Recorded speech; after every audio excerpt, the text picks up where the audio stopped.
Hey there, night wanderers. Tonight we're diving into something wonderfully mundane, the story of Achelous, quite possibly the most unmotivated river god in all of Greek mythology. While his divine cousins were busy throwing lightning bolts and starting wars, Achelous spent his days floating lazily through the longest river in Greece, occasionally growing grapes by accident, and somehow managing to invent wine through sheer blissful incompetence. So before we drift into this tale of divine procrastination, take a moment to like the video if these gentle mythological meanderings help you unwind. Subscribe only if you genuinely enjoy falling asleep to stories about gods who are even less productive than you feel on your worst Monday. And let me know in the comments where you're listening from tonight, whether you're in a cozy bedroom in Minnesota or wrapped in blankets somewhere in Melbourne.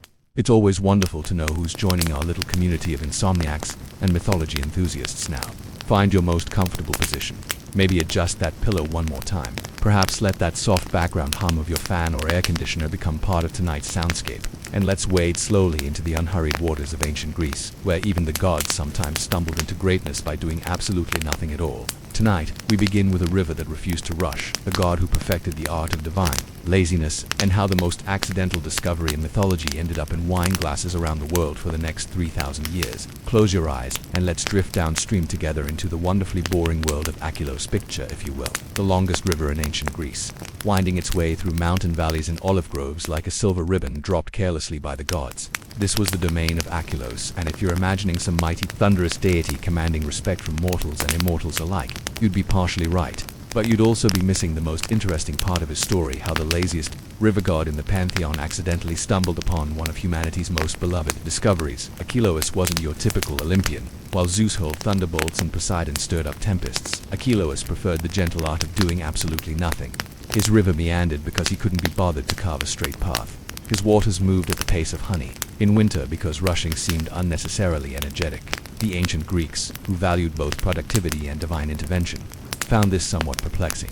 You have to understand the geography to appreciate Achelous' personality. His river stretched over 220 kilometers, making it the longest waterway in Greece, yet it was notorious for its leisurely pace.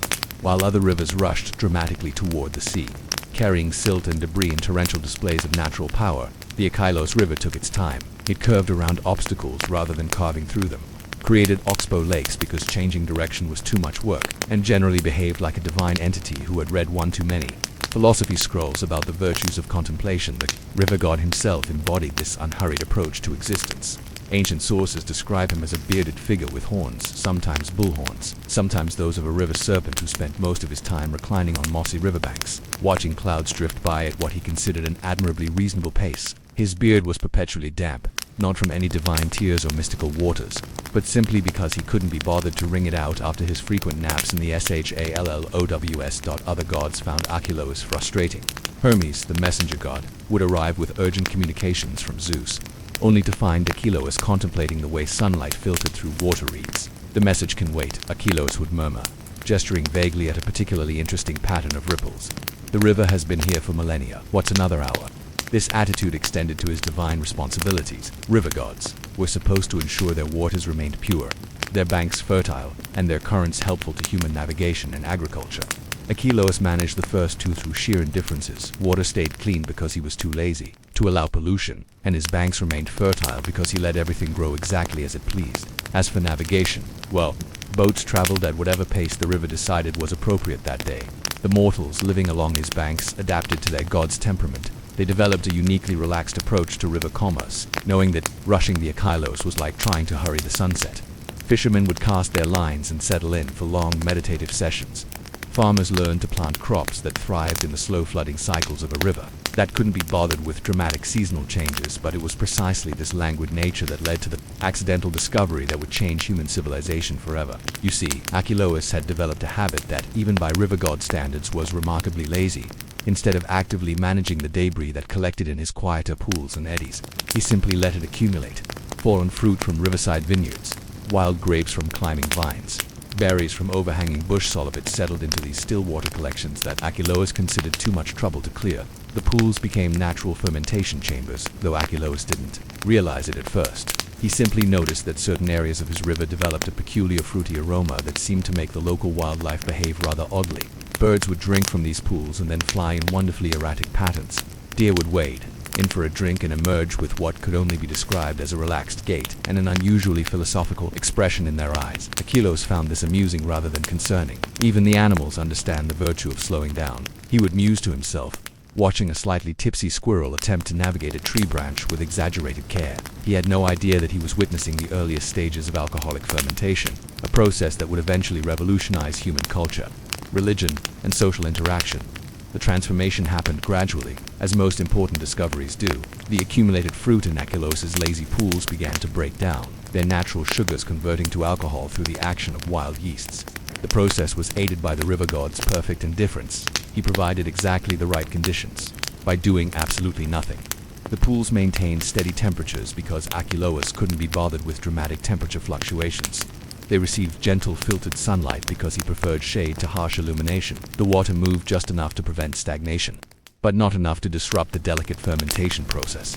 But here's where the story takes an interesting turn, and where Achelous' character becomes more complex than simple laziness might suggest, because while he appeared to be doing nothing, he was actually observing everything with the patient attention of someone who had all the time in the world. And as the effects of his accidental fermentation became more pronounced, he began to notice something remarkable happening among the humans who lived along his banks. The first human to discover Achelous' accidental creation was a shepherd named Achelous, whose story has been largely forgotten by history but deserves remembering for its perfect ordinariness. Achelous was the kind of person who noticed things not because he was particularly clever, but because he spent long, quiet hours watching his sheep graze along the riverbank. He had observed the peculiar behavior of the local wildlife around certain pools, and being both curious and thirsty after a long day in the sun, he decided to investigate. You have to picture the scene. A late afternoon in what we might call early autumn, when the light slants golden through the olive trees and the air carries the scent of ripening fruit. Achelous approached one of Achelous' fermentation pools with the cautious interest of someone who had learned to read the moods of nature. The water looked different here, darker, with an almost oily sheen that caught the light in unusual ways. The smell was both fruity and sharp. Nothing like the clean mineral scent of the river's main current. Achelous, reclining in his usual spot among the cattails, watched with lazy interest as the shepherd knelt beside the pool. The river god had been observing this particular human for months. Achelous was one of the few mortals who moved at a pace Achelous could appreciate, never rushing his sheep, never shouting at them, content to let them graze where they pleased, while he dozed in whatever shade he could find. The shepherd cupped his hands and took a tentative sip. The liquid was nothing like water. It was sweet, but with an edge, smooth, but with a warmth that seemed to spread from his throat to his chest. Achelous sat back on his heels, considering this new sensation with the methodical approach of someone accustomed to examining unfamiliar plants for edibility. After a few minutes, he took another drink, then another. What happened next was something that had never occurred in human history before. Achelous, a man whose daily existence revolved around the practical concerns of keeping sheep alive and profitable, began to experience something that had no name in any human language, the gentle euphoria of mild intoxication. His worries about the upcoming harvest seemed less pressing. The ache in his back from years of shepherding faded to insignificance. The world took on a softer, more manageable quality. Achelous watched in fascination as the shepherd's entire demeanor changed. Achelous began talking to his sheep, not the practical commands and observations that were part of his usual routine, but actual conversation, as if the animals were old friends whose opinions he valued. He gestured expansively while describing the beauty of the sunset, something he had seen thousands of times but apparently never really noticed before. But here's what made Achelous pay closer attention. Achelous didn't become foolish or reckless. Instead, he became more himself, but with the edges smoothed away. His natural tendency toward kindness became more pronounced. His usual careful observation of the world around him became almost poetic. When one of his sheep wandered too close to the water's edge, he guided it back with gentle patience rather than the tired irritation that had characterized his work before. The river god found himself genuinely curious for the first time in centuries. This was unprecedented. His laziness had created something that affected mortals in ways he had never imagined possible. It wasn't divine intervention in the traditional sense of gods manipulating human affairs for cosmic purposes. This was something else entirely, an accidental gift that seemed to reveal hidden aspects of human nature. Over the following days, Achelous began observing more carefully. Achelous returned to the pool regularly, bringing with him other shepherds and eventually farmers from the surrounding area. They approached the discovery with the systematic curiosity that humans brought to all potentially useful phenomena. They tested different amounts, noted the effects, began developing what would later be recognized as the first informal guidelines for responsible consumption. The social transformation was remarkable. These were people whose lives were shaped by the constant pressure of survival, crops that might fail, animals that might sicken, whether that could destroy months of work in a single storm. The liquid from Achelous' pools offered them something they had never experienced: temporary relief from the weight of constant vigilance. After drinking from the fermented pools, they would sit together in the evenings, talking not about practical concerns, but about ideas, stories, observations about the world that they had never had the mental space to explore. Achelous noticed that they became more generous with each other, more willing to share food and resources. They began singing not the work songs that helped pass the time during labor, but complex improvised melodies that seemed to emerge from some deeper part of their consciousness. They told stories that grew more elaborate and creative with each telling, as if the liquid had unlocked some previously hidden capacity for imagination. But the river god also observed something else. The humans were being careful. They didn't drink during the day when they needed to work. They didn't give the liquid to children or pregnant women. They developed their own informal rules about how much was helpful and how much was too much. This wasn't divine wisdom, it was human wisdom, the same practical intelligence that had allowed them to survive and thrive in a world full of dangers. The discovery began to spread beyond Achelous' immediate territory. Travelers along the river carried news of the remarkable pools to other communities. Farmers began experimenting with ways to recreate the fermentation process using their own fruit. The knowledge passed from person to person with the kind of careful attention usually reserved for life-saving information about medicinal plants or weather patterns. What fascinated Achelous most was watching the humans develop what could only be called a relationship with this accidental creation. They didn't approach it as a simple tool or resource, but as something that required respect and understanding. They began incorporating it into their religious observances, not as something to be consumed carelessly, but as a way of connecting with something larger than their daily concerns. The river god found himself in an unusual position, accidentally responsible for a discovery that was changing human culture in ways both subtle and profound. But what he didn't yet realize was how this discovery would eventually bring him into conflict with other gods, and how his lazy nature would be tested by forces far more demanding than his usual riverside contemplations. What would happen when the other Olympians learned of Achelous' accidental gift to humanity? And how would a god who preferred doing nothing handle the attention of deities who specialized in dramatic intervention? The inevitable divine intervention began with Dionysius himself arriving at Achelous' riverbank in what could only be described as a state of profound confusion. Picture the god of wine, revelry, and divine ecstasy, normally the most confident deity in the pantheon when it came to matters of intoxication, standing ankle-deep in river water, staring at the fermentation pools with the expression of someone who had just discovered that their life's work had been accomplished by accident by the laziest god in Greece. Dionysius said, pointing a vine-wrapped finger at Achelous, who was characteristically lounging against a sun-warmed boulder, have been making wine. Achelous considered this statement with his usual unhurried thoughtfulness. Have I? He asked, genuinely curious. Is that what this is called? The conversation that followed would have been comedy if it weren't for the serious theological implications. Dionysius, whose entire divine identity was built around being the inventor and patron of wine, discovered that he had been preceded by a river god who hadn't even realized what he was doing. Achelous meanwhile learned that his accidental fermentation pools had a name and, apparently, a divine significance that extended far beyond his own territory. What made the situation even more complex was the evidence of how the humans were using Achelous' accidental wine. Dionysius was accustomed to wine being associated with wild celebration, ecstatic religious rites, and the temporary abandonment of social constraints, but the communities along the Achelous River had developed something entirely different, a culture of moderate, thoughtful consumption that enhanced rather than escaped from their daily lives. The shepherds and farmers weren't using wine to lose themselves in divine madness. Instead, they were using it to find themselves more completely. They drank in the evenings after their work was done, using the gentle relaxation to reflect on their day, to appreciate beauty they might otherwise overlook, to connect more deeply with family and friends. They had turned Achelous' lazy accident into a tool for contemplation and community. Building Dionysius found this deeply unsettling. This isn't how wine is supposed to work, he explained to Achelous with the patience of someone addressing a particularly slow student. Wine is about losing control, about touching the divine through ecstasy, about breaking free from the constraints of ordinary existence. Achelous listened with polite interest, occasionally nodding as if this were merely another curious fact about the world, like the migration patterns of birds or the way certain flowers only bloomed at night.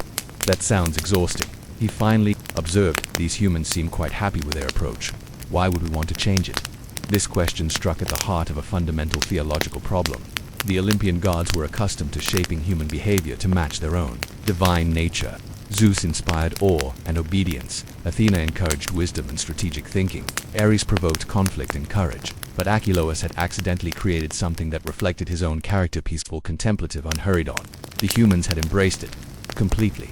The situation became even more complicated when other gods began taking notice. Demeter, goddess of agriculture and the harvest, arrived to investigate reports of farmers who were working more cooperatively and treating their land with unusual care effects that seemed to stem from their evening wine consumption. Apollo, god of music and poetry, was intrigued by reports of shepherds composing increasingly sophisticated songs during their riverside gatherings. Even Athena, goddess of wisdom, found herself drawn to observe communities where people were engaging in more thoughtful discussions about philosophy, ethics, and the nature of the good life, all apparently inspired by the contemplative effects of Achelous' accidental wine. What emerged was an unprecedented situation in divine politics. A lazy river god who had stumbled upon something that made humans better versions of themselves, while the god officially responsible for wine specialized in making them lose themselves entirely. The theological implications were staggering. Characteristically seemed oblivious to the cosmic significance of his position. When Zeus himself descended to investigate, drawn by reports of a divine innovation that had occurred without proper bureaucratic approval, the river god greeted the king of the gods with the same mild interest he showed to visiting herons. "I understand you've been experimenting with human consciousness," Zeus said, his tone carrying the weight of divine authority. "Have I?" Achelous replied, genuinely puzzled. "I thought I was just being too lazy to clean my pools." The conversation that followed revealed something remarkable about the nature of divine influence. Zeus, despite his power and authority, found himself unable to condemn what Achelous had accidentally accomplished. The humans living along the river were happier, more creative, more generous, and more thoughtful than their counterparts elsewhere. They were better farmers, better neighbors, better stewards of the natural world. They had lower rates of violence, higher rates of cooperation, and a growing tradition of philosophical inquiry that impressed even the Olympians. The solution that emerged from this divine consultation was as unprecedented as the problem itself. Rather than forcing Achelous to stop his accidental wine production or demanding that Dionysius take over, the gods decided to recognize that there might be more than one valid approach to divine influence on human consciousness. Dionysius would continue to offer wine as a path to ecstatic experience and divine connection through temporary madness. Achelous, without any official title or recognition, would continue to provide wine as a tool for contemplation and community building. The humans, with their characteristic adaptability, would have access to both approaches and could choose what worked best for their particular needs and circumstances. This division of divine labor had profound consequences for human civilization. Communities developed different wine cultures based on which divine influence they preferred. Some embraced the Dionysian approach of ecstatic celebration, while others followed the Achelous model of contemplative consumption. Many found ways to incorporate both approaches into their social and religious practices. The lazy river god, who had accidentally invented wine by being too indifferent to clean his pools, had stumbled upon one of the most important discoveries in human history. But perhaps more significantly, he had demonstrated that divine influence didn't always require dramatic intervention or cosmic significance. Sometimes the most profound gifts came from the simple act of allowing natural processes to unfold at their own pace, without interference or improvement. Achelous returned to his usual routine of doing nothing in particular, occasionally noting with mild satisfaction that the humans along his banks seemed content with their lives. He never sought recognition for his accidental contribution to human civilization, never demanded temples or sacrifices, never tried to expand his influence beyond his own meandering river. In the end, the story of Achelous suggests that some of the most important discoveries in history emerged not from dramatic action or brilliant insight, but from the patient willingness to let things develop naturally, to observe without judgment, and to recognize that sometimes the best way to help others is simply to avoid making their lives more complicated than they need to be.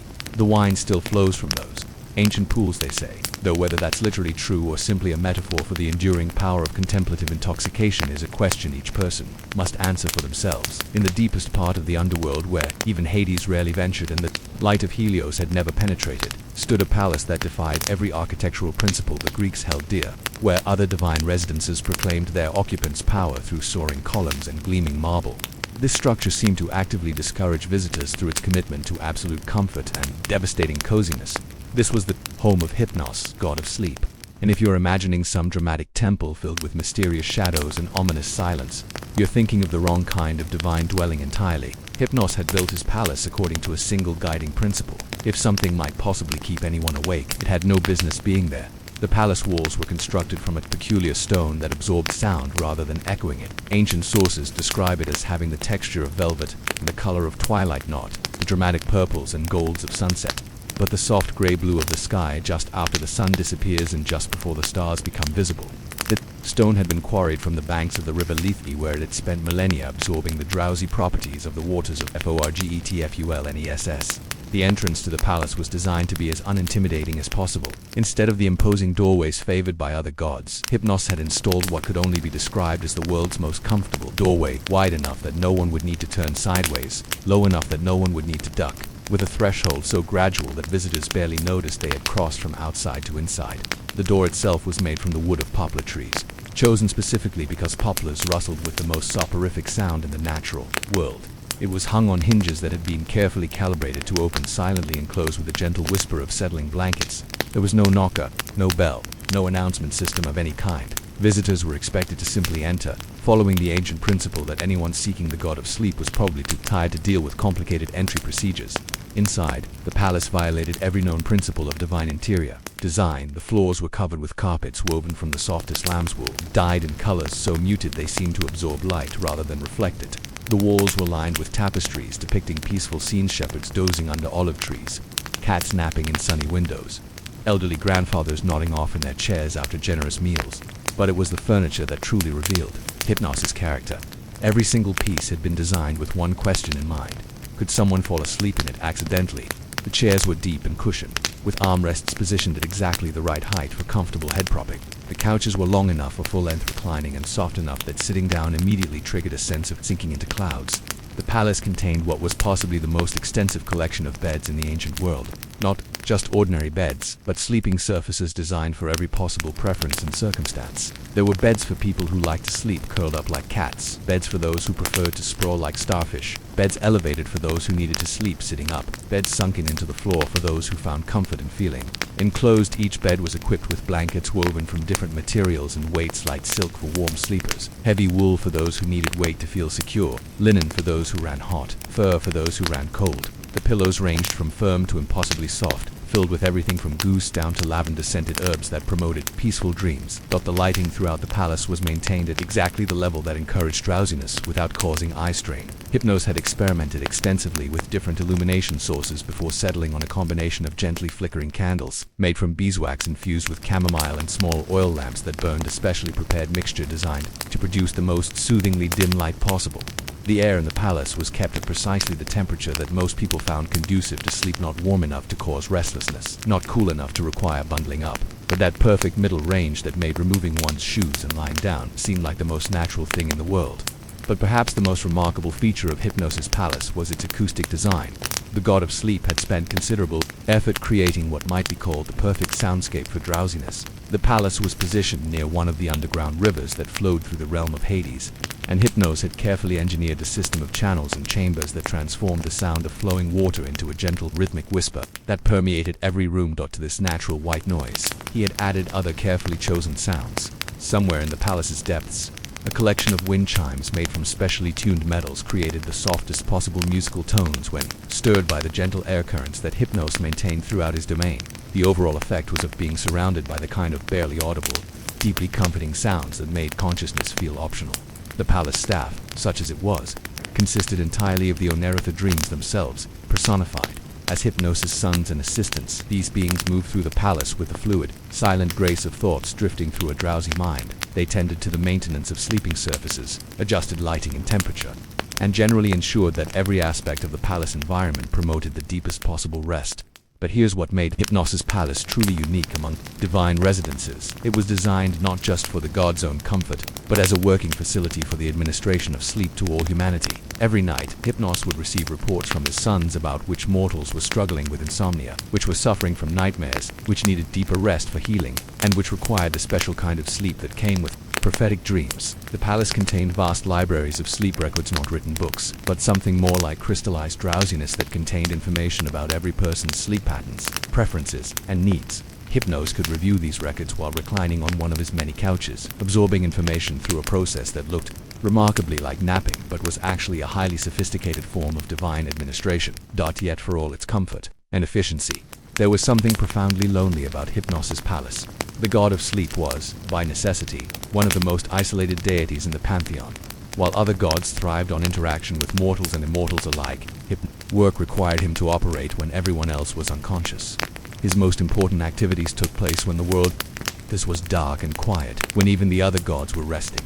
This isolation had shaped both his personality and his approach to divine responsibility in ways that would soon create unexpected complications, particularly when it came to his relationship with his twin brother Thanatos, the god of death, and the delicate balance they were supposed to maintain between sleep and eternal rest. What challenges faced a god whose job required him to work while everyone else slept?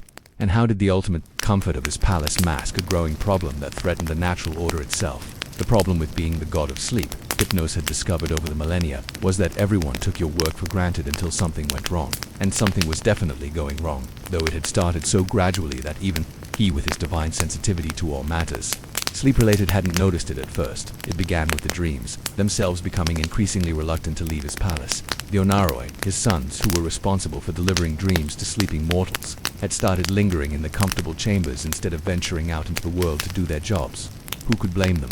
The palace was perfectly designed for rest and contemplation, while the outside world, even the relatively peaceful realm of Hades, was full of the kind of disturbances that made comfortable sleep difficult. Morpheus, the eldest and most responsible of the dream gods, was the first to bring the problem to his father's attention. He approached Hypnos in the palace's central chamber, where the god of sleep was reclining on his favorite couch, a massive piece of furniture upholstered in midnight blue velvet that seemed to absorb its occupant into its depths. "Father, Morpheus," it said, settling onto a nearby chair that immediately adjusted itself to his preferred sitting position, "we need to discuss the others." Hypnos opened one eye, an action that required considerable effort given how perfectly calibrated the chambers. Lighting was for maintaining drowsiness. "The others, my brothers, Achelous, Phantasos, the minor dream spirits, they're not leaving the palace as frequently as they should. Some haven't ventured out in weeks." This information should have alarmed Hypnos, but the palace's soporific atmosphere made urgent concern feel inappropriate, almost rude. Instead, he felt a mild curiosity about the situation, the kind of gentle interest one might have in why a cat had chosen to nap in one sunny spot rather than another. "Are they comfortable?" he asked, which was perhaps not the most relevant question under the circumstances. "Extremely," Morpheus replied. "That's the problem. Achelous discovered that corner chamber with the wool tapestries and the extra soft cushions, and he's been there for a month. He's supposed to be delivering nightmares about wild animals to people who need to be warned about dangers, but instead he's been having the most pleasant dreams about running through meadows." Hypnos considered this information with the slow, thorough thought process that characterized all his mental activity. The palace had been designed to be irresistibly comfortable, but he was beginning to realize that he might have succeeded too well. His sons were divine beings with responsibilities to humanity, but they were also susceptible to the same drowsy contentment that the palace induced in everyone who entered it. The scope of the problem became clearer as Morpheus continued his report. Phantasos, who specialized in dreams involving inanimate objects and landscapes, had become so enchanted with the palace's architecture that he had stopped creating dream scenery for mortals, and was instead spending his time experiencing the father's interior design choices from every possible angle. The minor dream spirits had formed what could only be described as a sleep commune in the palace's eastern wing, where they spent their time in blissful, unproductive rest. "What about the mortals?" Hypnos asked, though part of him was reluctant to learn the answer. "That's where it gets complicated," Morpheus said. "Some of them are sleeping better than ever. Without the usual variety of dreams, they're experiencing deeper, more restful sleep. But others... He paused, searching for the right words. "Others are beginning to complain that their dreams have become boring." This was unprecedented in the history of sleep. Dreams, by their very nature, were supposed to be unpredictable, varied, sometimes disturbing, sometimes inspiring, but never boring. The human mind required a certain amount of mental stimulation even during rest, and without the full complement of dream spirits providing that stimulation, some people were experiencing what could only be described as sleep that was too peaceful. The situation was further complicated by reports from other gods who had noticed changes in human behavior. Apollo mentioned that poets were producing less interesting work, claiming that their dreams no longer provided inspiration. Athena observed that strategic thinking seemed to be declining among military leaders, who traditionally received their best tactical insights through prophetic dreams. Even Aphrodite had complained that people seemed less passionate, less driven by the kinds of romantic dreams that sparked human desire and creativity. Hypnos found himself facing a divine administrative crisis that his personality was uniquely unsuited to handle. Crisis management required urgency, decisive action, and the kind of energetic problem-solving that was fundamentally incompatible with his nature.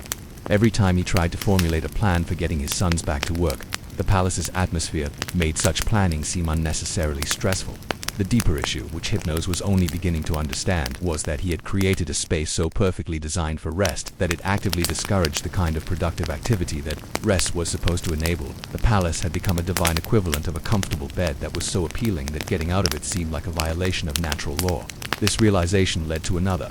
more disturbing one. Hypnos himself had been affected by his own creation. He had become so focused on perfecting the art of comfort that he had lost sight of the purpose that comfort was supposed to serve.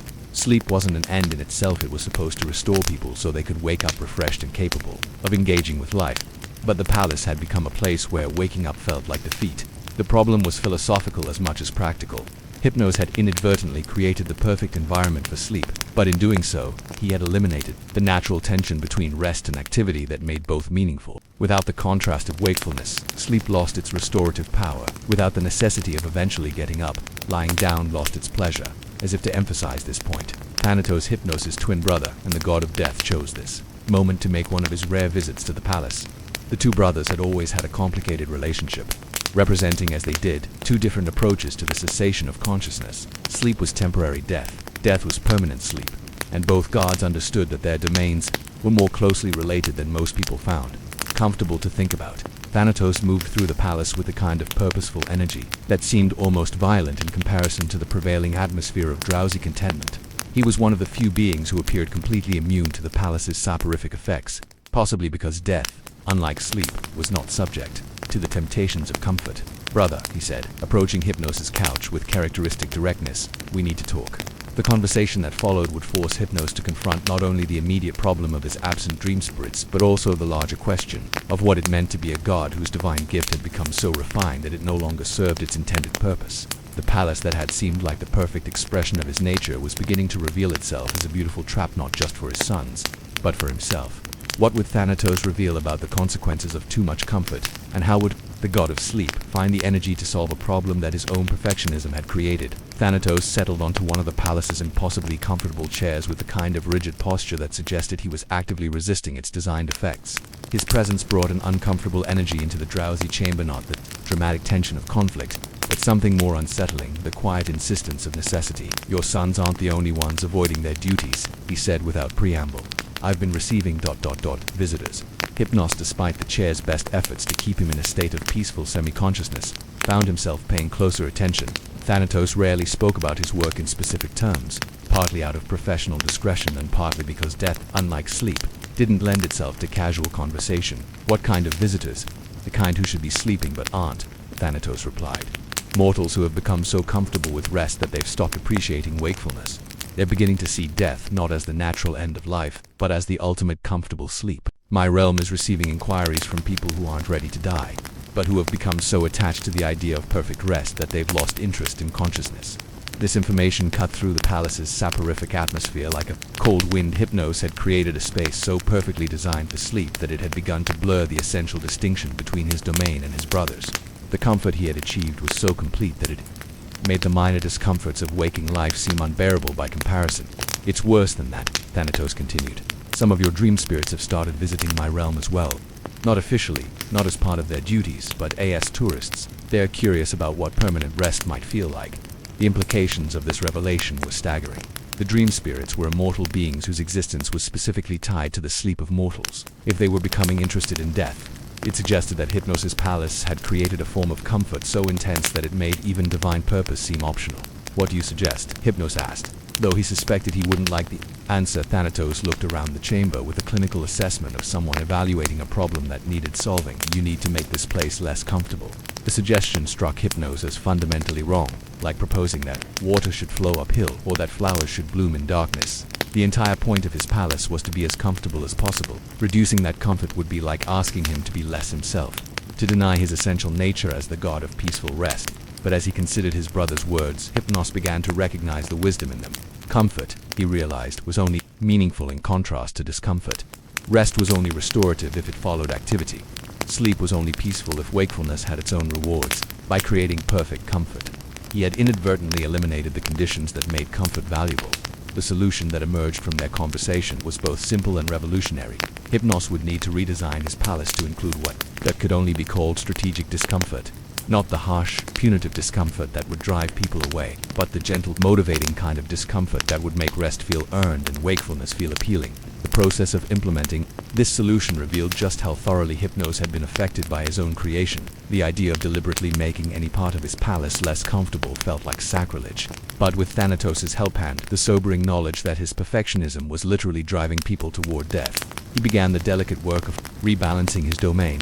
They started with the lighting, introducing subtle variations that would encourage natural sleep cycles rather than constant drowsiness. Some chambers were made slightly brighter, others slightly dimmer, creating a gentle rhythm that mimicked the natural progression from day to night. The uniform comfort that had characterized the palace's illumination was replaced with lighting that subtly encouraged both rest and eventual wakefulness. The temperature was adjusted in similar ways. Instead of maintaining the same perfect sleeping temperature throughout the palace, Hypnos introduced gentle variations that would make some spaces more appealing for rest and others more conducive to activity. Certain chambers were made slightly cooler, encouraging visitors to bundle up in the provided blankets, while others were warmed to the point where remaining covered would eventually become uncomfortable. The furniture presented a more complex challenge. The chairs and couches that had been designed for maximum comfort were modified to include subtle elements that would prevent indefinite occupancy.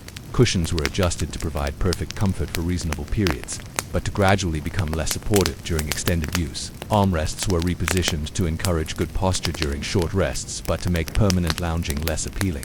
The most difficult change involved the beds themselves. Hypnos' collection of perfect sleeping surfaces was his greatest pride, and modifying them felt like compromising his core competency, but with careful attention to detail.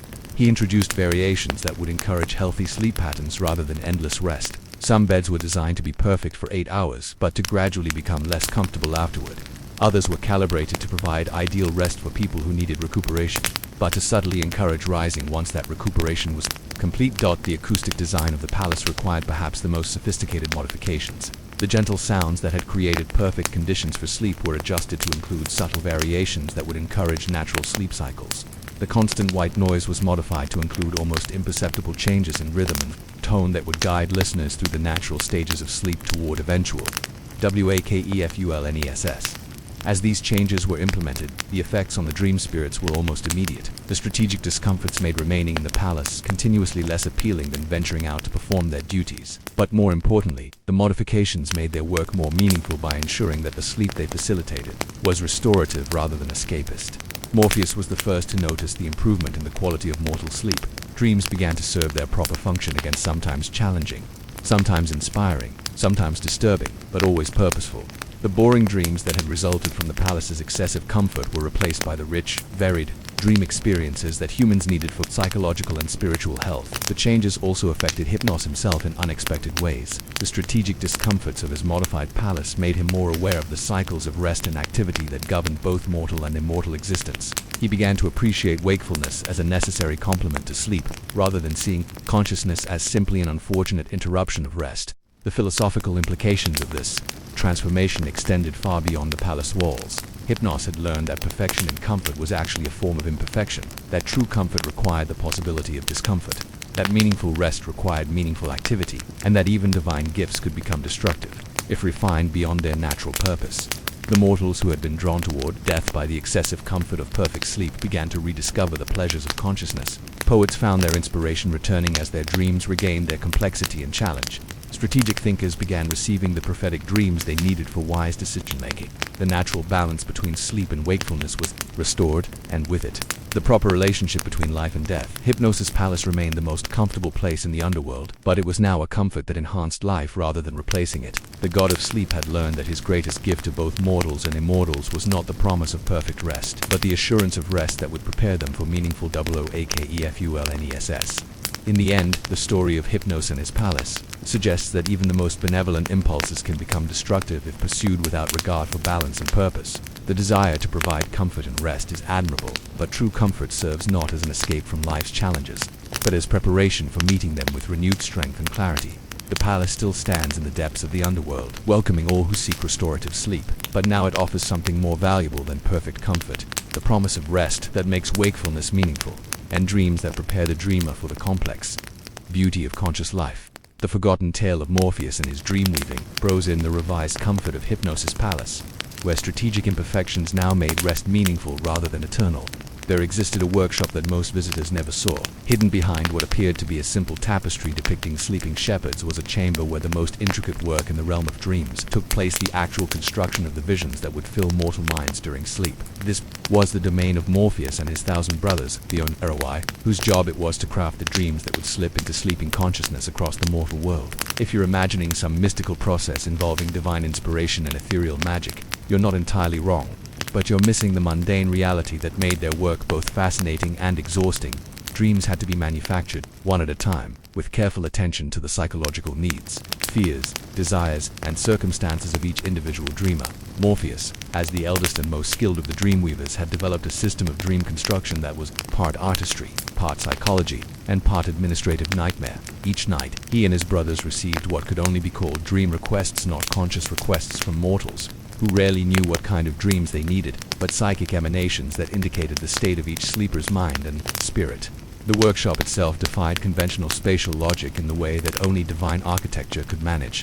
It was simultaneously vast enough to accommodate 1,000 working dreamweavers and intimate enough that brothers could collaborate on complex projects without shouting across impossible distances. The walls were lined with what looked like enormous looms, but instead of threads, they held strands of crystallized emotion, memory, and possibility.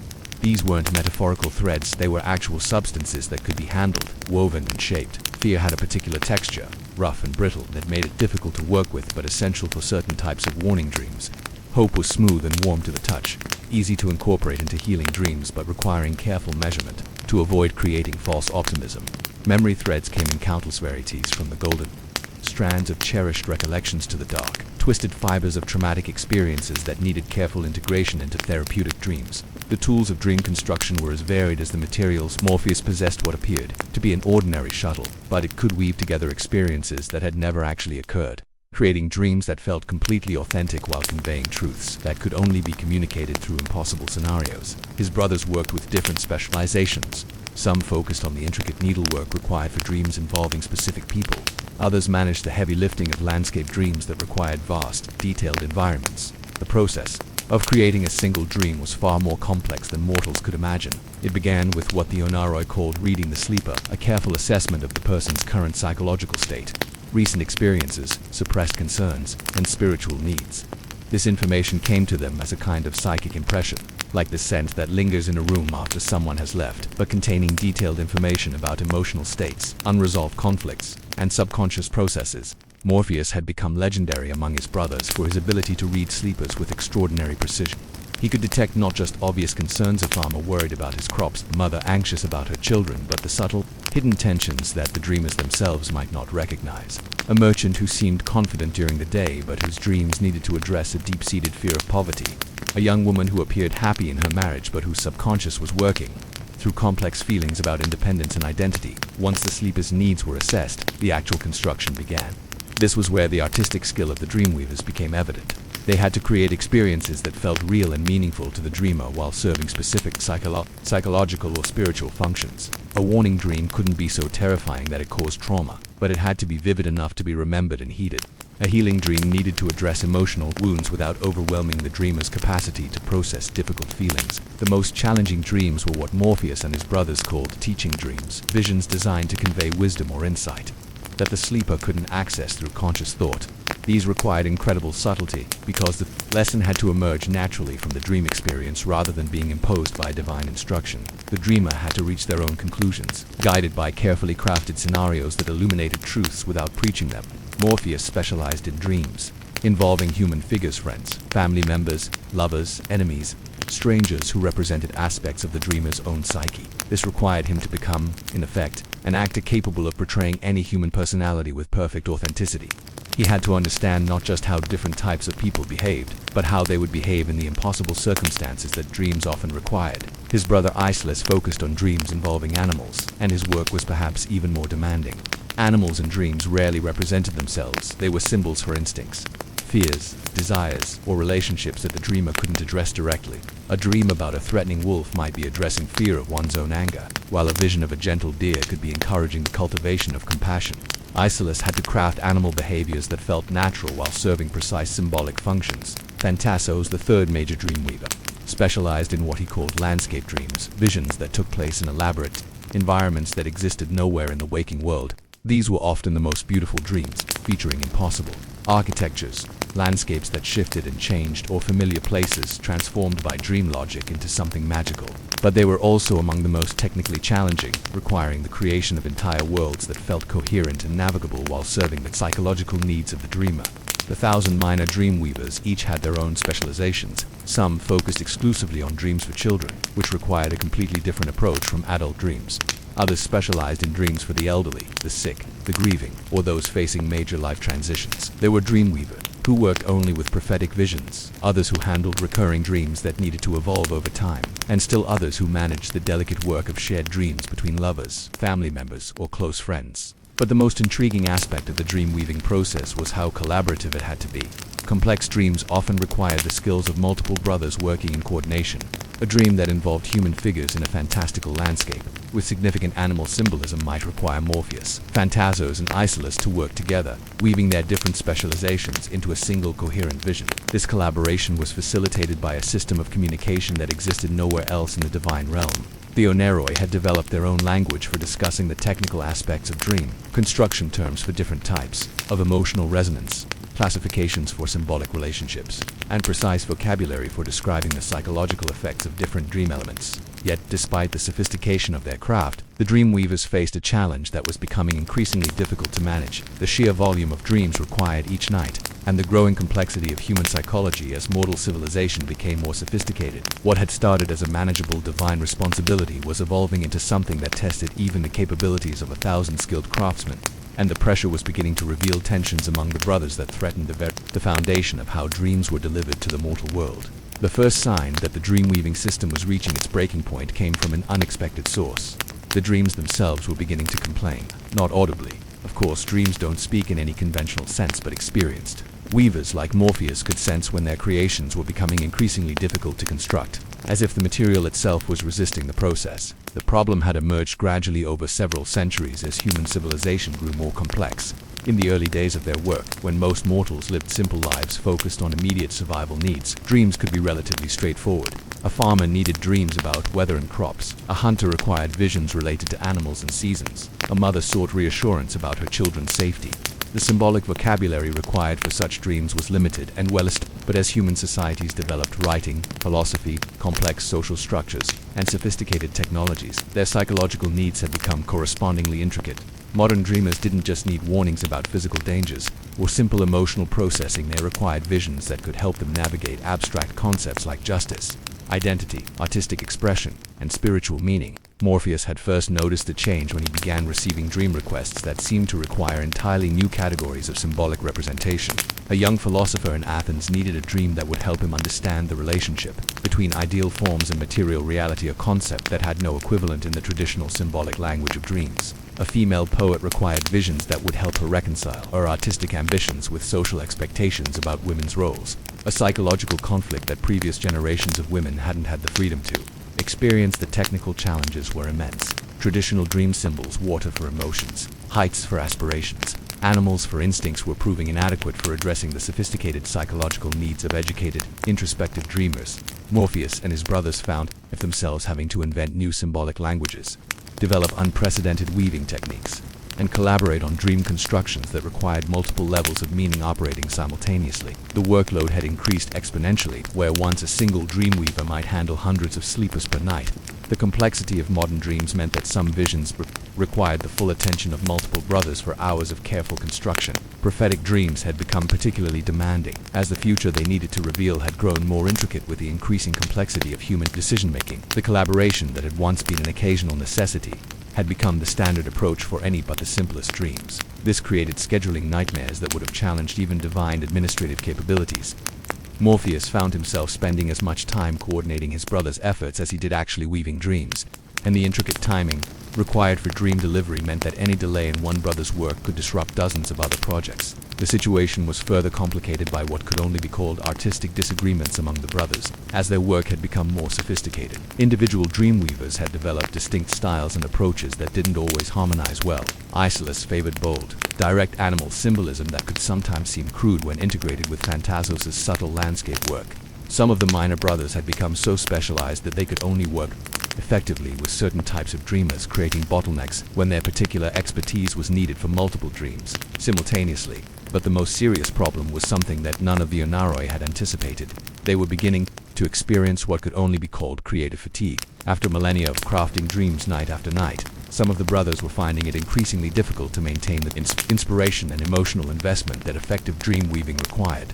This manifested in different ways among different brothers. Some had begun producing dreams that were technically competent but emotionally flat, visions that conveyed their intended messages but lacked the vivid, engaging quality that made dreams memorable and transformative. Others had started relying too heavily on established symbolic patterns, creating dreams that felt formulaic rather than personally meaningful to the individual dreamer. Perhaps most troubling, a few of the minor dreamweavers had begun what could only be called recycling, taking dreams they had created for previous sleepers and modifying them only slightly for new recipients. While this was more efficient, it resulted in dreams that felt generic and impersonal, failing to address the specific psychological needs of individual dreamers. Morpheus had tried various solutions to these emerging problems. He instituted a rotation system that allowed brothers to specialize in different types of dreams on different nights, hoping to prevent the kind of repetitive work that led to creative exhaustion. He developed new collaborative techniques that allowed multiple weavers to contribute to complex dreams without losing artistic coherence. Most ambitiously, he had begun experimenting with what he called modular dream construction, creating standardized symbolic elements that could be combined in different ways to construct dreams more efficiently. This approach had shown promise for handling routine dreams, but it proved inadequate for the increasingly personalized visions that sophisticated dreamers required. The crisis came to a head when Phantoses approached Morpheus with a proposal that was both practical and deeply troubling. They should begin simplifying dreams to match their production capacity, rather than trying to match the growing complexity of human psychological needs. We're killing ourselves trying to keep up with every philosophical nuance and artistic aspiration, Phantoses argued. Maybe humans were better off when their dreams were simpler. Maybe all this psychological sophistication isn't actually helping them. The suggestion horrified Morpheus, not because it was impractical, it would certainly solve their production problems, but because it represented a fundamental abandonment of their responsibility as dreamweavers. Dreams weren't just entertainment or random neural activity. They were an essential part of how mortals processed experience, developed wisdom, and maintained psychological health. Deliberately simplifying dreams would be like deliberately stunting humans' spiritual and emotional development. But Phantoses' proposal forced Morpheus to confront an uncomfortable truth. The current system was unsustainable. They couldn't continue trying to meet every complex psychological need of every mortal dreamer without either burning out completely or compromising the quality of their work to unacceptable levels. The solution, when it finally emerged, would require something that had never been attempted in the history of divine craftsmanship: teaching mortals to participate in the construction of their own dreams. This was a radical departure from the traditional relationship between gods and humans, but it offered the possibility of maintaining dream quality while managing the impossible workload that human psychological complexity had created. But such a fundamental change in how dreams were created and delivered would require not just technical innovation, but a complete reimagining of the relationship between consciousness and unconsciousness, between divine craftsmanship and human creativity. The question was whether mortals were capable of learning skills that had always been the exclusive domain of immortal specialists, and whether dreams created through such collaboration could maintain the transformative power that made them essential to human spiritual development. What would happen when the barrier between divine dream-weaving and mortal consciousness began to dissolve? And could humans handle the responsibility of co-creating the visions that shape their own psychological growth? The first mortal to participate in dream construction was a potter named Urin, who lived in a small village outside Thebes. She had been chosen not for any particular spiritual gifts or philosophical sophistication, but because she possessed what Morpheus recognized as the essential qualification for collaborative dreamweaving: an intuitive understanding of how different elements could be combined to create something both functional and beautiful. The selection process had taken Morpheus months of careful observation. He needed someone whose mind was naturally receptive to symbolic thinking, who had developed the patience required for intricate craftsmanship, and who could maintain focus during the liminal state between sleeping and waking that collaborative dreamweaving required. Urin's work as a potter had developed all these qualities. She understood how clay, blaze, and fire could be combined in countless ways to produce vessels that were both practical and aesthetically pleasing.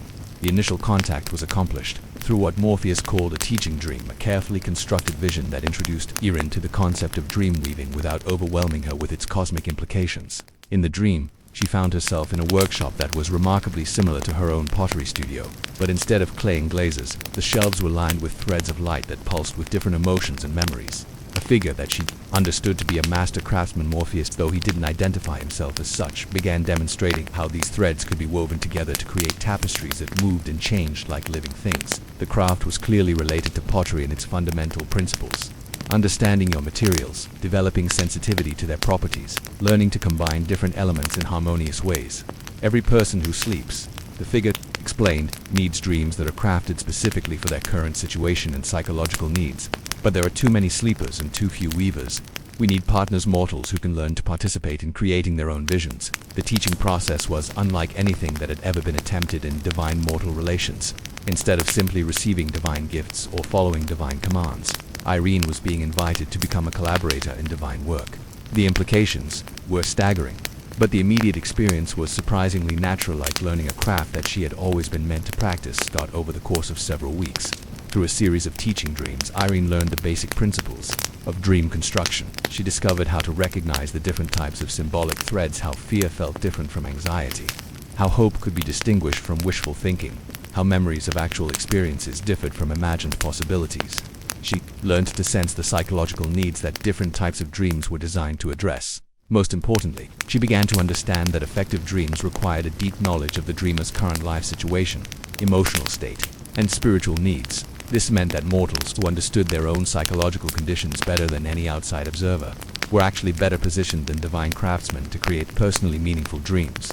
The first dream that Irene co-created with Morpheus was a simple vision designed to help her process grief over her father's recent death. Instead of receiving a dream crafted entirely by divine hands, she participated in weaving together memories of her father, symbols of continuity and change, and images that represented her own capacity for healing.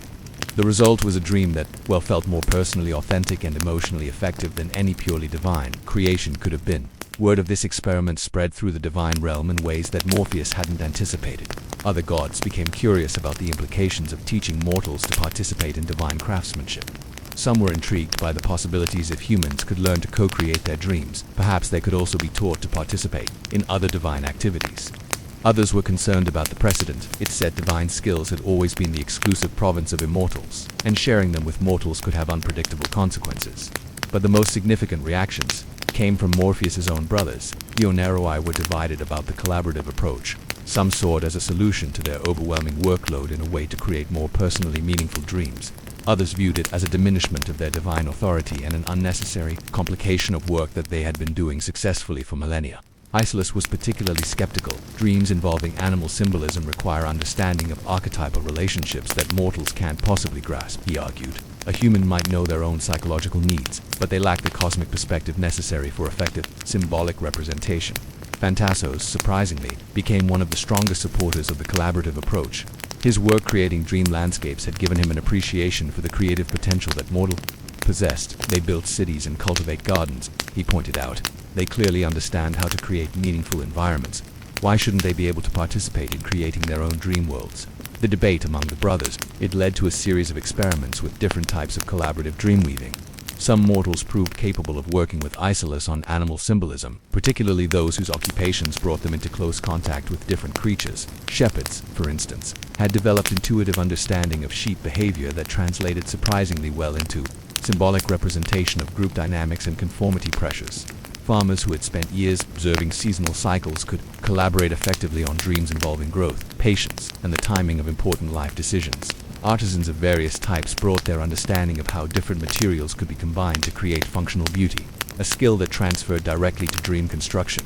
But perhaps the most remarkable discovery was that collaborative dreams were often more effective than purely divine creations, precisely because they incorporated the dreamer's own psychological insights.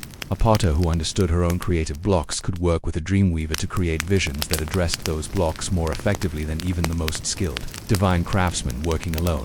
The collaborative approach also solved several technical problems that had been plaguing the Oneroi.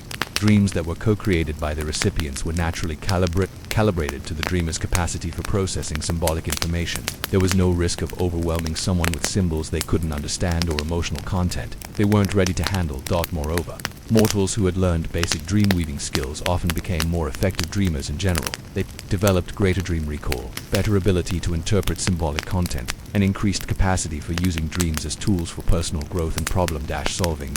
As the experimental program expanded, involving dozens of mortals in different types of collaborative dream weaving, a new model of divine-human relationship began to emerge. Instead of gods providing gifts that mortals received passively, this was a partnership where divine expertise combined with human self-knowledge to create something that neither could achieve alone. The implications extended far beyond the realm of dreams. If mortals could learn to participate in dream construction, what other divine activities might benefit from human collaboration? Could similar partnerships be developed in areas like healing, artistic inspiration, or even prophecy? But the most profound change was in how the participating mortals understood their own consciousness. Learning to co-create their dreams gave them direct experience of the malleable nature of perception, the symbolic structure of meaning, and their own capacity to shape their psychological and spiritual development. Erin, reflecting on her experience months after beginning her collaboration with Morpheus, described it as learning that consciousness was not something that happened to her, but something she actively participated in creating. "I always thought dreams were just random images that appeared while I slept," she said. "Now I understand that they're crafted experiences designed to help me grow and learn, and knowing that I can participate in creating them makes me feel more responsible for my own development." The collaborative dream-weaving program continued to expand, eventually involving hundreds of mortals who had demonstrated aptitude for symbolic thinking and psychological insight. The Onaroi found their workload not eliminated, but transformed instead of crafting every dream from scratch. They became teachers and collaborators, helping mortals develop the skills to co-create their own visions. This partnership between divine craftsmanship and human creativity produced dreams of unprecedented personal relevance and transformative power. But more importantly, it demonstrated that the boundary between divine and mortal capabilities was less fixed than anyone had imagined, and that some forms of spiritual work were most effective when undertaken as true collaboration between immortal wisdom and human experience. The workshop where this revolution began still exists, they say, accessible to any mortal who approaches sleep with the understanding that dreams are not just experiences to be received, but crafts to be learned and gifts to be co-created through the marriage of divine skill and human insight. Story 4. Hestia, the goddess who never left home. Section 1. Among the 12 great Olympian deities, there existed one whose absence from dramatic myth and heroic legend was so complete that most mortals forgot she was supposed to be there. While Zeus hurled thunderbolts and seduced mortals, while Poseidon stirred up tempests and Athena inspired warriors, Hestia sat by the hearth fire in the center of Olympus and did what she had always done. She kept the home fires burning. That was not a metaphorical responsibility. Hestia was literally responsible for maintaining the sacred fire that served as the spiritual and practical center of every home, temple, and city in the ancient world. But more than that, she had made herself indispensable to the functioning of civilization in ways so fundamental that they became invisible. The way that breathing becomes invisible until you can't do it anymore. If you're imagining some dramatic goddess seated on a throne of flame, commanding respect through displays of divine power, you're thinking of entirely the wrong deity. Hestia had deliberately cultivated what might be called militant ordinariness. She appeared as a modestly dressed woman of indeterminate age, remarkable mainly for her complete lack of remarkable features. She wore simple robes that could have belonged to any respectable housewife, kept her hair covered in the style of married women, and carried herself with the unhurried competence of someone who had found her place in the world, and had no desire to look for another one. Her position at the center of Olympus was both literal and symbolic. The great hearth around which she arranged her life occupied the exact geographical center of the divine realm, and from this fixed point, she managed what was arguably the most complex logistical operation in the ancient world, ensuring that every fire in every home remained properly connected to the divine source of domestic harmony and social order. This was not simply a matter of keeping flames lit. Each hearth fire was essentially a communication device that connected individual homes to the cosmic order that Hestia represented. Through these fires, she monitored the well-being of families, detected domestic problems before they became serious, and provided the subtle divine influence that kept households functioning as stable social units.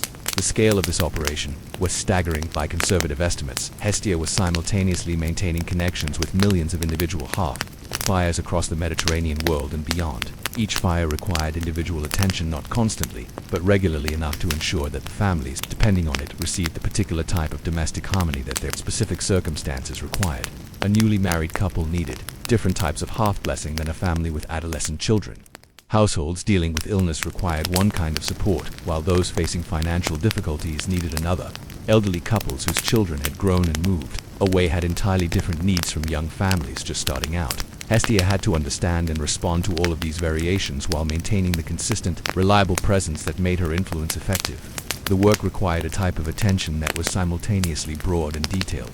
Like a master weaver who could see the overall pattern of a tapestry while tracking every individual thread, Hestia had developed what could only be called a distributed consciousness. She could focus on specific households when problems arose while maintaining awareness of the general state of domestic life across entire regions.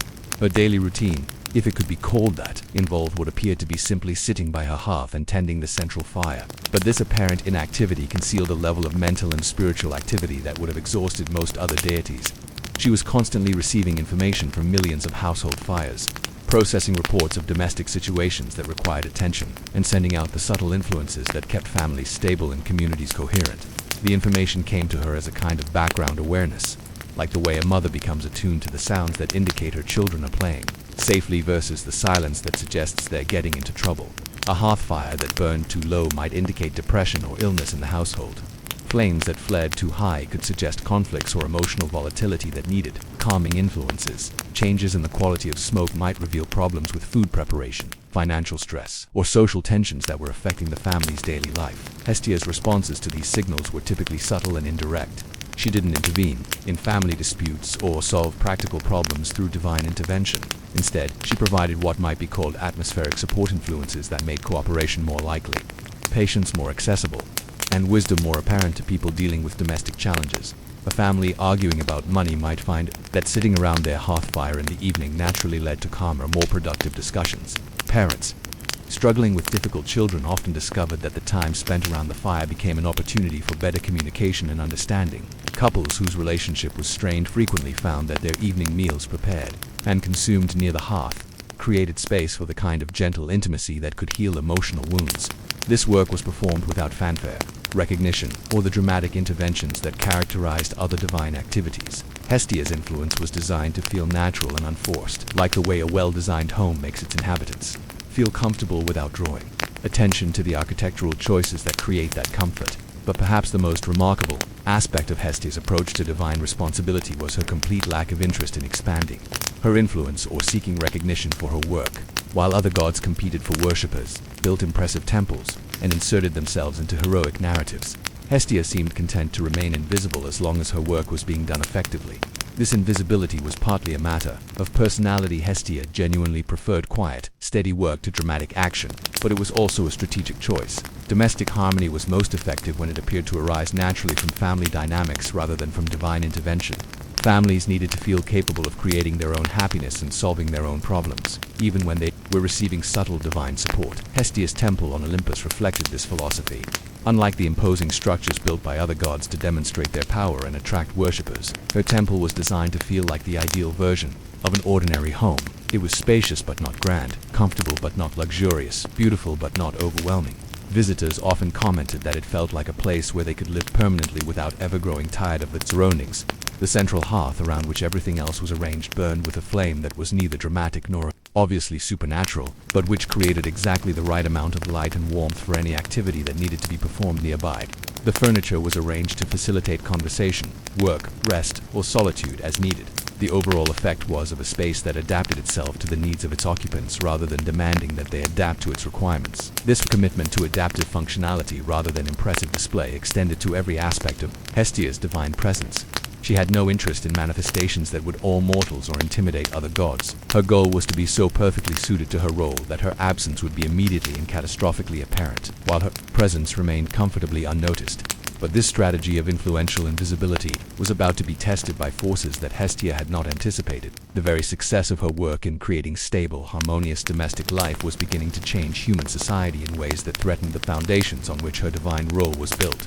What happens when a goddess whose power depends on being overlooked suddenly becomes essential to managing changes that require dramatic, visible intervention? The slow and meandering waters of the Gaju begin at the riverbank, not a rushing torrent, nor a waterfall of drama, no. Just a slow, steady current edging its way through pebbles and reeds, dragging the weight of silt and memory behind it. This is the domain of Achelous, the oldest of all river gods in Greek mythology.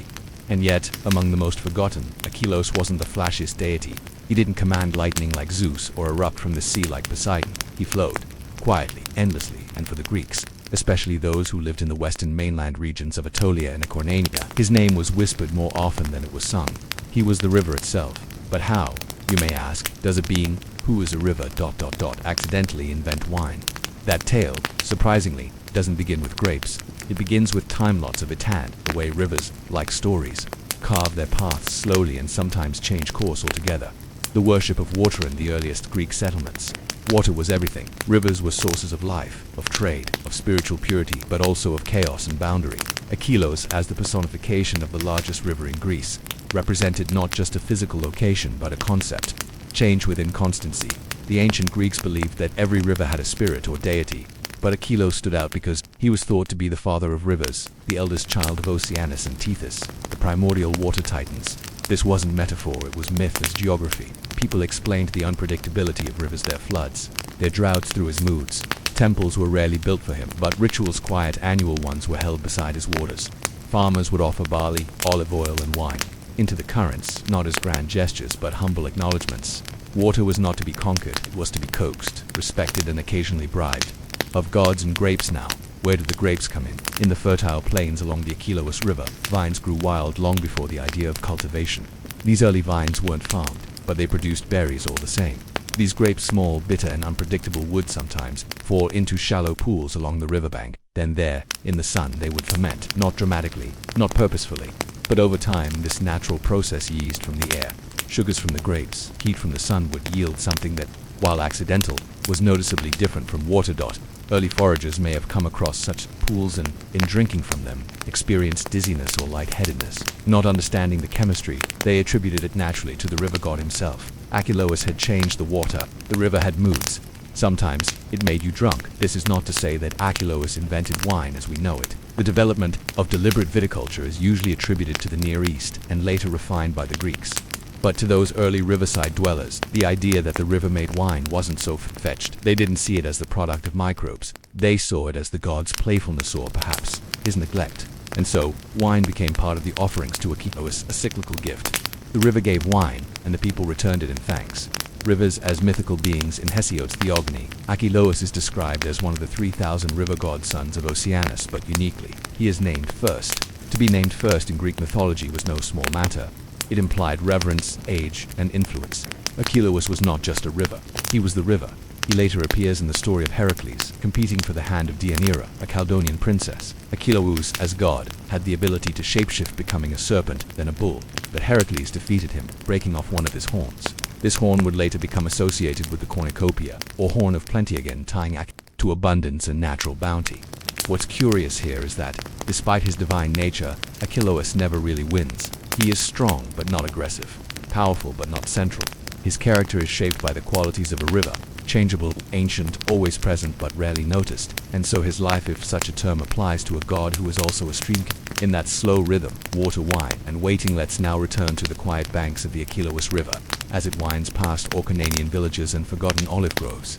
Imagine a woman in 700 BCE collecting water with a clay amphora. She pauses to drink from a shaded pool. The water is slightly sweet, maybe even a little warm and strange. She doesn't know that wild yeast has fermented leftover grape skins in the eddies.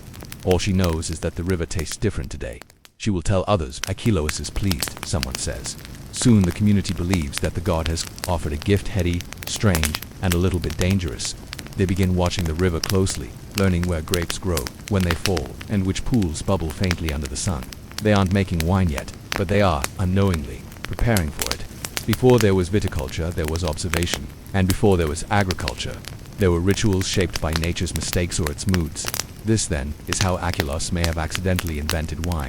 Not in a single moment, but over decades, through sediment and sweetness, through the passive fermentation of forgotten grapes and the human need to explain surprise. It's a story not of intention, but of reaction, and in that way, deeply human. From riverbed to ritual. As Greek society advanced, wine would move from curiosity to commodity. The process became formalized, then ritualized.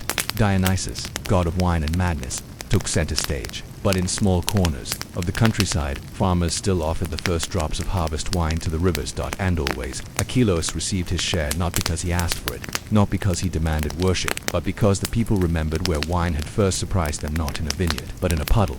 And so we leave this part of the tale at the water's edge, with the quiet realization that some inventions are not born from ambition, but from accident, patience, and observation.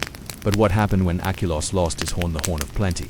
And what did it mean for his place in myth and the Greek imagination? The broken horn and the harvest of plenty. 1,500 to 2,000 words. You return again to the river, not as it flows, but as it resists on this section of the tale. Achelous no longer meanders.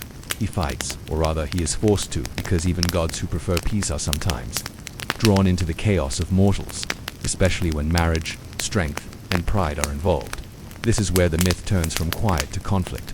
It is the story of Achelous versus Heracles, and a strange gift born of their struggle, the cornucopia, horn filled with never-ending bounty.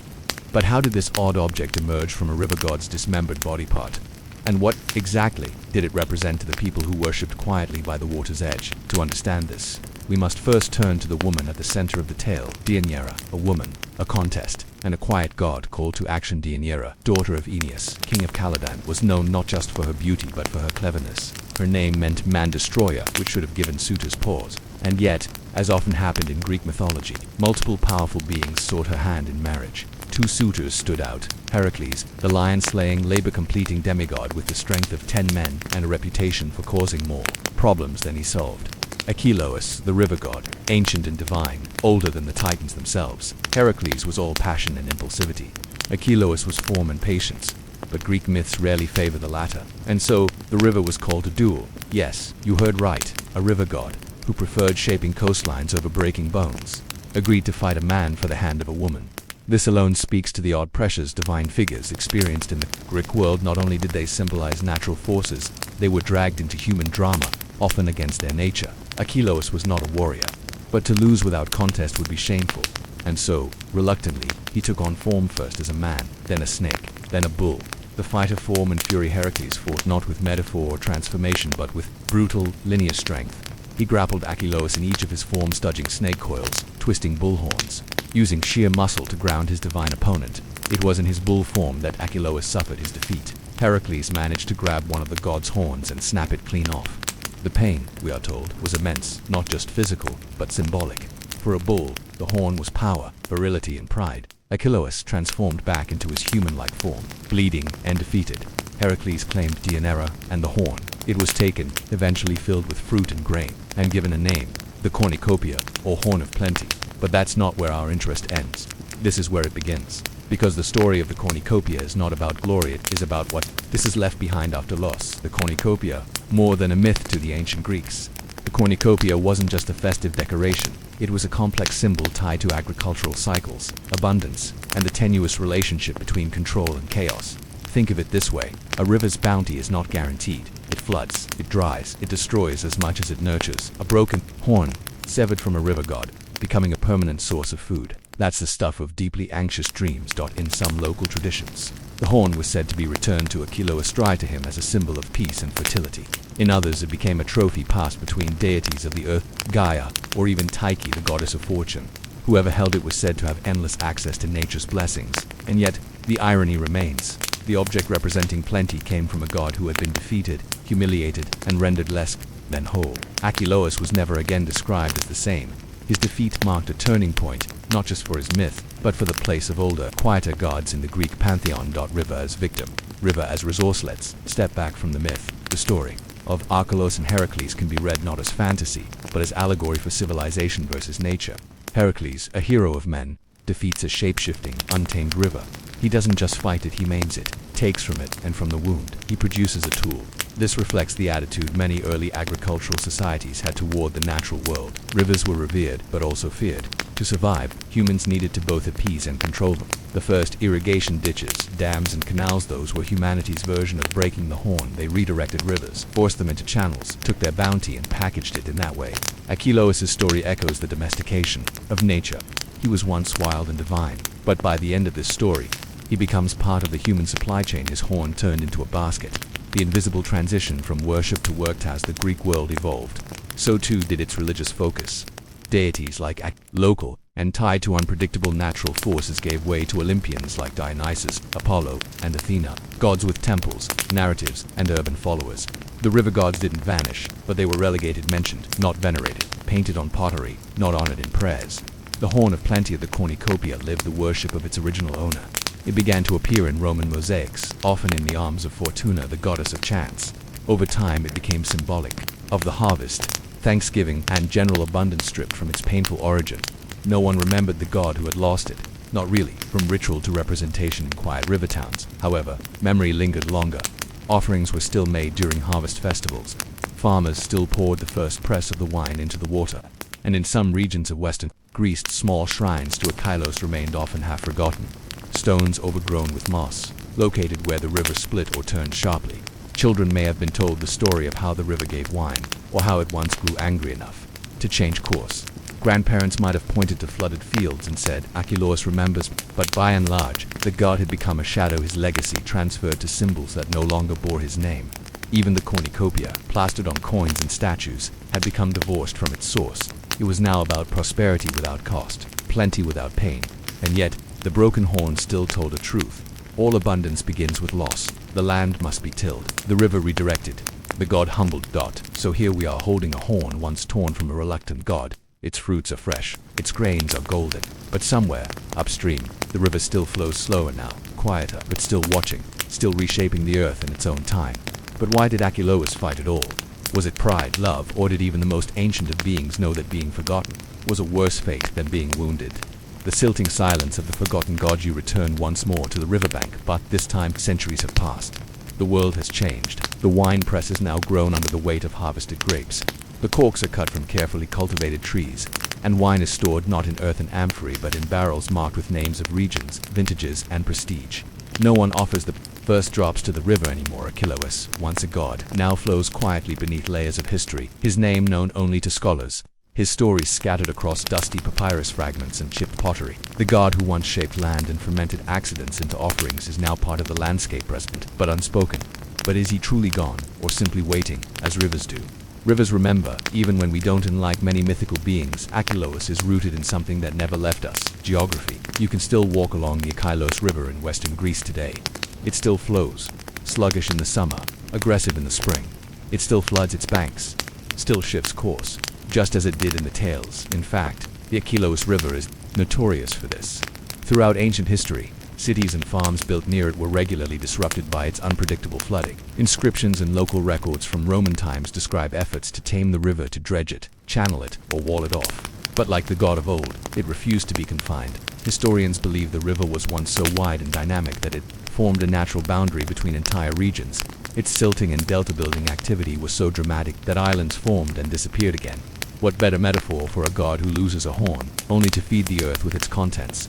Rivers are slow builders. They don't conquer, they accumulate. And so did Achelous' legacy, not through temples or epic poems, but through mud, harvest, and myth woven into function. The wine that became civilization. At revisit the wine. What began as an accident on the riverbank evolved into one of the central pillars of Mediterranean life. By the time of classical Athens, wine was no longer a gift from a curious river, it was a regulated commodity, complete with measurements, tariffs, and export networks. Symposi. Ritual drinking parties were central to political and philosophical life. Plato, Socrates, and Aristophanes all shaped their ideas under the influence of diluted wine served in ornate craters.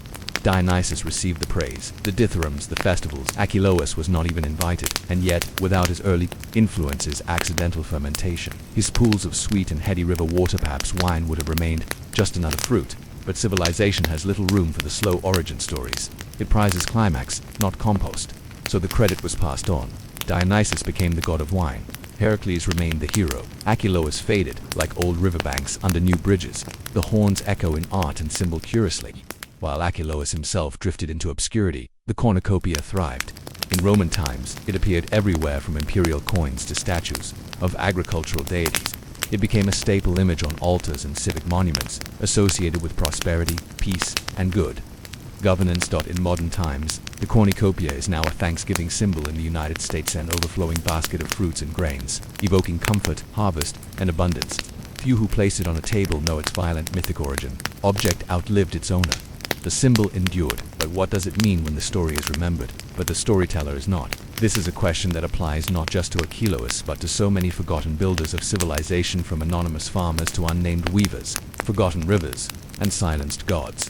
Where water still whispers, there are still places, even now, where rivers are sacred. In parts of rural Greece, small shrines to river spirits survive, half-Christian, half-pagan customs. People still murmur prayers for safe crossings, throw coins into streams, or pour a sip of wine into the water during harvest festivals. These are not acts of belief, perhaps, but of cultural memory, an instinctive echo of older reverence. Somewhere, in that whisper is Achelous still flowing beneath our consciousness, and perhaps that is the ultimate fate of many such figures, not to be worshipped forever, but to become embedded, not gone, but transformed. Like wine from water, like myth from accident. Final reflections, lessons in patience, loss, and unexpected creation. The story of Achelous reminds us that accidental discovery often predates intention, that quiet power can shape civilizations more than heroism. and that even when forgotten, the effects of an origin linger like sediment in a glass. His tale is not one of triumph, nor of tragedy. It is a meditation on slowness, on how rivers cut through rock, not by force, but by persistence. We do not know if Achelous was ever truly worshipped as the inventor of wine, but we know that in the riverbanks of history, the seeds of civilization soaked quietly until they fermented into myth, into ritual, and into culture. So the next time you sip a glass of wine, or walk by a river, remember the God who flowed without fanfare, the God who gave not through glory but through gradual, generous accident. The silting silence of the forgotten God. You return once more to the riverbank, but this time, centuries have passed, the world has changed. The wine press is now grown under the weight of harvested grapes. The corks are cut from carefully cultivated trees, and wine is stored not in earthen amphorae but in barrels marked with names of regions, vintages, and prestige. No one offers the first drops to the river anymore. Achelous, once a god, now flows quietly beneath layers of history, his name known only to scholars, his stories scattered across dusty papyrus fragments and chipped pottery. The god who once shaped land and fermented accidents into offerings is now part of the landscape present but unspoken. But is he truly gone, or simply waiting, as rivers do? Rivers remember, even when we don't. Unlike many mythical beings, Achelous is rooted in something that never left us. Geography. You can still walk along the Achelous River in western Greece today. It still flows, sluggish in the summer, aggressive in the spring. It still floods its banks, still shifts course, just as it did in the tales. In fact, the Achelous River is notorious for this. Throughout ancient history, cities and farms built near it were regularly disrupted by its unpredictable flooding. Inscriptions and local records from Roman times describe efforts to tame the river, to dredge it, channel it, or wall it off. But, like the god of old, it refused to be confined. Historians believe the river was once so wide and dynamic that it formed a natural boundary between entire regions. Its silting and delta building activity was so dramatic that islands formed and disappeared again. What better metaphor for a god who loses a horn, only to feed the earth with its contents? Rivers are slow builders. They don't conquer, they accumulate. And so did Achelous' legacy, not through temples or epic poems, but through mud, harvest, and myth woven into function. The wine that became civilization. Let's revisit the wine. What began as an accident on the riverbank evolved into one of the central pillars of Mediterranean life. By the time of classical Athens, wine was no longer a gift from a curious river, it was a regulated commodity, complete with measurements, tariffs, and export networks. Symposi, ritual drinking parties were central to political and philosophical life. Plato, Socrates, and Aristophanes all shaped their ideas under the influence of diluted wine served in ornate craters. Dionysius received the praise, the dithyrambs, the festivals. Achelous was not even invited, and yet, without his early influences, accidental fermentation, his pools of sweet and heady river water, perhaps wine would have remained just another fruit. But civilization has little room for the slow origin stories. It prizes climax, not compost. So the credit was passed on. Dionysius became the god of wine. Heracles remained the hero. Achelous faded, like old riverbanks under new bridges. The horns echo in art and symbol. Curiously, while Achelous himself drifted into obscurity, the cornucopia thrived. In Roman times, it appeared everywhere, from imperial coins to statues of agricultural deities. It became a staple image on altars and civic monuments, associated with prosperity, peace, and good governance. In modern times, the cornucopia is now a Thanksgiving symbol in the United States, an overflowing basket of fruits and grains, evoking comfort, harvest, and abundance. Few who place it on a table know its violent mythic origin. The object outlived its owner. The symbol endured. But what does it mean when the story is remembered, but the storyteller is not? This is a question that applies not just to Achelous, but to so many forgotten builders of civilization, from anonymous farmers to unnamed weavers, forgotten rivers, and silenced gods. Where water still whispers, there are still places, even now, where rivers are sacred. In parts of rural Greece, small shrines to river spirits survive, half-Christian, half-pagan customs. People still murmur prayers for safe crossings, throw coins into streams, or pour a sip of wine into the water during harvest festivals. These are not acts of belief, perhaps, but of cultural memory, an instinctive echo of older reverence. Somewhere, in that whisper is Achelous still flowing beneath our consciousness, and perhaps that is the ultimate fate of many such figures, not to be worshipped forever, but to become embedded, not gone, but transformed. Like wine from water, like myth from accident. Final reflections, lessons in patience, loss, and unexpected creation.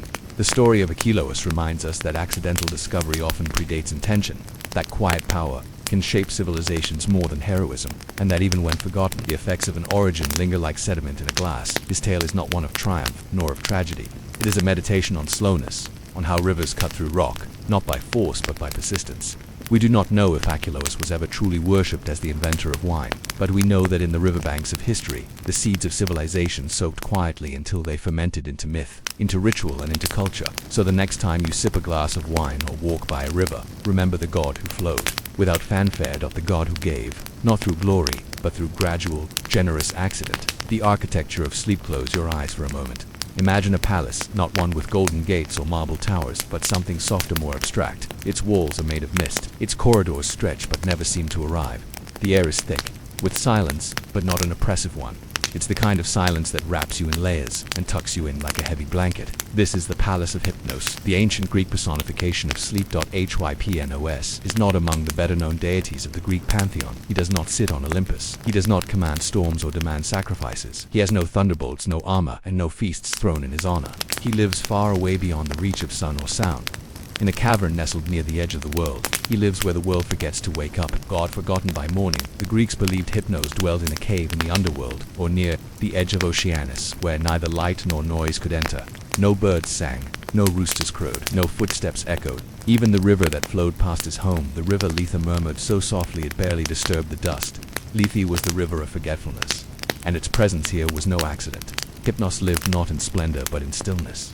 That's important. Because Hypnos wasn't just the god of sleep, he was sleep itself. He didn't send dreams, like his son Morpheus. He didn't represent death, like his twin brother Thanatos. Hypnos simply made you sleep. In myth, even Zeus, the king of gods, was no match for Hypnos when the latter truly wished to work. In the Iliad, Hera herself bribed Hypnos to put Zeus to sleep so she could meddle in the Trojan War. Hypnos agreed, but only after being promised a reward. He had done it once before and suffered for it. Even the king of Olympus feared what sleep could do, and yet, for all this power, Hypnos never fought. He never raised a weapon. He never ran a chariot into battle or shaped the course of history through edicts. Instead, he waited. He waited until your eyes were heavy, until your breathing slowed, until the world dimmed. He waited. And then he took you. The daily descent into silence for the ancient Greeks. Sleep was not a simple biological necessity. It was a ritual, a miniature death, a sacred surrender. The body stopped moving. The mind wandered into other realms. Dreams arrived, and sometimes they didn't come alone. To sleep was to release control. It was not considered passive. It was an offering of the self to something beyond understanding. And Hypnos was the silent tea-priest who accepted it. This is why the ancient Greeks often prayed before sleeping, not just to avoid nightmares, but to protect themselves in the vulnerable hours. They believed sleep opened them up to divine messages or to malevolent spirits. Hypnos, being neutral, did not guard or threaten. He simply was taught in sanctuaries like Epidaurus. People seeking healing would sleep overnight in special chambers, hoping for a dream sent by a god. This practice, known as incubation, was common in temple medicine. Physicians believed dreams were not psychological phenomena, but literal communications from the divine. And Hypnos, he was the doorman, a palace built of absence lets return to the palace. Ancient poets imagined Hypnos' home as a place not of luxury, but of removal. His cave had no doors, lest their creaking disturb, no torches, lest their light wake, no guards, no noise, no demands, only Hypnos lying on a bed of ebony, draped in silence. This concept of sleep as something pure, unbroken, and gently overwhelming is echoed in many cultures, but in Greek thought it was particularly profound. Because the gods were usually loud, they shouted from clouds, threw tantrums, took lovers, or punished mortals. But Hypnos never did. His was a quiet divinity, and in a society like ancient Greece, where civic life, theater, politics, and warfare were ever present, sleep was the one time everyone, regardless of status, gave up their power. It was democratic, it was intimate, and it was Hypnos who governed it all without ever lifting a finger. Sleep, without dreams. It's tempting to confuse Hypnos with Morpheus, his more famous son. But they served different roles. Hypnos put you to sleep. Morpheus shaped your dreams. Thanatos, his twin, brought you death. The Greeks drew clear distinctions between these states: rest, imagination, and end. Sleep was not death, not quite, but it came close enough that the line could blur. They even looked alike in poetry. Thanatos and Hypnos, two young men with folded wings, cradling the dead and the sleeping alike, sometimes even carrying them gently into the underworld. The difference was in the return. You woke from Hypnos, you didn't wake from Thanatos. From myth to medical reality, what did sleep look like in daily Greek life? Surprisingly, the ancient Greeks understood quite a lot about sleep's cycles.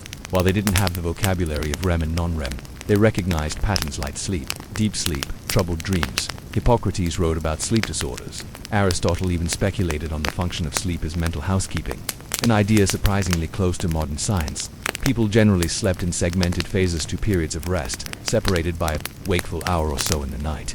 This was common across ancient civilizations. In that quiet time, people might pray, meditate, tend small fires, or speak softly with others. Hypnos, in this way, was a companion to daily life, not just a myth, but an explanation. He was the stillness between speeches, the hush before dawn. He was always there, just not often named. The legacy of a silent god as Roman culture expanded. Hypnos became Somnus, and his image persisted on tombs and statues as a youthful figure with wings. But he was rarely invoked, not because he wasn't important, but because he was inevitable. No one needed to pray for sleep the way they might pray for rain or victory. Sleep came regardless of wealth, war, or worry. That universality made Hypnos feel less like a god, and more like a law of nature, a presence that shaped every life, every day, whether acknowledged or not. And so, over time, his story faded. Not because it ended, but because it continued quietly, night after night. Hypnos never demanded temples. He simply kept building his palace one dreamless night at a time, one heavy breath after another. But what happens inside that palace when sleep is disturbed, when Hypnos is forgotten or pushed aside? What becomes of a world that no longer rests? When sleep is stolen, the world does not always sleep when it should. As you return to the quiet caverns of Hypnos, you notice something different. The fog of silence is thinner. The walls of the dreamless palace tremble faintly, like disturbed curtains. It is no longer untouched by the world. Somewhere out there, people have begun to resist the natural cycle. And when that happens, even the god of sleep stirs.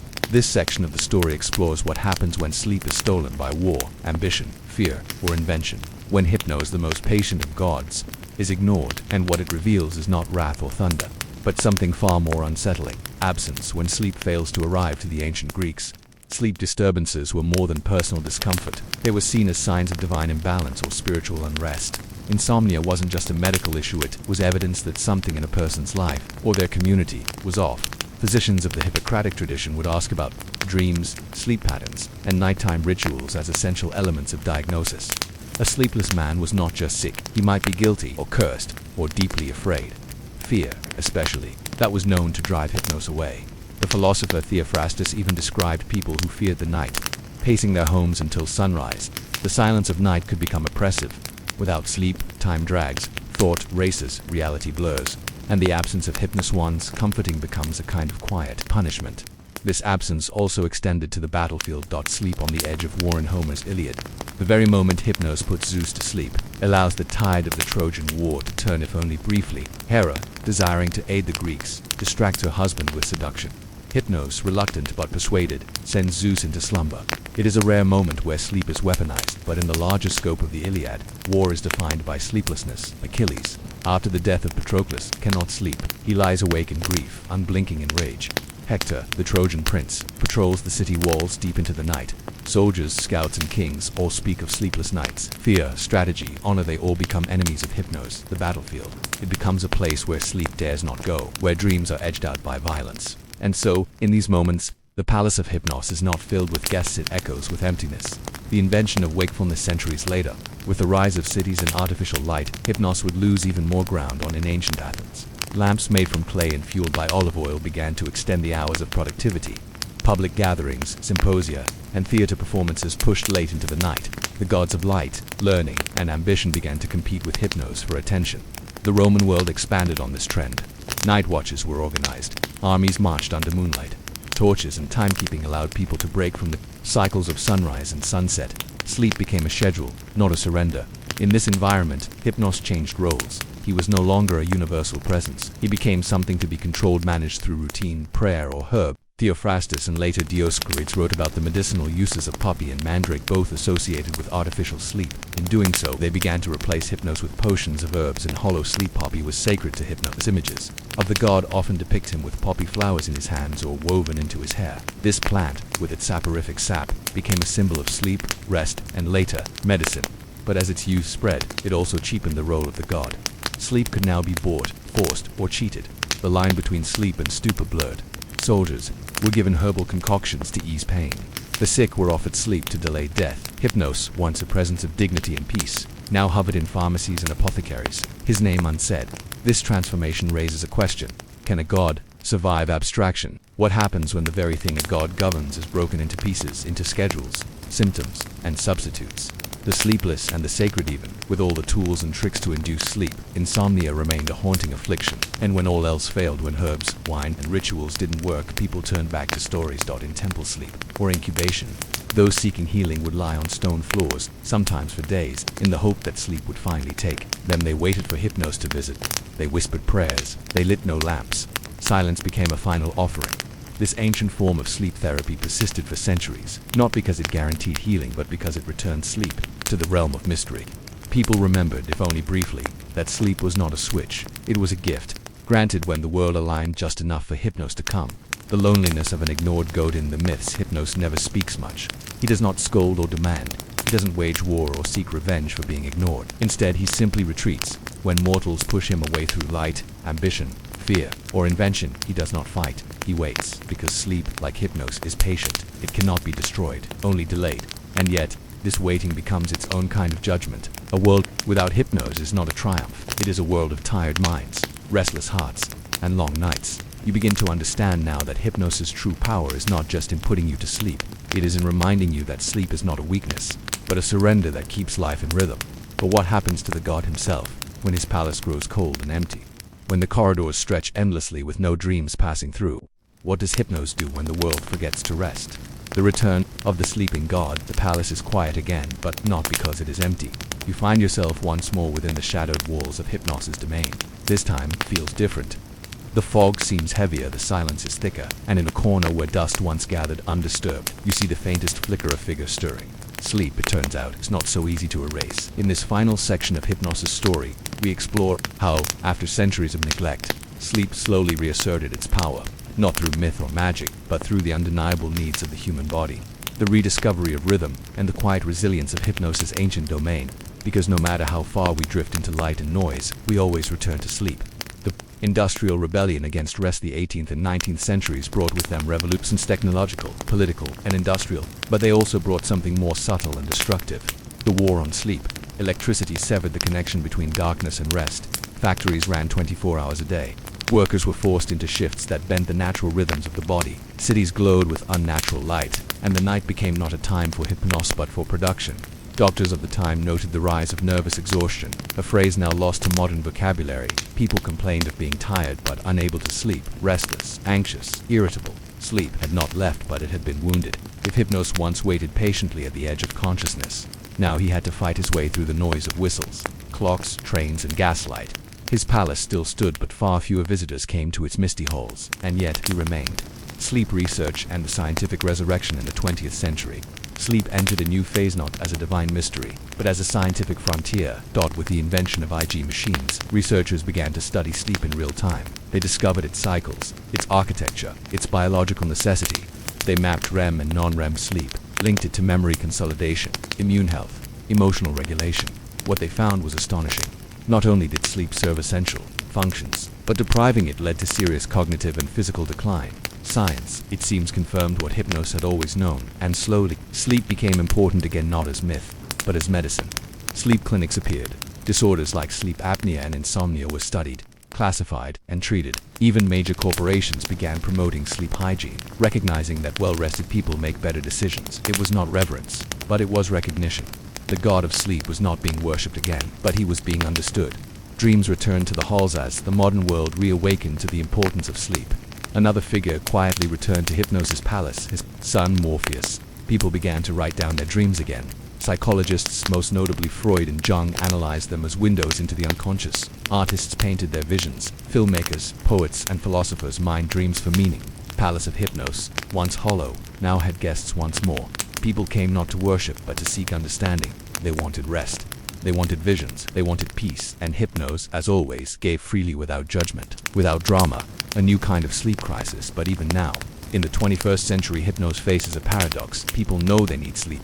Read articles, track their hours with apps, buy special pillows and blackout curtains. And yet, the problem persists. We are the most sleep-aware society in history, and yet, many of us are chronically tired. Why? Because knowing that sleep is good is not the same as surrendering to it, because we treat sleep as a task to be optimized, not a sanctuary to be entered. And Hypnos, patient though he is, cannot force us to rest. He can only open the door. palace awaits, so the palace still stands. It is not in the underworld, not in the stars. It is in you, in your body, your breath, your deep, slow descent into forgetting. Every time you close your eyes, you return to it. The walls remain mist, the halls remain endless, and the bed of ebony still waits, untouched by light, sound, or stress. You do not need to worship Hypnos to meet him. You need only to surrender. To close your book, to silence your phone, to stop checking, measuring, calculating, and to give yourself just for a few hours to that ancient God who has never left. He doesn't need your prayers. He only needs your silence. And so the story ends not with triumph or tragedy, but with a whispered truth. You do not master sleep. It welcomes you when you are ready. And Hypnos, the oldest of gods, will always be there waiting. The silent architects of sleep. Close your eyes again, if only for a moment, not to rest, but to descend. To enter a place behind your eyelids where shapes move without form, voices speak without sound, and logic melts away into something stranger. This is not Hypnos' domain. This is the realm of dreams, and it belongs to his sons. Among them, Morpheus is the most famous, but he is not alone. In ancient myth, there were 3 brothers, each responsible for crafting the different textures of dream. They were the Onaro, the dream bringers, Morpheus, who shaped human forms, Phobita, who conjured animals and creatures, and Phantasos, who delivered dreams of inanimate things. Water, sky. They were technicians of the subconscious, architects of fleeting visions, and messengers from a place even the gods could not fully control. And yet, despite their influence on every sleeping human being, their names are rarely remembered. They came quietly, left without a trace, and their palace, like their fathers, was made not of stone but of shadow. The forgotten dream makers. Let us begin with Morpheus. His name comes from the Greek word morph, meaning form or shape. He did not create dreams, but cast them in human guise. His job was to make dreams believable, to dress them in the familiar so they could walk undetected through your mind. If you've ever dreamed of a long-lost friend, a childhood teacher, or a stranger with eyes you somehow trusted, it was likely Morpheus at work, but he was not alone. His brother Phobita, later called Achelous by the gods, shaped beasts, nightmares, of birds with too many eyes, wolves standing on 2 legs, horses made of fire. These belonged to him. Phobita means frightener, and his craft was darker, though no less essential. For fear, too, was a necessary visitor in sleep. And then there was Phantasos, whose domain was perhaps the most abstract. He built dreams from objects: a golden boat, a city made of clouds, a room with no ceiling. He sculpted the surreal and the symbolic, where Morpheus used faces, and Phobita used claws. Phantasos used metaphor. Together, they formed a trio of silent workers, laboring each night in the workshop of the mind. But unlike the Olympians, they left no temples. Unlike heroes, they carried no weapons. And unlike prophets, they offered no clear answers. They only made images, and then vanished with the dawn. Dreams. In ancient thought, in ancient Greek life, dreams were more than just sleeping thoughts. There were portals, warnings, and sometimes prophecies. People believed dreams came in 2 types. True dreams, which offered insight into the future or divine will. False dreams, which were confusing, meaningless, or misleading. The gods were thought to use dreams as messengers. In Homer's Iliad, Zeus sends a dream to Agamemnon to mislead him, causing poor decisions in battle. In the Odyssey, Penelope worries over a dream's truth, and Odysseus is often guided or warned by images that appear while he sleeps. But the Greeks also understood that dreams could come from the body, not just the gods. The Hippocratic school suggested that digestion, health, and emotion could shape dreams. A heavy meal might invite a dream of being crushed. A fever could bring visions of heat, fire, or drowning. In both cases, the Onaroi were still the artisans behind the veil. Whether delivering divine messages or scrambled biology, they gave form to the formless, the cave of dreams according to the Roman poet Ovid. The Onaroi lived in a dark cave near the land of the Cimmerians, a perpetually shadowed region beyond mortal reach. Their cave, like that of their father Hypnos, was a place where time stilled and sound dissolved. But unlike Hypnos, the Onaroi were active. They emerged from the cave each night, flying on silent wings through the cracks in sleepers' minds. They entered not through doors, but through slumber itself. No summoning, no spell, just the simple, nightly descent into unconsciousness. Each brother had his assignment. One night, Phobita might be sent to a soldier, warning him through monstrous visions. Morpheus might appear to a mother grieving her son, offering comfort in the form of a smiling memory. Phantasos might visit a philosopher, gifting a dream of a floating sphere that led to a new idea. But by morning they were gone. The dream fades, the form dissolves. The names are forgotten. And so their legacy remained, like their creations, ephemeral. The disappearance from myth would then. Did the Onaroi vanish from popular memory? It may be because they were never central to any heroic tale. They had no great feud, no tragic downfall. They did not interfere directly in mortal lives. They only presented possibilities. In myth, power is often measured by noise, thunderbolts, wars, floods, but dreams are subtle. They suggest rather than demand. They reveal but do not explain. And so, over time, the Onaroi became background figures, replaced by more dramatic deities. Even Morpheus, the best known of the three, owes much of his fame not to ancient myth but to later invention. His name was popularized in Roman literature and revived in modern fantasy, far beyond what early Greeks ever envisioned. His brothers Phobata and Phantasos slipped away entirely, but dreams endure even without temples or poems. The work of the dreamweavers never stopped. Every night, across every age, their presence is felt in the flickering world behind closed eyes.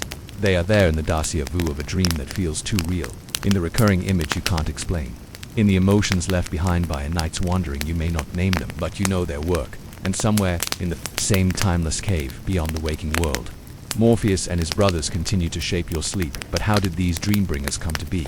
What was their purpose, beyond imagery? And could the ancient Greeks ever truly trust what they saw? In dreams, the mirror of the mind return again to the darkness behind the eyes. This time, you do not arrive in the dreamscape itself, but in the space before it where thoughts tremble on the edge of imagery. And the work of Morpheus and his brothers is just beginning. In this section, we look deeper into the meaning, purpose, and mistrust of dreams in the ancient world. Because while the Onaroi were masters of form, even they could not promise truth. The Greeks looked to dreams for guidance, but they also feared them. Because a dream can comfort or confuse, it can reveal or deceive. And that ambiguity, that strange mixture of hope and distortion, is precisely where the dream weavers held their greatest power. Who sent the dream? In Homer's Odyssey, Penelope is unsure whether her dream is a true message from the gods or a trick. She tells Odysseus, still disguised as a beggar, that dreams can come from two gates, one made of ivory, from which deceptive dreams pass, one made of horn, from which truthful dreams emerge. This idea of two gates became a lasting metaphor in classical thought. Even centuries later, philosophers and poets asked the same question. Was my dream real? Did it come from Morpheus, bearing something meaningful? Or from Phobata, a shape-shifting nightmare? Or perhaps Phantasos, clouding my mind with symbols? The Greeks did not take dreams lightly. They kept dream diaries. They visited oracles not just for prophecy, but to interpret strange dreams. Some paid priests to perform rituals that would cleanse them of a bad vision. A dream was not entertainment, it was a message to be decoded. But from whom? Was it the gods, the dead, the self? This uncertainty only deepened the mystery of the Onaroi, because though they crafted dreams, they did not create meaning. That was left to you. Temples of sleep and sacred dreams. To better understand dreams, many ancient Greeks turned to ritual. Across the Mediterranean, healing sanctuaries such as the Asclepian at Epidaurus welcomed those seeking relief not just from illness, but from nightmares, confusion, and spiritual unrest. Patients would arrive, cleanse themselves, and then sleep in sacred chambers. The hope was that the god Asclepius, or one of his attendants, would send a dream-vision, revealing the path to healing. These dreams were often interpreted the next day by temple priests. A snake wrapping around a limb might mean physical healing. A vision of light might symbolize recovery. The priests were not just doctors, they were dream analysts, scribes of the Onarioi's work, and in many cases, these rituals led to profound psychological or physical relief. Why? Because the act of dreaming, combined with ritual, belief, and silence, allowed people to access parts of themselves they had no language for while awake. In this way, Morpheus and his brothers became healers, whether they intended to or not. The mind as theater. The philosopher Plato had little patience for dreams. In the Republic, he warned that dreams revealed the basest parts of the soul, desires for violence, lust, and chaos. He believed dreams were what happened when reason slept and appetite took over. His student Aristotle, however, took a more observational approach. He didn't think dreams were divine, but natural products of sensation, emotion, and memory. In his view, dreams came from within, not above. Still, he acknowledged something strange. Dreams could reveal things unknown to the waking mind. They could inspire, they could disturb, they could warn of illness or danger. It was as if, even without divine authorship, dreams still knew more than we did, and that made them powerful. The trouble with Phobata, not all dreams were welcome. Phobata, the frightener, did not send nightmares arbitrarily. His presence often mirrored fear, stress, or trauma. He was the sculptor of monsters, but not the source of fear itself. He simply took what already lived in your chest and gave it shape. Nightmares were seen as signs of guilt, danger, or imbalance. A person plagued by visions of wild animals or shadowy figures might be told to purify their home, atone for an offense, or visit an oracle. And sometimes nightmares were accepted as punishment from the gods, a subtle nudge, rather than a thunderbolt. Is perhaps the most haunting part of Phobata's craft. He never harmed directly, he only showed you what you were already afraid to see. Phantasos, and the language of the absurd. Phantasos, the most mysterious of the brothers, worked in symbol and abstraction. A boat sailing uphill, a tree filled with clocks, a fish that sings your name. These were not hallucinations, they were images of the subconscious, expressed in a language no one fully understood. Today, we might call this symbolic thinking. But to the ancient Greeks, these dreams required interpretation. A single object might carry layers of meaning. A crumbling wall could signify the collapse of a household. A locked door might warn of secrets left hidden. Phantasos was not chaotic, was cryptic. He gave you clues. Whether you followed them was your choice.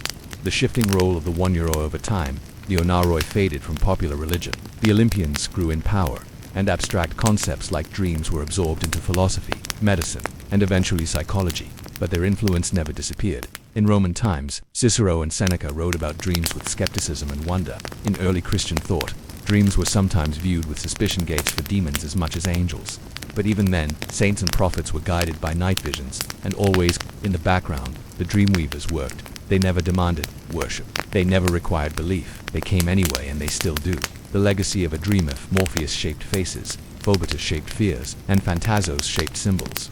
Then their true gift was not the image but the emotion it left behind, because, long after a dream fades, you may still feel it.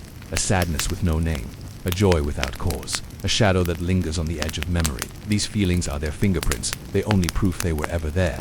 But were the onaroi servants, messengers, or watchers? And do dreams come only to deliver, or to transform? The transformation within the dream. Now we stand at the edge of the dream itself, no longer observers. We are within it, walking among the illusions crafted by Morpheus, startled by the shadows of Phobeta, and confused by the symbols left by Phan. This final section explores not just who these brothers were, but why they mattered then and now. Because dreams were never just decorations of the night, they were tools of transformation. And those who paid attention often emerged from them, changed. The onaroi as reflections of the self. The ancient Greeks did not treat dreams as escapism. They saw them as mirrors, often distorted, but still capable of showing truths too painful or too complex to see while awake. The onaroi did not bring wisdom directly, they gave experience. Imagine a dream in which Morpheus presents a dead, loved one smiling, speaking, alive. That encounter may bring comfort or sorrow, but it's not about the illusion. It's about what the dreamer does with it. Do they find closure? Do they awaken weeping? Do they tell the story again and again, as if it truly happened in this way? Dreams became emotional tools, helping people mourn, forgive, or let go. And the Greeks, always aware of human frailty, recognized that transformation often required a journey that logic alone could not provide. Dreams became that journey, and the guides, the cultural memory of Morpheus. Though Morpheus faded from ritual, his image endured. In the Middle Ages, his name was revived in poetry, often as a shadowy figure who appeared with wings, touching the sleeping with a poppy in hand. During the Romantic era, Morpheus re-emerged in literature as the gentle shaper of dreams, soft-spoken, tragic, and beautiful. He became shorthand for the emotional power of the dream world. In the 19th century, the drug morphine was named after him. Its use, both as a painkiller and sedative, symbolized the god's ability to ease suffering, remove awareness, and create the sensation of escape. But even this association reminds us of the duality of dreams, comfort and danger, healing and deception. Morpheus, it seemed, still had influence, just not as a god. As a concept, where the brothers still walk. Even in modern psychology, the influence of the onaroi lingers. Sigmund Freud, in the interpretation of dreams, believed dreams were the royal road to the unconscious. They were not divine messages, but reflections of repressed desires and unspoken fears. Carl Jung expanded on this, treating dreams as symbolic journeys, deeply personal, yet strangely universal.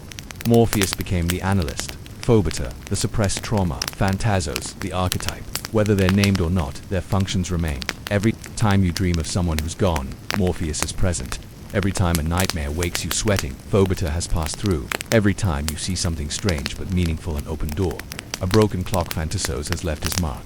And every time you wake and wonder what it meant, you are still in conversation with the dreamweavers. Why the Greeks feared and revered dreams to the ancient mind. What made dreams so powerful was their liminality, the fact that they existed between worlds, between sleep and wake, between thegods and the self, between memory and imagination. This is why dream interpretation was never a science, it was an art, a negotiation. The Greeks understood that you could not take a dream at face value, but you also couldn't ignore it. In this way, they taught their audience to live with uncertainty, to accept mystery as a condition of being human.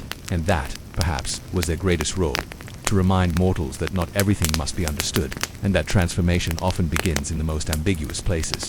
The final form of the dream. Let's return one last time to the cave, where the onaroi resides. That it has no entrance you can find by walking.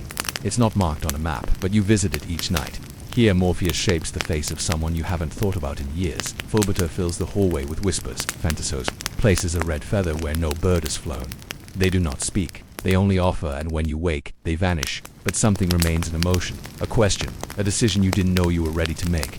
That is the true legacy of the Onaroi. They don't change the world outside, but they change the world within, quietly, consistently, night after night. So while their names may be forgotten, their work continues every time you close your eyes. And something begins to shape itself from the dark, because the dream is never just a dream. It is an invitation, a challenge, and sometimes a doorway. The fire at the center you stand, not on a battlefield or in a temple court, but at the hearth. It is a quiet place, tucked inside every ancient home, a slow-burning flame, barely shifting. Warm, not roaring, constant, not dramatic. This is the realm of Hestia, goddess of the hearth, the home, and the unseen stability of civilization. Unlike her divine siblings Poseidon, Hera, Demeter, Hades, and Zeus, Hestia never took part in quarrels. She never rode chariots through the sky or cast curses upon heroes. She is perhaps the most stationary of all the Olympians, and yet she may also be the most essential. This is the story of a goddess who never left home, and in doing so came to embody the values of continuity, peace, and quiet devotion, a presence so constant. Most forgot to speak her name because she was already there. The first and the last Hestia was the eldest child of Cronus and Rhea, making her the first Olympian to be born and, famously, the first to be swallowed by her father. Later, when Zeus overthrew Cronus and freed his siblings, Hestia was the last to be released. Thus she was both the firstborn and the last reborn, a cycle that mirrors her role in ritual. In Greek religious practice, Hestia was invoked first and last in every prayer, every sacrifice, and every offering. Whether in public ceremonies or private meals, her name quietly framed the event. Like the walls of a house around a family, she was not the goddess of drama, but of structure of all the Olympians. She is the one who never left Mount Olympus, nor participated in feuds or adventures. When Dionysius was invited to join the 12 Olympians, it was Hestia who stepped aside, not from weakness, but from peaceful choice. And in that gesture, she revealed something rare among the gods, a lack of ego. The hearth is hard to understand. Hestia, you must understand the ancient Greek hearth. It was not merely a fireplace, it was the center of the household, both physically and symbolically. In rural homes and city houses alike, the hearth was where meals were cooked, offerings were made, and stories were told. It was also sacred. A small flame, kept alive, represented the health and spirit of the home. When a new family formed, a bride might carry fire from her mother's hearth to kindle a new one in her husband's house. The hearth wasn't just warmth, it was continuity. At the center of every Prytanean, a civic building in Greek cities, where leaders met and meals were shared, burned an eternal flame in Hestia's honor. She was there not just in homes, but at the core of the polis, the city-state. So while she didn't travel, Hestia was everywhere. The goddess who declined Hestia is perhaps the only Olympian known more for what she refused than what she did. Powerful gods Apollo and Poseidon once courted her. Either suitor could have offered power, position, or glory, but Hestia declined both. She requested, and was granted by Zeus, the right to remain forever unmarried and undisturbed on choosing solitude. She chose service. Her virginity was not symbolic of fragility, but of autonomy. By staying out of Olympus's power struggles and romantic entanglements, Hestia became a symbol of stability and neutrality, a rare thing among gods who were often driven by passion, rivalry, and revenge. In her stillness, she became a constant, and that constancy is what people relied on. You did not need to call out to Hestia in desperation. She was already present, already warm, already watching. Worship without monumentum, like Athena with her grand Parthenon, or Zeus with his massive statues. Hestia had no major temples. This wasn't because she was unpopular, it was because her temple was every home. To worship Hestia was not to visit a sanctuary, but to live with respect, to prepare food thoughtfully, to tend to daily needs with care. She was worshipped through habit, not spectacle. Even in public life, the flame of Hestia was treated with care. If a city was founded in a new location, settlers would carry embers from the old city's sacred fire to the new land.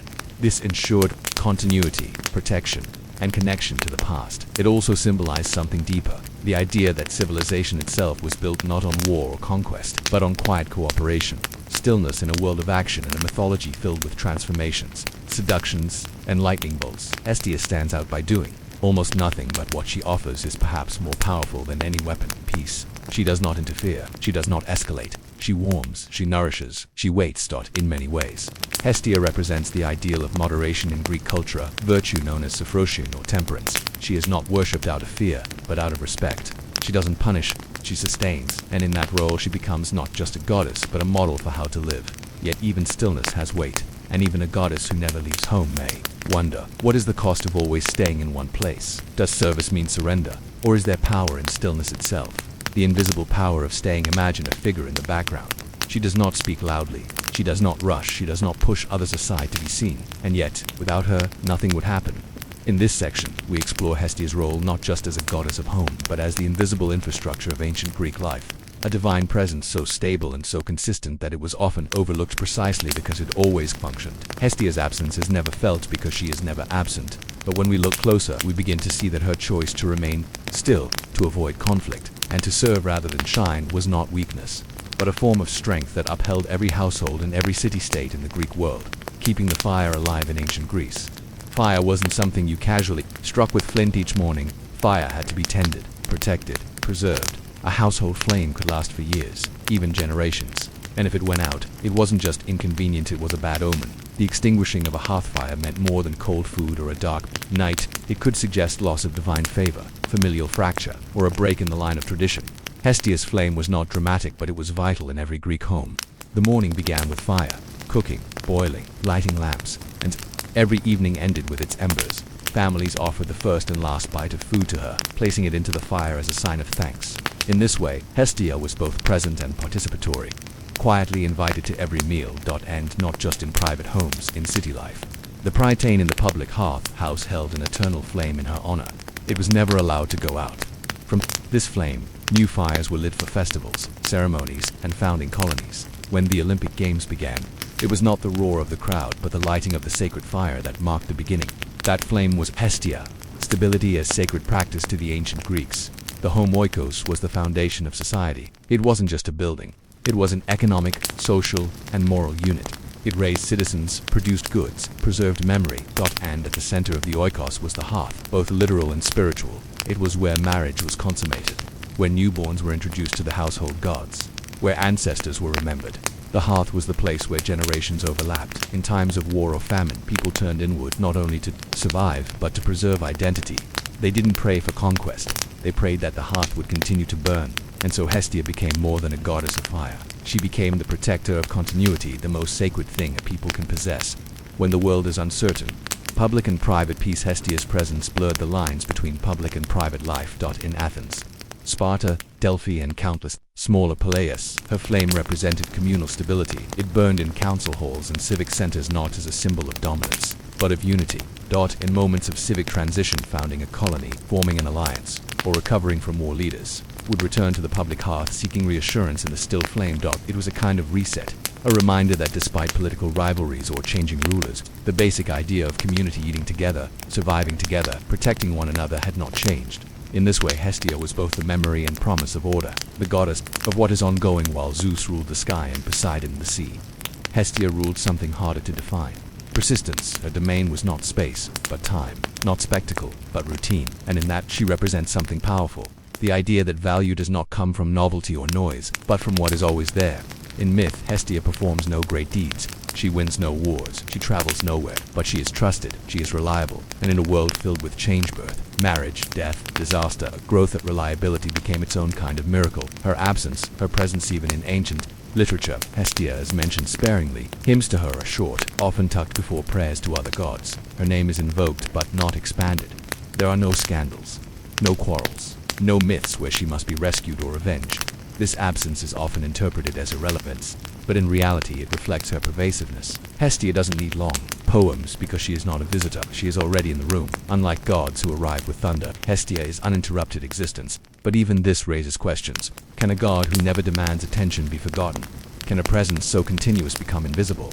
Is there power in being overlooked? The quiet strength of saying no. When Hestia refused both Apollo and Poseidon, she rejected not just marriage, but the usual mythological script.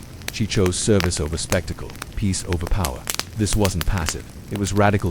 In a pantheon where gods frequently asserted their will, where female deities were often cast in the roles of wife, mother, or rival, Hestia stood apart. She did not need to control the world. She only needed to sustain it, and in doing so, she became an anchor not for the heavens or the sea, but for every person who returned home and found the same warm fire still waiting. But in a world where noise and movement define greatness, what happens to the goddess who chooses stillness? Does she fade, or does she become something deeper, woven into the very structure of life itself? The enduring flame, the fire still burns. It does not flicker in protest. It does not rage with change. It burns slowly, steadily, exactly as it always has. And in that flame, now quiet, now unnoticed, lies the last piece of Hestia's story, her legacy, not through myth, but through endurance. Because Hestia was never about events, she was about conditions. She did not alter history by force. She shaped it by offering something more subtle and profound. Continuity in a world constantly in motion, and long after her name faded from temples, the idea of Hestia continued to shape how people lived, gathered, and remembered. The fall of the household god as Greek religion transitioned into the Roman world and then gradually gave way to Christianity. Many Olympian gods were either reinterpreted or abandoned. Zeus became a distant echo of a high god. Apollo was absorbed into images of light and reason. Artemis and Demeter gave way to the Virgin and the earth as Christian metaphors. But what about Hestia? The Romans gave her the name Vesta, and under that name she briefly flourished. The Vestal Virgins, priestesses devoted to Vesta, maintained the sacred fire of Rome itself. It was believed that the survival of the Roman Empire depended on this eternal flame, and as long as it burned, Rome endured. But when that flame was finally extinguished in the late 4th century CE, as Christianity rose to dominance, so too disappeared the last institutional memory of Hestia. There were no altars left, no hymns sung, no stories retold. She had always been quiet, and now she simply slipped away. But the fire didn't go out, even as formal worship vanished. The core values Hestia represented: hospitality, the sacredness of home. Daily ritual remained alive in cultural memory. In Christian households, the act of lighting a candle, especially during meals or prayer, mirrored ancient offerings to Hestia. In rural European traditions, the kitchen hearth retained its symbolic importance well into the 19th century. It became the place where births were announced, blessings were said, and sometimes where the dead were mourned. Though no longer personified, Hestia's presence remained.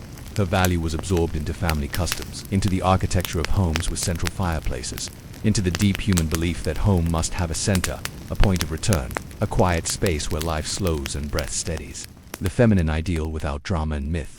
Female deities were often shaped by tension between motherhood and virginity, between independence and submission, between rage and love. But Hestia rejected the narrative arc entirely. She did not struggle for autonomy. She had it from the start. She did not battle for recognition. She simply was necessary. She did not assert herself over others. She supported everyone without condition. In doing so, she offered an image of feminine divinity that was not combative, not ornamental, but enduring. She didn't need to prove her strength. She had become essential infrastructure. The invisible center of civilization. Hestia teaches that the most powerful forces are often the least visible. You cannot build a city without shelter. You cannot govern without gathering. You cannot gather without warmth. And you cannot sustain warmth without a central flame, literal or metaphorical. In this sense, Hestia represents the social contract before it was named. She is the unspoken agreement that says, we will return home. We will sit together. We will make space for each other. We will not let the fire die. And perhaps in this time of restless movement, of virtual lives and scattered attention, the presence of Hestia is more relevant than ever. Home as sacred space to modern ears. Home may not sound divine. It may evoke chores, responsibilities, or solitude. But in ancient Greece, and in many parts of the world still today, the home is the first sanctuary, the first classroom, the first government, the first temple, and at its center, Hestia. She reminds us that divine presence does not require spectacle, that a meal prepared with care is a form of worship, that simply showing up day after day for the same people, in the same space, with warmth and patience is a sacred act. Hestia's greatness lies in the fact that she does not change. She remains always. Reflection, the power of stillness. What do we make of a goddess who never left home? We might say she was small, passive, forgettable. But we'd be wrong, because Hestia chose to remain, even when she could have wandered. She gave to all, even when no one noticed. She protected the flame, not for herself, but for the world. And in doing so, she teaches us that sometimes the most profound impact comes not from noise or novelty, but from trustworthy stillness, from being the person others can count on, from holding space when everything else moves. She teaches that home is not a place, but a practice, that warmth is not fire, but presence, and that the truest kind of strength is quiet and unwavering. The messenger who was always on time. Imagine moving so fast you're forgotten. That's the paradox of Iris, the winged messenger goddess of Greek mythology. She moved with such quiet efficiency that most of the time no one noticed her at all. Not because she wasn't important, but because she was always there, delivering messages across heaven, sea, and earth, without complaint, delay, or drama. Iris is often described as a rainbow, fleeting and beautiful here for a moment, then gone. But unlike Hermes, who carried messages with charm and mischief, Iris worked with a more singular purpose. Her job was not to entertain or manipulate. It was simply to deliver divine speech from one place to another, carried across realms with absolute precision. And in that act of repetition of doing her job over and over, in silence and without spectacle, she became one of the most reliable but least glorified deities of the ancient world. This is the story of divine utility, of how one goddess served without resistance, and how her quiet efficiency helped hold Olympus and the cosmos together. Not a trickster, just a courier. Let's begin by clearing a common confusion. Iris and Hermes were both messengers, but their styles and spheres of work were completely different. Hermes was the messenger of the Olympian Zesbot. He was also a god of trade, trickery, language, thieves, and transitions. His messages often came with conditions, riddles, or clever manipulations. Iris was not like that. She was loyal to Hera, queen of the gods, and answered primarily to her. She also served the other Olympians when called, but always with a sense of duty, never mischief. She did not sneak or whisper. She delivered words exactly as they were spoken, without embellishment. She was the transmission line, not the interpreter. This made her, in a sense, boring, but in the best way. In the way a lighthouse is boring or a heartbeat. She was there. She worked. She vanished. A rainbow as infrastructure. Iris's name is the origin of the word iris, both the colored part of the eye and the flower. In myth, she was often described as trailing a rainbow across the sky as she moved. This image is gentle, poetic, but it also reflects a deeper truth about her role. Rainbows connect to points. They appear only when sunlight and rain intersect. They bridge moments of clarity and cloud. That was Iris's job. She connected realms, Olympus to earth, gods to mortals, mortals to sea nymphs, dreams to waking. She moved between states of being, not just places. She could fly to the edge of the known world, dive beneath the ocean, or appear in a battlefield carrying a single word from Hera. And she did all of it with the simple grace of someone not asking to be remembered. No feuds, no fanfares. I had no rivalries. She wasn't loved or hated.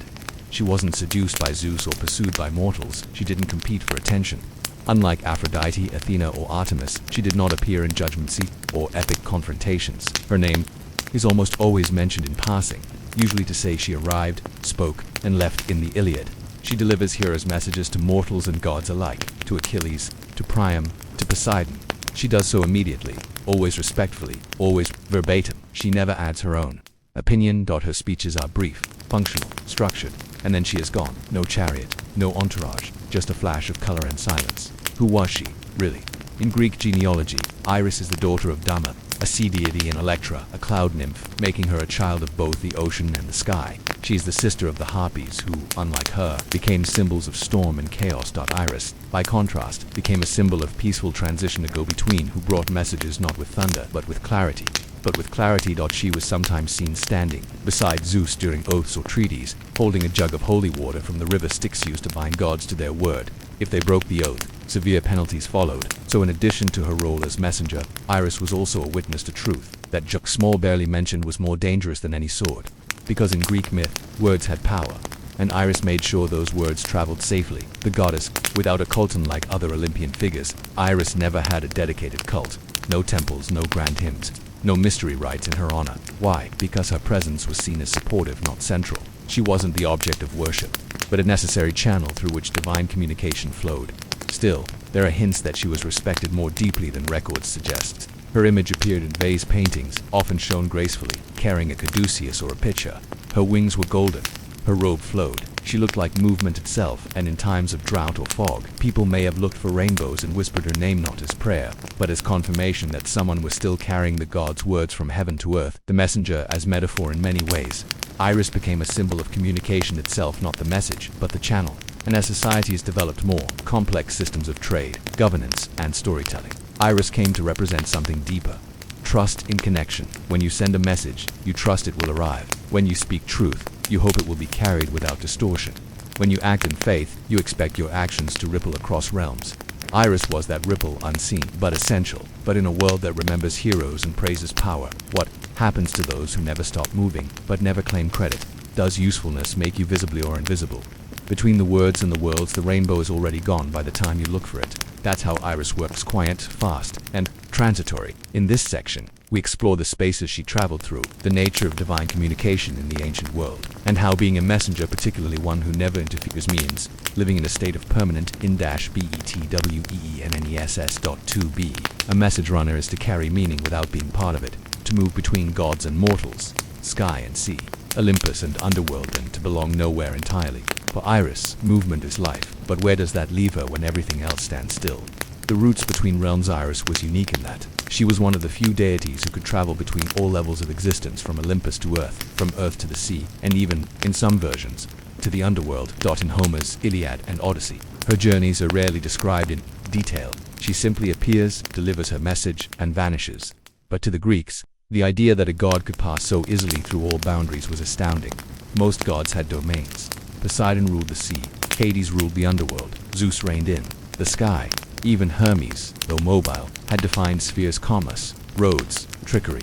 But Iris had access, not ownership. She belonged to the thresholds, to the spaces between, and that made her presence subtle, but deeply symbolic.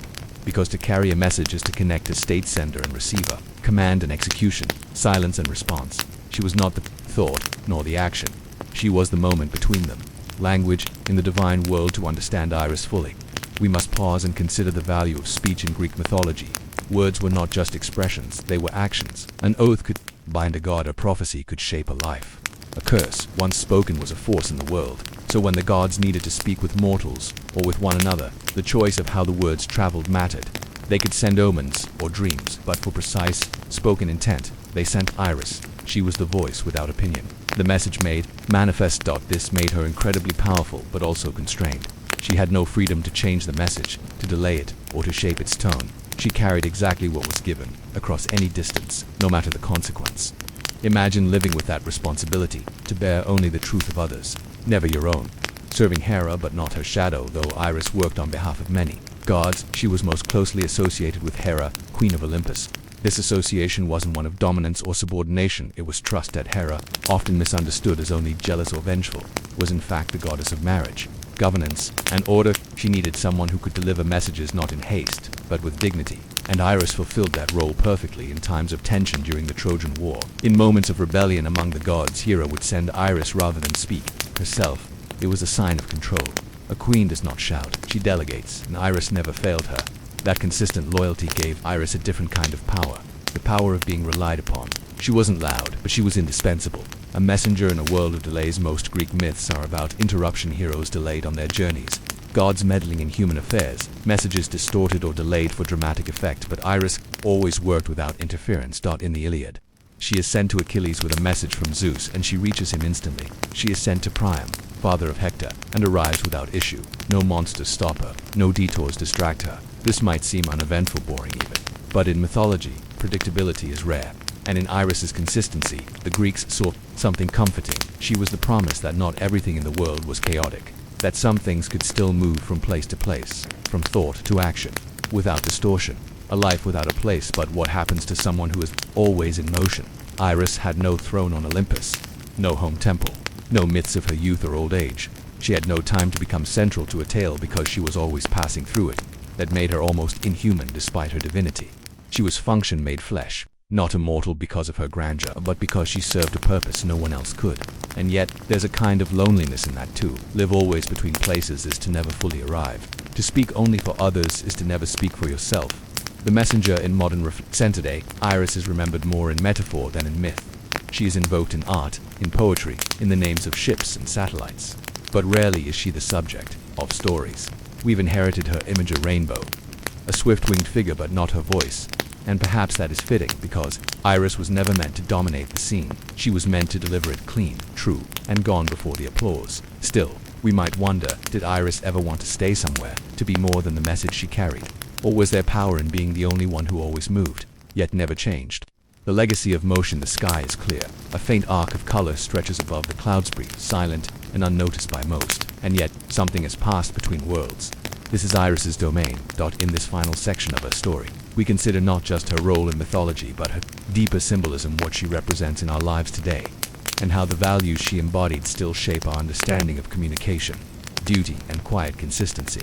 Because while Iris was never the center of a myth, she was often its turning point. She brought the word that began a war, the command that ended a quarrel, the message that carried peace or punishment, and in doing so, she showed that some of the most powerful figures in history are those who move through it, rather than stand in its spotlight. Transmission without interruption. Iris's greatest strength wasn't speed or elegance, it was clarity. In a world where gods often distorted the truth, tricked mortals, or manipulated prophecy, Iris was unique. She said only what she was told to say, no more, no less. This restraint was rare. Her counterpart Hermes, for example, often adjusted or interpreted messages to suit his purposes. But Iris was not interested in shaping events, only in moving them along. She is, in a way, the divine embodiment of transparency. She didn't add anything to the message. She didn't dramatize it. She simply made sure it got there, and that made her trustworthy in a way few gods were. Modern messengers, ancient roots today. We live in a world obsessed with communication, mails, texts, calls, notifications. But how often is the message truly clean, honest, unmanipulated? In this, Iris becomes a kind of timeless ideal, a message delivered without ego, a connection made without agenda, a carrier who asks for nothing in return. She doesn't seek fame. She doesn't expect worship. She doesn't need to be named in every story. She is the line between speaker and listener, the invisible bond holding conversation and, by extension, community dashed together. Think of every moment in your life where something important was passed along: news, truth, comfort, warning. If it arrived without error, distortion or harm, then something like Iris was at work. Symbolism across cultures, though Iris herself faded from worship after the classical period. The rainbow as a divine or spiritual connector continued across many cultures. In Norse mythology, Bifrost was the rainbow bridge between Earth and Asgard. In Hindu traditions, rainbows are associated with gods and celestial boats. In Christianity, the rainbow is a symbol of covenant, appearing after the flood as a sign of peace. What all these share is the idea of a bridge, a pathway between realms, a symbol of transition, transformation, and message bearing. Iris was not just the Greek version of this idea, she was its purest form. She didn't just travel the rainbow, she was it. Her disappearance and her diffusion. Why then did Iris disappear from mythology? Perhaps because she succeeded too well. She fulfilled her function so completely that no myth could continue with her still in it.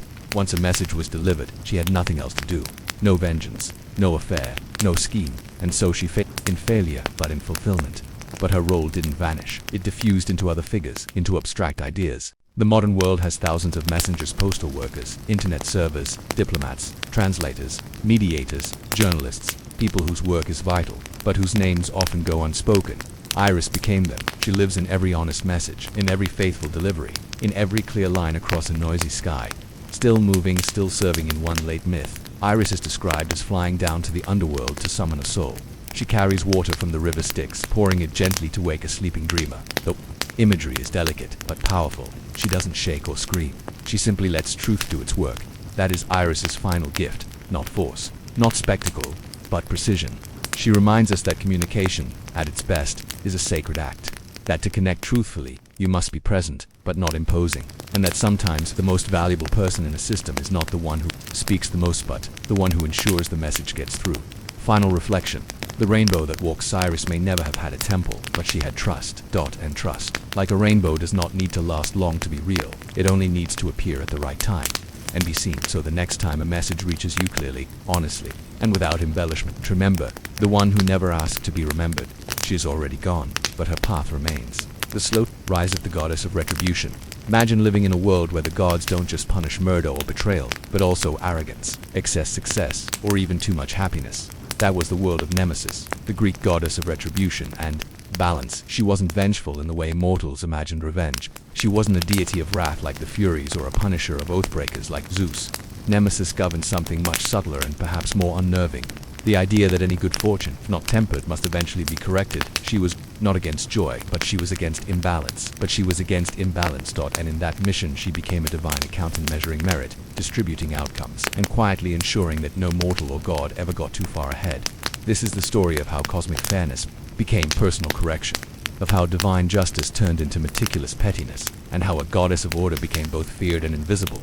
Born from the idea of balance, Nemesis was often considered a daughter of Nyx Night, one of the primordial forces of the cosmos.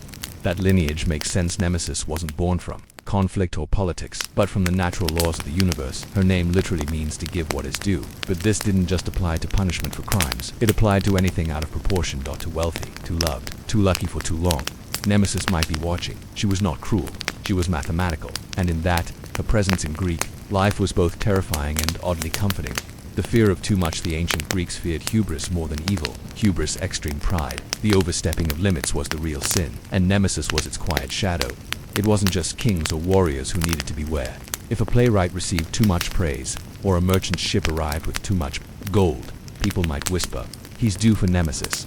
To invite her notice didn't require a crime, just imbalance. And once she noticed you, she didn't need to strike immediately. She simply waited for the moment when things began to shift. A fortune turned, a reputation frayed, a small illness became permanent. No thunderbolts, just correction. Temples without drama, and like Zeus, who ruled from thunderous peaks, or Athena who towered over Athens, Nemesis had very few public displays of grandeur. Her most notable sanctuary was in Rhamnus, a quiet coastal town in northeastern Attica. There, worshippers came not to plead for favor, but to acknowledge their limits.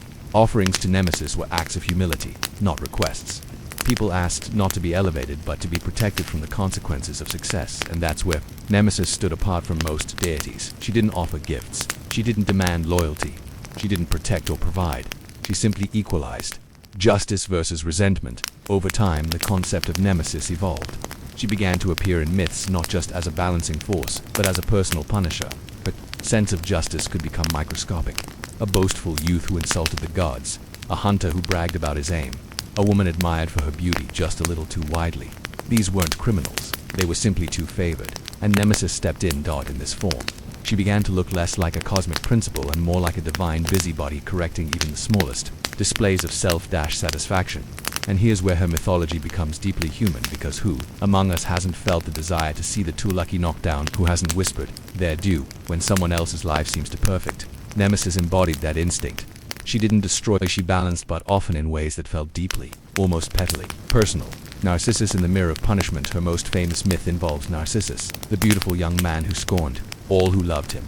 After breaking the heart of a nymph named Echo, Nemesis decided it was time for him to learn humility. She lured him to a still pool of water, where he saw his own reflection and fell in love with it. Unable to possess or escape what he saw, he wasted away at the edge of the water. And from that place, the flower that bears his name was said to bloom. It was not a punishment of rage. It was a lesson in symmetry. He had made others suffer through unreciprocated love. Now he would suffer the same. This is the essence of Nemesis, not vengeance, but repetition. She doesn't invent pain. She simply turns it back toward the source. When fortune becomes suspicion, in ancient society, if you rose too far, too fast, people often saw it not as skill, but as dangerous fortune.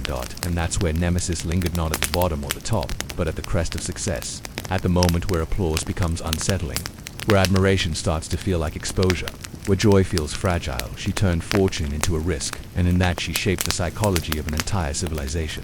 People didn't just strive, they checked themselves. They didn't just succeed, they tempered their celebrations. Because to ignore Nemesis was to invite her. But if divine balance can become obsession, at what point does justice become punishment? When does fairness start to feel like control? The watcher of the slightest tilt. Now we look closer not at traumatic crimes or great injustices, but at the tiny imbalances that Nemesis cared about most. In this section, we see how divine justice, once cosmic, distant, and majestic, slipped into every corner of mortal life. Nemesis, once a force of equilibrium, became a presence at every celebration, a whisper during every victory, and a shadow behind every compliment. What happens when the guardian of fairness starts noticing everything? The answer is a world where moderation becomes survival, and even joy must be carefully portioned out. Justice with alleged Nemesis wasn't concerned with crime, strictly speaking. That was the domain of Dike justice, Themis divine law, and Zeus himself. Instead, Nemesis kept a moral ledger. She watched for emotional, social, or circumstantial excess, especially pride, vanity, and self-satisfaction. If you were praised too often, if you walked with your head too high, if your luck seemed inconsistent, you're already on her radar. To modern ears, this sounds like envy with wings, but to the Greeks it was natural law. Nothing stays perfect. The gods despise imbalance, especially when it comes from mortals who forget their place. And so Nemesis became a counterweight. She wasn't looking for evil, she was looking for imbalance. And balance, to her, meant correction. Her tools, the wheel, the sword, the art. Nemesis is often shown with three objects: a wheel, a sword, and a scale. The wheel represents the turning of fate. One day up, one day down. She reminds us that fortune is not fixed. The wheel turns for everyone. The sword isn't for war, it's for cutting down arrogance. A sharp correction, precise, not violent. The scale reflects measurement. She doesn't act on emotion. She weighs your deeds, your words, your reputation, and acts accordingly. In this, she mirrors the mindset of ancient justice, not emotional outrage, but cold balance. She is not angry. She is inevitable. Social pressure as divine mechanism. What's fascinating is how Nemesis influenced not only religious thought, but social behavior. Greek society placed a high value on modesty, humility, and a sense of one's proper place. And Nemesis, while divine, policed these values socially. When someone acted with arrogance, others might warn them, Nemesis will find you. It was more than superstition, it was a form of peer regulation. Public praise became a liability. Generosity had to be displayed with careful humility. Even athletes at the Olympic Games, after winning, were expected to give thanks to the gods first and foremost, because no matter how skilled, how lucky, or how beloved you were, Nemesis was watching. petty, or necessary. From our modern perspective, this level of scrutiny might seem oppressive. Why shouldn't someone enjoy a good reputation? Why must every stroke of luck be followed by dread? Doesn't such a worldview breed resentment instead of humility? But to the Greeks, hubris was always followed by fall. It was as natural as the setting sun. And Nemesis wasn't cruel, she was the symptom of imbalance. If you knew she existed, you lived with awareness. And that awareness shaped a culture built on restraint, awareness of limits, and deep respect for the unknown forces that govern life. In this sense, Nemesis wasn't just a goddess, she was a moral compass, a walking reminder that nothing is yours forever. Nemesis and the everyday life. Nemesis was not invoked in large festivals. She was present in small moments. When a man hesitated to boast about his wealth, when a woman downplayed her own beauty out of fear, it might attract divine jealousy. When a successful general wept after victory, not from sorrow, but from the awareness that his luck might soon end. These weren't acts of paranoia. They were precautionary rituals, a cultural way of saying, I remember balance, I won't provoke her. Even children were taught stories of her as warnings. Don't laugh too loudly. Don't take too much. Don't be too proud. In a way, Nemesis, that became the inner voice of moderation, not evil, just unforgiving. What makes Nemesis so eerie is her calmness. She doesn't punish out of anger. She doesn't scream or threaten. She simply arrives when it's time. A sudden reversal, a moment of misfortune, a loss just when you felt secure. She is a corrective force, not a cruel one. But she never forgets. Her attention is long, and her memory sharp. To be touched by Nemesis wasn't to be ruined. It was to be reminded that no one stays on top, that no story ends in unbroken triumph. And in that reminder, she became a whisper of maturity in a mythological world filled with youthful pride. But what happens when correction becomes overcorrection? When modesty becomes fear, and gratitude becomes dread? The price of balance. The balance has been restored, but at what cost? Nemesis has done her work. The proud have been humbled. The overpraised have been silenced. The streak of good luck has finally snapped. No one has flown too close to the sun because everyone now flies with eyes nervously fixed on the ground. In this final section, we examine what happens when divine justice never sleeps, when retribution, once a necessary corrective to excess, begins to shape not just outcomes but identity, thought, and desire. Was Nemesis a force of good, or did her unwavering gaze turn fairness into fear? The cultural weight of constant correction. By the Hellenistic period, the concept of Nemesis had spread beyond personal pride and into politics, warfare, and civic identity. Generals who won great victories commissioned statues not to themselves but to Nemesis, as a public declaration that they were not drunk on glory. Athletes who returned from the Pan-Hellenic Games didn't only display their trophies, they made sacrifices to Nemesis, ensuring their triumph would not provoke her. Even city-states built altars to her not because she protected them, but to prove they understood their limits. Humility, once a personal virtue, had become a public defense. Nemesis had made it so, the human burden of divine awareness. But what does it mean to live under the constant possibility of divine correction? For one, it creates a culture of caution. Modesty becomes strategic, not just sincere. People learn to curb joy, to dampen celebration, to speak carefully about their own success. This may create social harmony, but it also invites suppression. Genuine happiness begins to look like arrogance. Confidence is mistaken for hubris. Every step forward must be followed by a look over the shoulder, and thus Nemesis's presence, once intended to create equilibrium, begins to generate anxiety, not because she punishes evil, but because she punishes overexposure. The Narcissus effect. Revisited. Consider again the myth of Narcissus, the young man who loved only himself, until Nemesis lured him to the pool where he fell in love with his own reflection and wasted away. On the surface, it's a warning against vanity, but there's something tragic in it, too. Narcissus wasn't evil, he was beautiful. Yes, but it was his failure to love others that brought Nemesis upon him. In that sense, Nemesis wasn't correcting arrogance, she was punishing emotional isolation. The inability to give and receive, the balance she restored, wasn't about ego, it was about connection, and this shifts our view of her. She is not just justice, she is the tipping point between self and other. Too much inward gaze, and she steps in. Too much outward dominance, and she intervenes. She wants proportion, but proportion, unchecked, can become restraint without warmth. From Nemesis to guilt over time. The idea of Nemesis, this ever-watchful corrector of imbalance, began to morph into something internal. As Greek religion declined and personal conscience became more central in later philosophical and Christian traditions, Nemesis was no longer needed as a divine figure. But her role didn't vanish, it moved inside. She became guilt, the whisper that says you don't deserve this, the hesitation after success, the apology after joy, the self-correction that comes not from ethics, but from the fear of attracting misfortune.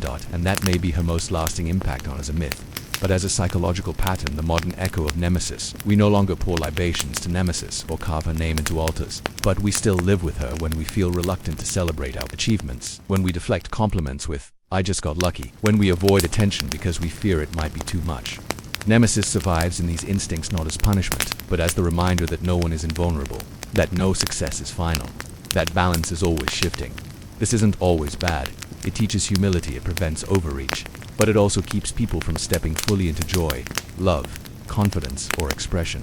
Because somewhere, deep down, we still believe in the rule. If it's too good, Nemesis will notice. Final reflection: justice or insecurity.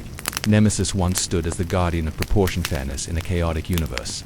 But over time, she became a lens through which people doubted themselves, their blessings, and their place in the world. She was necessary. She was powerful. She was precise.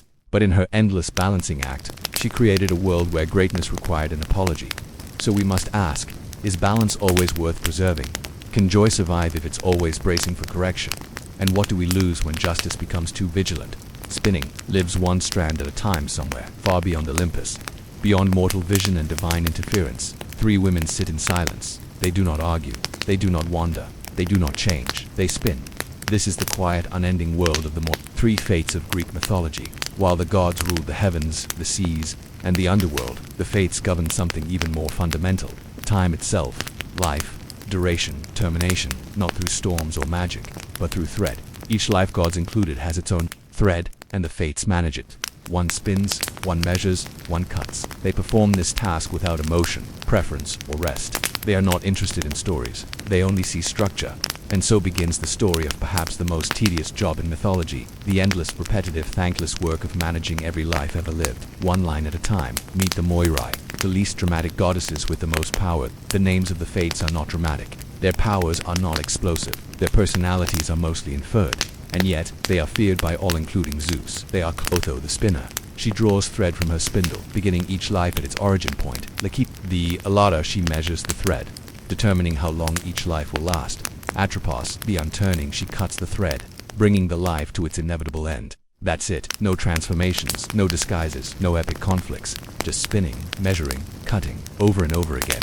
And yet, these three sisters wield absolute power. Even the gods cannot sway them.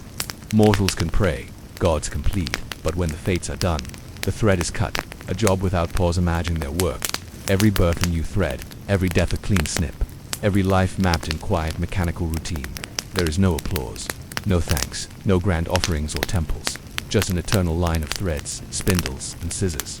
This may seem dull, but the Greeks found comfort in this vision because it meant that life had structure, that suffering wasn't random, that no life could overreach its length or be cut too soon without reason. Even heroes like Achilles and Odysseus had their thread. It didn't matter how brave or clever they were, their days were already measured. Thread is time to the Greeks. The metaphor of thread wasn't poetic, it was literal. They saw life as something woven, its strength dependent on structure. Thread symbolized fragility. A thread can fray or snap. Continuity, one long line, stretched and tied. Connection, threads can be knotted with others, families, lovers, enemies. Inevitability, once it's cut, it's over. And so every story, every myth, every history was imagined as part of a loom. Life wasn't just passing time, it was being woven into the fabric of the world. And the fates were the weavers. The limits of divine control. Even the most powerful gods feared the fates. Zeus, king of the gods, had the power to throw lightning, to rule the skies, to seduce mortals and immortals alike. But he did not control the Moirai. In one myth, he considers saving his son Sarpedon from death on the battlefield, but the fates had already measured Sarpedon's life. If Zeus intervened, it would disturb the balance of all lives, so Zeus lets his son die. It's one of the few moments in myth where even power must surrender to process, and that is the genius and terror of the fates. They are not emotional, they are not swayed, they are the operating system of existence, the banality of omnipotence. Unlike other deities, the fates do not change scenery or enter into love affairs. Their world is unchanging. They do not seek followers. They do not intervene in crises. They do not care for character arcs. This is what makes them so strange in mythology.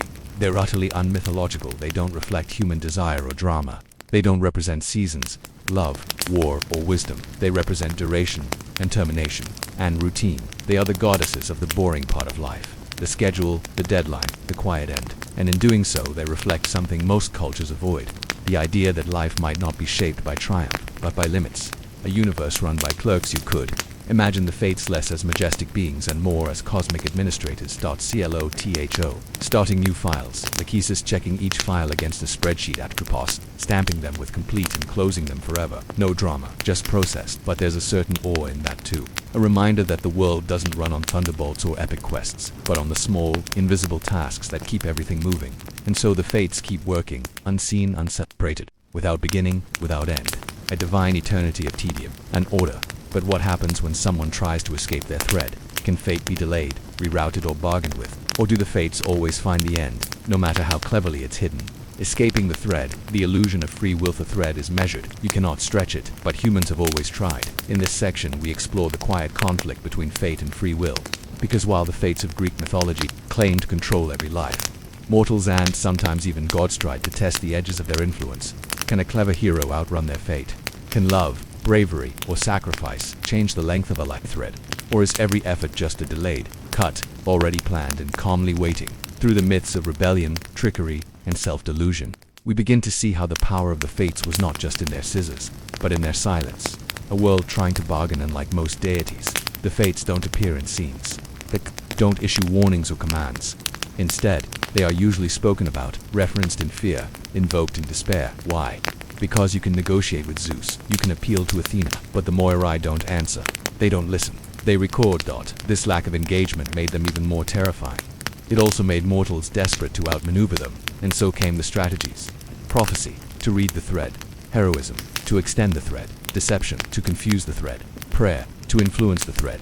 None of it worked. Not really, but humans kept trying, because if fate is fixed, then all choice is meaningless. And for the Greeks, that was a truth too heavy to accept without a fight. Achilles and the two threads in Homer's Iliad, the greatest Greek warrior. Achilles is told he has two possible fates: die young and famous at Troy, live a long, obscure life at home. This seems like a choice. And for a moment, Achilles steps back from battle, refusing to fight after being insulted. Perhaps he's trying to alter his fate.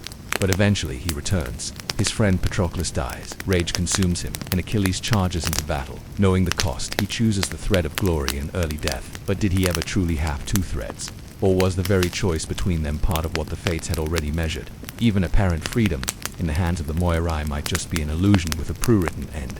Sisyphus, the man who mocked the thread. Perhaps the most famous challenger of fate was Sisyphus, the clever king who escaped death-wise first. He tricked Thanatos' death into chains. Then he avoided the underworld by convincing his wife not to bury him, forcing Hades to send him back to the living. He cheated fate, or so he thought. Eventually, the gods, tired of his arrogance, Zeus ordered him punished not by killing him, but by giving him an eternal task, pushing a boulder uphill, only to watch it roll back down. A fate not ended but made infinite. In this, the fates revealed their final tool. If they couldn't cut your thread, they could make it unbearably repetitive. Sisyphus never died, but he never lived either. His thread remains stretched endlessly. Without change, Atropos never hesitates among the three fates. Atropos is the most feared. Her name means the unturning one. Once she makes her decision, it cannot be undone. Even her sisters are passive. Compared to her, Clotho begins Lachesis' measures, but Atropos decides the final instant. Her shears are not sharpened by anger or judgment. They cut when the time comes, not a moment before or after. Atropos never hesitates. She cut the thread of Meleagra, the heroic hunter, when the log tied to his life finally burned. She ended the life of Agamemnon after his victory. She clipped the fates of kings and peasants, alike without distinction. And yet, she is never described as cruel, just inevitable. She represents the terrifying idea that the end never negotiates. Prophets and the limits of knowing. Greek seers and oracles like Tiresias or the priestess of Delphi were sometimes said to know the fates of mortals, but this knowledge didn't offer salvation. In fact, it often made things worse. Consider Oedipus told that he would kill his father and marry his mother. He tried everything to avoid it. He left his home, wandered far, avoided those he thought were his parents, and in doing so, he fulfilled his prophecy. The tragedy wasn't his choice, as it was that his entire life, including his avoidance of fate, had already been measured into the thread. Knowing the thread's shape didn't change its end. It only added suffering to its path. The fates in the human imagination over time. The Moirai became symbols, not just of death, but of structure, a way to explain the parts of life that seem fixed. No matter what we do, they became the quiet gods of stillbirth and sudden death, unexplained coincidences, lives that ended, early victories that led to downfall, regrets that felt pre-scripted, not because they were cruel but because they were indifferent. In this, they mirrored reality more than any other gods, because life, for most people, isn't defined by epic battles or divine love, but by the quiet, unchanging patterns that carry us toward an end. But if every thread is already measured, why do we strive? Why do we hope? Is there meaning in effort, even when the end is fixed? Cutting, closing, and continuing, there is a sound, softer than scissors, like a whisper unraveling, and then silence. The thread has been cut. In this final section, we consider the closure the fates provide not only in the literal end of life, but in their broader role as arbiters of completion. For while they rarely speak, their work defines when every story must end, whether it is a life, a reign, a legacy, or a forgotten name. And we are left to wonder, is their work truly meaningless repetition, or is there purpose in their measured silence? What the cut really means to the Greeks. The moment when Atropos cut the thread was absolute, no negotiation, no extension, no second chances, but more than just the end of a heartbeat or breath. The cut represented a transition from form to memory, from movement to rest, from presence to legacy. You didn't just die, you became finished. The idea of a complete life wasn't tied to age or success, but to fitting within the portion assigned. The tragedy wasn't death itself, it was dying before your allotted measure had been lived well in this sense. The cut was not only an end, but a kind of judgment, not of morality, but of completeness. Gods who watch, not rule the Moirai, never intervene to save or destroy. They do not act out of jealousy or compassion. Their hands are steady. This separates them from nearly every other divine figure in Greek thought. Athena brings wisdom, but also war. Ares brings chaos and blood. Apollo speaks, warns, heals, punishes. Even Hades, ruler of the dead, has emotion and preference. But the fates, they watch, they record, they close. In this, they serve a cosmic role that's rarely celebrated, the ones who stop things. And in stopping them, they create the space for something else to begin. Legacy beyond the thread. If life is thread, then legacy is what remains after the cut. And this, perhaps, is the quiet hope embedded in the fates' grim work. The idea that, while they end lives, they do not end meaning. That stories can outlive breath. That influence can persist, even after the scissors have done their work. Achilles died young, but was remembered forever. Penelope's long years of waiting ended, but her patience became mythic. Even those who tried and failed to cheat fate, like Sisyphus, became symbols. The fates cut the line, but they do not erase the imprint it leaves behind. A calm that outlasts chaos. There's something meditative, almost peaceful, in the thought of the fates. In a world of gods who roar, demand, destroy, seduce, and scheme, the fates offer no drama, only certainty. They remind us that no matter how wild the world becomes, that matter how long the war or how deep the suffering, there is always a moment of stillness at the end. And perhaps that was their greatest comfort to ancient minds, not just the end of a story, but the structure of knowing it must end. Threads in the modern mind. The image of the fates, three women working quietly at the edge of the universe, has persisted into modern culture. They reappear in Roman mythology as the Parsi, Norse legend as the Norns, Shakespeare's witches and Macbeth fairy tales, operas, graphic novels, and each, their role is essentially the same, the custodians of inevitability. And even today, we use the same language. His days are numbered. She met her fate, the thread of life. We may no longer believe in literal spinning goddesses, but we still believe in limits, in timing, in closure. And in the quiet idea that somewhere, someone is measuring how long we're meant to stay. Final reflection, the quiet mercy of completion. The Moirai never ask for thanks. They don't expect prayers. They simply finish what others begin. The world is not one of passion or grandeur, but of unseen importance, because without endings, life has no shape. No story can live without a final page. No thread can serve its purpose if it never stops on spooling. So when Atropos cuts the thread, she is not stealing, she is completing. And in that silence, when the last strand falls away, the universe takes a breath, ready for the next line to begin. The keeper of dim paths and forked roads, she does not appear in the daylight. She does not dine on Olympus, or join the gods in their open displays of power. She walks when the world turns quiet, and she waits where the paths divide. This is Hecate, the goddess of crossroads, ghosts, and choices made in the dark.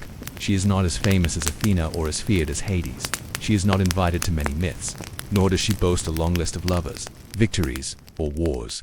Instead, she wanders at night, tending to spaces that everyone passes through, but no one wants to linger in. Doorways, boundaries, thresholds, graveyards, and the silent intersections between decisions. She is the watcher of liminal places, and that has always made her easy to overlook until you find yourself lost, facing a fork in the road, unsure which direction you're supposed to take. Then, suddenly, Hecate is all there is. Born of Titans, made for shadows. Hecate's origins predate the Olympians. She is the daughter of Perses and Asteria, two titans associated with destruction and stars, respectively. And though she sided with the Olympians in the Titanomachy, the great war between titans and gods, she remained on the outskirts of their hierarchy. Zeus allowed her to keep her power, not because she craved rule, but because no one else could do what she did. Unlike the other gods, Hecate's dominion was not of domains, but of moments, those strange, uncertain periods of transition. She belonged not to a place, but to change itself. That made her both necessary and unsettling. Why crossroads matter? Crossroads today are often mundane: a stoplight, a roundabout, a traffic problem. But in the ancient world, crossroads were deeply symbolic. To the Greeks, the crossroads wasn't just a place where roads met, it was a place where choices collided. The past was behind, the future split ahead. The next steps could not be reversed. That's where Hecate stood. She was not the one who made the decision, she was the one who witnessed it, and she did not forget. Crossroads were also considered spiritually dangerous. At night, when the roads were empty, people feared meeting her, or worse, what followed behind her. Guardian of the thresholds, Hecate was a goddess of doors as much as roads. In Greek homes, small shrines were often placed near the entrance. Threshold, a space between public and private, known and unknown. Offerings of food and wine were left at these thresholds, especially at the new moon, when Hecate was believed to wander with her hounds and restless souls. She did not demand worship, but ignoring her was unwise. For households, she represented protection not from physical harm, but from unclean spirits, curses, or misfortune that slipped through invisible cracks. A boundary deity, she kept the in from being overwhelmed by the out. In this role, Hecate was less a goddess of action and more a goddess of allowance. She decided what passed through, and what stayed beyond. Three faces. One purpose. Hecate was often depicted with three faces, or three bodies, facing in different directions. This wasn't simply artistic flourish, it captured the essence of her divine purpose. One face looked toward the past, holding memory. One face stared into the present, bearing judgment. One face gazed into the future, seeing consequence. It is not that Hecate gave prophecy, she wasn't a seer, but she understood the structure of decision. She knew that every choice carries a cost, and that standing still was itself a kind of movement, and so she stood at the center between states, between times, between selves. Why the gods left her alone? Hecate wasn't meddlesome. She didn't stir wars or interfere in family dramas. That made her difficult to mythologize in the traditional sense, but it also made her untouchable. The gods ruled with thrones and thunder. Hecate ruled with absence, in the quiet, in the hesitation before a word is spoken, in the breath taken before a decision. Perhaps that's why she wasn't banished or punished or drawn into divine rivalries. She was too useful, too neutral, too essential to ignore. Witchcraft, shadows, and fear. As time passed, Hecate became increasingly associated with witchcraft, necromancy, and ghosts. Why? Because she already lived at the edge of perception. Her world was not just physical crossroads, but psychological and spiritual ones, places where the dead and living might meet, where dreams bleed into waking thought, where identity slips and reshapes. To invoke her was to admit uncertainty. To call her was to accept that you were between things, between safety and danger, between hope and fear, between light and dark. It wasn't that Hecate caused fear, it was that she was there when fear arose. But how does a goddess of crossroads stay neutral when so many seek her favor? What happens when mortals demand guidance and gods begin to pay attention? Keeper of witches, spirits, and silence, darkness falls. In the black fields beyond city walls, someone lights a torch, not to lead the way but to mark a boundary, to make a statement to forces unseen. This place is watched. It is not Hermes, guide of souls, who patrols here, nor Artemis, mistress of the hunt. This is the terrain of Hecate, and these are her nightly rounds. In this section we follow her deeper into the shadows, through graveyards, moonless roads, and the threshold of the supernatural. Though she never ruled a great kingdom nor led armies, Hecate came to hold a different kind of power: the trust of the dead, the fear of the living, and the loyalty of those who lived between worlds. From threshold to underworld, though not one of the traditional deities of the underworld, Hecate's association with spirits and the dead gradually expanded. She became known as a psychopomp, a guide for souls not unlike Hermes, but far more mysterious. Where Hermes moved between worlds quickly, delivering souls and messages, Hecate lingered in the crossing itself. She did not merely ferry souls, she guarded the points of passage. She watched those who hovered near the edge of death, or who never quite left the world of the living. This quiet dominion gave her influence in places others feared: tombs, abandoned ruins, moonless forests, sites of execution and mourning. She wasn't a goddess of decay like Persephone or judgment like Hades. She was something older, quieter, the observation of the crossing, not the consequence. The rise of the witches, patterned by the classical period, and especially into Hellenistic and Roman times, Hecate had become known as the goddess of witches and magic, but not because she was chaotic or destructive. On the contrary, her authority appealed to those who worked in precision: healers, herbalists, astrologers, diviners. These practitioners didn't worship her for spectacle. They sought her for permission, for insight into what was not yet fully known. She was invoked at new moons, when the sky was blank, in three-way crossroads, places thought to hold unstable energy. Through torches and keys, the symbols of opening unseen doors, with dogs who howled when spirits were near, and whose howls were thought to be echoes of a passing. The spells cast in her name were rarely violent. They were protective, liminal, ambiguous, meant to nudge fate, not overpower it, and unlike the Olympians, Hecate didn't demand flattery or greatness. She honored those who were overlooked: women, foreigners, the elderly, those exiled from public life. She became the goddess of the marginalized, and in doing so, became quietly essential. Symbols of silent authority, Hecate's sacred symbols weren't weapons or thrones. They were keys, torches, and dogs. Keys, because she opens doors no one else can. Not doors of stone, but of experience, between fear and bravery, between life and memory. Torches, because she doesn't light the whole path, only the path directly ahead. She teaches decision-making, not control. Dogs, especially black ones, because they are loyal but alert, attuned to what humans cannot see. In myth, they are often sacrificed to her, not out of cruelty, but because they are believed to understand the spaces she moves through. These are not glamorous symbols, but they are practical, even humble, and that's what makes her role so potent. Hecate is not majestic. She is present, not heroic, helpful, not celebrated, needed. The Hecate Suppers, one of the most consistent forms of her worship, was the deep, or Hecate's Supper, held monthly at the new moon. Families would leave food offerings, usually eggs, fish, garlic, and cakes, at crossroads or doorways. They did not watch or wait. They simply left it behind. Why? Because this was not a plea for favor. It was a gesture of respect, an acknowledgement of invisible things, a reminder that not everything sacred happens in daylight. And woe to the person who tampered with the offerings. It was widely believed that stealing from Hecate's supper would bring misfortune, or worse. In this way, Hecate shaped not only religious ritual but ethical behavior, even among the poor. You did not touch what was meant for the unseen. Hecate and the divine, overlooked in many ways. Hecate is the opposite of Zeus, where he rules from above with declarations and lightning. She rules from below, in silence and patience. He represents known order. She governs unseen possibility. This made her deeply relatable to certain groups. Women, in particular, often turned to Hecate in childbirth, which carried death's shadow; in marriage, which brought uncertain outcomes; in widowhood, in illness, in secrecy. She did not judge or ask questions. She stood by. She accompanied. There is power in that, a divine figure who doesn't offer victory or salvation, but presence in uncertainty. But what happens when the world moves toward light, clarity, and logic? Can a goddess of shadows and mystery survive in a world that no longer accepts crossroads as sacred? We follow Hecate not through myth, but through time, into her long twilight. As cultures shifted, empires rose and fell, and belief systems reorganized the cosmos into something cleaner, brighter, and less tolerant of shadows. But Hecate, goddess of crossroads and thresholds, was never meant to stay fixed. Her very nature was transition. And as the world passed through its own crossroads, she too began to change, first forgotten, then demonized, then quietly reborn. This is the story of how a goddess who once guarded every doorway slipped behind the veil herself, and how in the modern world we still walk her paths upon if we no longer call her by name. The decline of mystery with the rise of rationalism, especially under Roman and later Christian influence. The world grew less comfortable with ambiguity. Gods were restructured into hierarchies of angels and demons. Crossroads lost their sacred danger and became mere traffic problems. Nighttime was not a spiritual frontier, it was something to be conquered with fire and order. In this new world, Hecate's gray spaces were threatening. Where she had once been seen as a neutral observer, she now began to be recast as something darker. Her presence at crossroads, tombs, and the edge of sleep became suspect. The torches she carried were no longer seen as gentle lights in the unknown, but as signals of witches, curses, and forbidden rites. The church did not erase her, it absorbed and inverted her, and so, for a time, Hecate became a devil in disguise.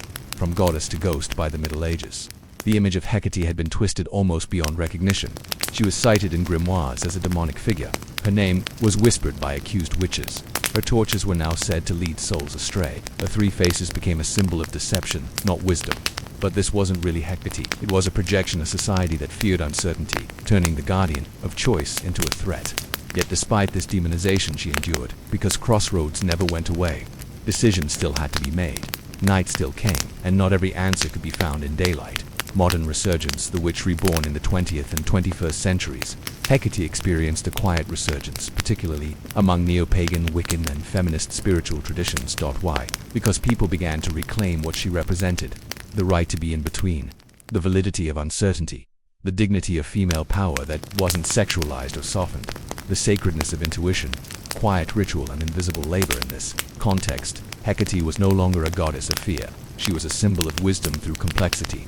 The modern world may be obsessed with progress, clarity, and certainty, but in corners of that world among artists, healers, skeptics, and seekers, Hecate remains not as a thunderous god, but as a companion in the dark.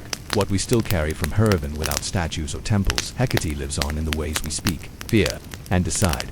When we say at a crossroads, we echo her presence. When we light candles for guidance, we repeat her rituals. When we honor the power of dreams, gut feelings, or quiet moments of reflection, we walk her road. She reminds us that not all truths come from above, that some choices must be made without certainty, that liminality is not failure, it is the space where meaning forms, and she teaches us, even now, to respect the unseen forces that hover around thresholds. Final reflection: the silent guide. Hecate never wanted worship in the way others did. She didn't demand offerings or lead cults. She walked alone, often unseen, doing what no one else wanted to do, standing guard at the places between, and in that, she became something rare, a divine figure who accompanied, rather than commanded. Her torches lit not the world, but the small ring around your feet, just enough to see your next step, and that was enough, because sometimes, all we need is a presence that does not push or pull, but simply says, "You are here. You must choose." A life of hooves, reeds, and routine in the highlands of Arcadia, where forests thicken and goats roam with clumsy ease, the god Pan lingers. Not at court, not in glory, but beneath trees and along narrow stony paths, humming tunes into reeds, and napping in sun-dappled hollows. Pan is not majestic, he is not strategic, he is not clean-shaven or poetic or refined, he is wild, in the least ambitious sense of the word. This is the story of a god who never left home, never sought Olympus, and never ruled over men or empires. And yet, Pan remains one of the oldest and most enduring figures in the Greek pantheon, not because of what he did, but because of where he stayed. This is the boring, beautiful, unchanging life of Pan, the god of shepherds, flocks, and unplanned naps. Born of the wild, Pan's parentage, like his personality, is uncertain and disorganized. Some myths claim he is the son of Hermes and a wood nymph, others name Penelope, yes, that Penelope, or even a local Arcadian deity. But the point is clear: Pan belongs to the land, not the city. From the moment of his birth, goat-legged, horned, grinning Pan was considered too strange for Olympus. Instead of being raised among gods, he was tucked into the wilderness, which he fit perfectly. He never complained. He never tried to prove himself. He simply existed in rhythm with the bleating of sheep and the rustling of leaves. His only ambition, to be left in peace. The god of goat herds and hill sounds, Pan's domain was not war, love, or wisdom. His domain was Arcadia, a rural, mountainous region in the central Peloponnese. To the city dwellers of Athens, Arcadia was considered backward, pastoral, poor, and provincial. But to shepherds, hunters, and wandering poets, it was sacred. In Arcadia, Pan ruled the noon silence, where even the insects stopped, the echoes in caves, repeating your voice back slightly too late, the flute's lonely tune, played on red pipes made by his own hand. The sudden fear that catches travelers off guard in empty woods, called panic, named for Pan himself. Yet these weren't acts of power. They were moods, moments, feelings. Pan didn't lead. He embodied the natural world's strange rhythms, the Sirens. A melody of failure. Perhaps the most well-known myth of Pan is not a triumph, but a failure. Pan fell in love with a nymph named Sirens. She, like many others, rejected him by his appearance, his energy, his persistence. As she fled, she called on river gods for help and was transformed into a bundle of reeds. When Pan reached the reeds, he sighed, and from that sigh, a sound arose, the wind moving through the hollow stems. He cut the reeds and bound them together, creating the panpipes, or syrinx, named for her. Pan never got the girl, but he got the tune, a quiet, breathy music that became the soundtrack of his solitude. A god of interruptions, unlike most gods, Pan didn't create or destroy. He interrupted. He startled herds. He sent chills down the spines of walkers in the woods. He induced sudden, irrational fear, panic in battle, not through action, but through presence. He was the god of what you couldn't quite explain, the feeling of being watched when alone. The strange sleepiness that overtakes you in the heat, the urge to whistle a tune without knowing why. Pan didn't give orders. He gave moments, fleeting, confusing, deeply natural. Living a life without glory, Pan never fought in great battles. He didn't take part in the Trojan War. He had no throne, no temples of marble, no epic conquests. His loves mostly ran from him. His companions were animals, nymphs, and the occasional lost traveler, and yet he was worshipped not with parades or hymns, but with goat sacrifices and laughter, in rural shrines made of rough stone, beneath trees or beside springs. He was worshipped by those who lived without ambition, shepherds who watched the clouds, wanderers who chose the long way, and farmers who knew that life was mostly repetition. To them, Pan wasn't a lesser god. He was their god, because he didn't change the world. He matched it. But what happens to a god of slow hills and silence when cities rise, empires spread, and time begins to speed up? Can a god with no ambition survive a world obsessed with movement? A god outpaced by civilization? Pan was never in a hurry, but the world was as city-states grew into empires and empires gave rise to commerce, roads, and armies. The ancient Greek world began to change, slowly at first, then rapidly, then irreversibly. And through it all, Pan stayed where he always had, in Arcadia among the goats and the pines, watching, listening, waiting for the quiet that was no longer guaranteed. In this section, we follow Pan not as a participant in history, but as a quiet observer of its disappearances, world gradually shrinking beneath the weight of cities, philosophers, and politics. And we ask what becomes of a god who chooses stillness in a time obsessed with motion. The rise of cities, the decline of hills. To understand Pan's fading, we must first understand what replaced him. As Athens grew powerful and Sparta militarized, urban culture began to reshape Greek life. The wilderness, once feared and revered, was increasingly managed, explained, and fenced in. Mountains became obstacles, forests became resources, shepherds became peasants, and gods of the countryside, like Pan, became charming relics rather than objects of fear. The city no longer looked toward Arcadia with reverence, it looked with nostalgia. Pan was not worshipped for his relevance, but remembered for his simplicity. He became the symbol of a vanishing world, even as he still wandered its edges. The philosophers had no use for him as Greek thought moved from myth to philosophy. The gods were placed under a different kind of scrutiny. Plato, Aristotle, and their intellectual descendants were interested in forms, logic, virtue, and the nature of the soul. In their grand discussions of justice and reality, Pan was absent. He wasn't wise, he didn't teach, he had no rules, no system, no reasoned ethics. He was too embodied, too emotional, too earthy.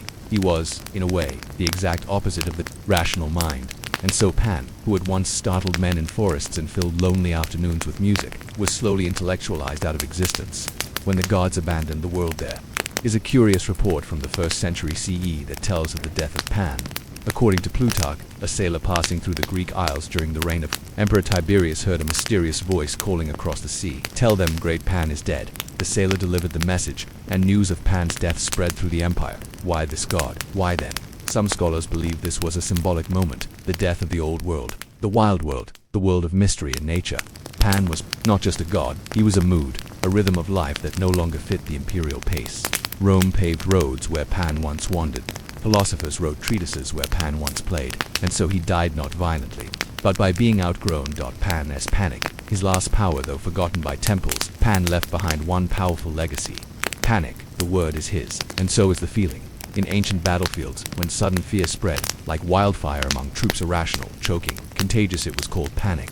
Not the fear of strategy, but of instinct, of the unknown. Pan, though quiet and rural, was a master of fear, not because he harmed people, but because his presence reminded them of their fragility. Even as civilization grew, that fear did not disappear, and in naming it after him, the world admitted it still needed a word for what it couldn't explain. Pan may have died, but his echo remained. Echo, the nymph who wouldn't speak. Speaking of echoes, Pan's story is full of failure and love. One of the most poignant is his pursuit of Echo, the mountain nymph. She, cursed to only repeat the words of others, could not return his affection, and though Pan pursued her, she fled, fading into the hills, until nothing was left of her but voice. This story, like the one of Sirens, is not about victory, it's about loss turned into permanence. Pan did not win love, but he shaped the world in his grief. Syrinx became music, Daco became repetition, and Pan, who failed both times, was remembered not as a conqueror, but as a participant in nature's strange endurance. He didn't shape the world through might, he left impressions. The pastoral ideal, a dream of Pan's world. Ironically, as cities became noisier, the image of Pan became more appealing. Poets like Theocritus and later Roman writers like Virgil began to romanticize the countryside, imagined it not as backwoods, but as pure, eternal, free from politics and worry. Pan re-emerged not as a feared deity, but as a symbol of peace, a flute-playing companion in a green world without ambition. But this was not the real Pan, it was a memory, an edited version designed for readers with time and wealth, people who could afford to dream of simpler lives while enjoying complicated ones. Pan had become a metaphor, and like many metaphors he was cleaner in memory than he had ever been in life. Where the wild god waits, the sun sets in slow, honey-colored light over a hillside in Arcadia. There are no temples here, no gates, no walls, no priests, only low grass, scattered goats, and the distant whistle of a pipe. You might not notice it at first, but if you stop walking, if you breathe in the silence, you might hear something deeper, a presence, not divine in glory, but in stillness. Pan is still here. In this final section, we consider what it means for a god to persist in grand temples or mythological triumphs, but in mood, rhythm, and the quiet corners of culture. We follow Pan's shadow through medieval legends, romantic poetry, and modern sensibilities, uncovering how a rural goat-footed deity managed to outlive history without ever changing. the memory and the landscape even after his supposed death. Pan never quite disappeared. Travelers through the Greek countryside, particularly in the more remote regions of the Peloponnese, continued to leave small offerings at caves and shrines believed to be sacred to him. Shepherds would speak of sudden dread falling upon their herds at midday, or strange noises coming from shaded groves. These weren't declarations of belief. They were instinctive acknowledgments, a way of saying, this place is older than we are. Pan didn't need priests. He didn't need architecture. He was baked into the land itself, and so his legacy lived on not through scripture, but through habit. Pan and the rise of the Romantic during the 18th and 19th centuries, European writers and artists rediscovered Pan not as a god, but as an idea. To the Romantics, weary of industry and reason, Pan represented everything they felt slipping away. Nature untouched by science, emotion unmediated by thought, freedom unconcerned with consequence. Writers like Wordsworth, Shelley, and later D.H. Lawrence invoked Pan as a symbol of the wildness within the part of the human spirit that longed to return to something raw and real. In these works, Pan became a lost god of imagination, a kind of whisper from a past when people lived closer to the earth. The Victorian panic, too much nature, but not everyone found Pan comforting. In Victorian England, a time of tight social rules and moral order, Pan became an ambiguous figure, a representation of repressed instincts, especially sexuality, chaos, and nonconformity. His goat legs, his pursuit of nymphs, his howling presence in woods, they all carried unsettling undertones. In literature like Arthur Mokin's The Great God Pan, 1894, he was reimagined as a disturbing force, lurking behind civilization's thin veneer. No longer just a rustic flute player, Pan became a symbol of the uncontrollable, what lies beneath the polished surface of society. He was feared, not as a devil, but as an invitation to return to instinct, and that for some was far more dangerous in modern culture. Pan's many echoes even today. Pan's image persists, though few recognize him.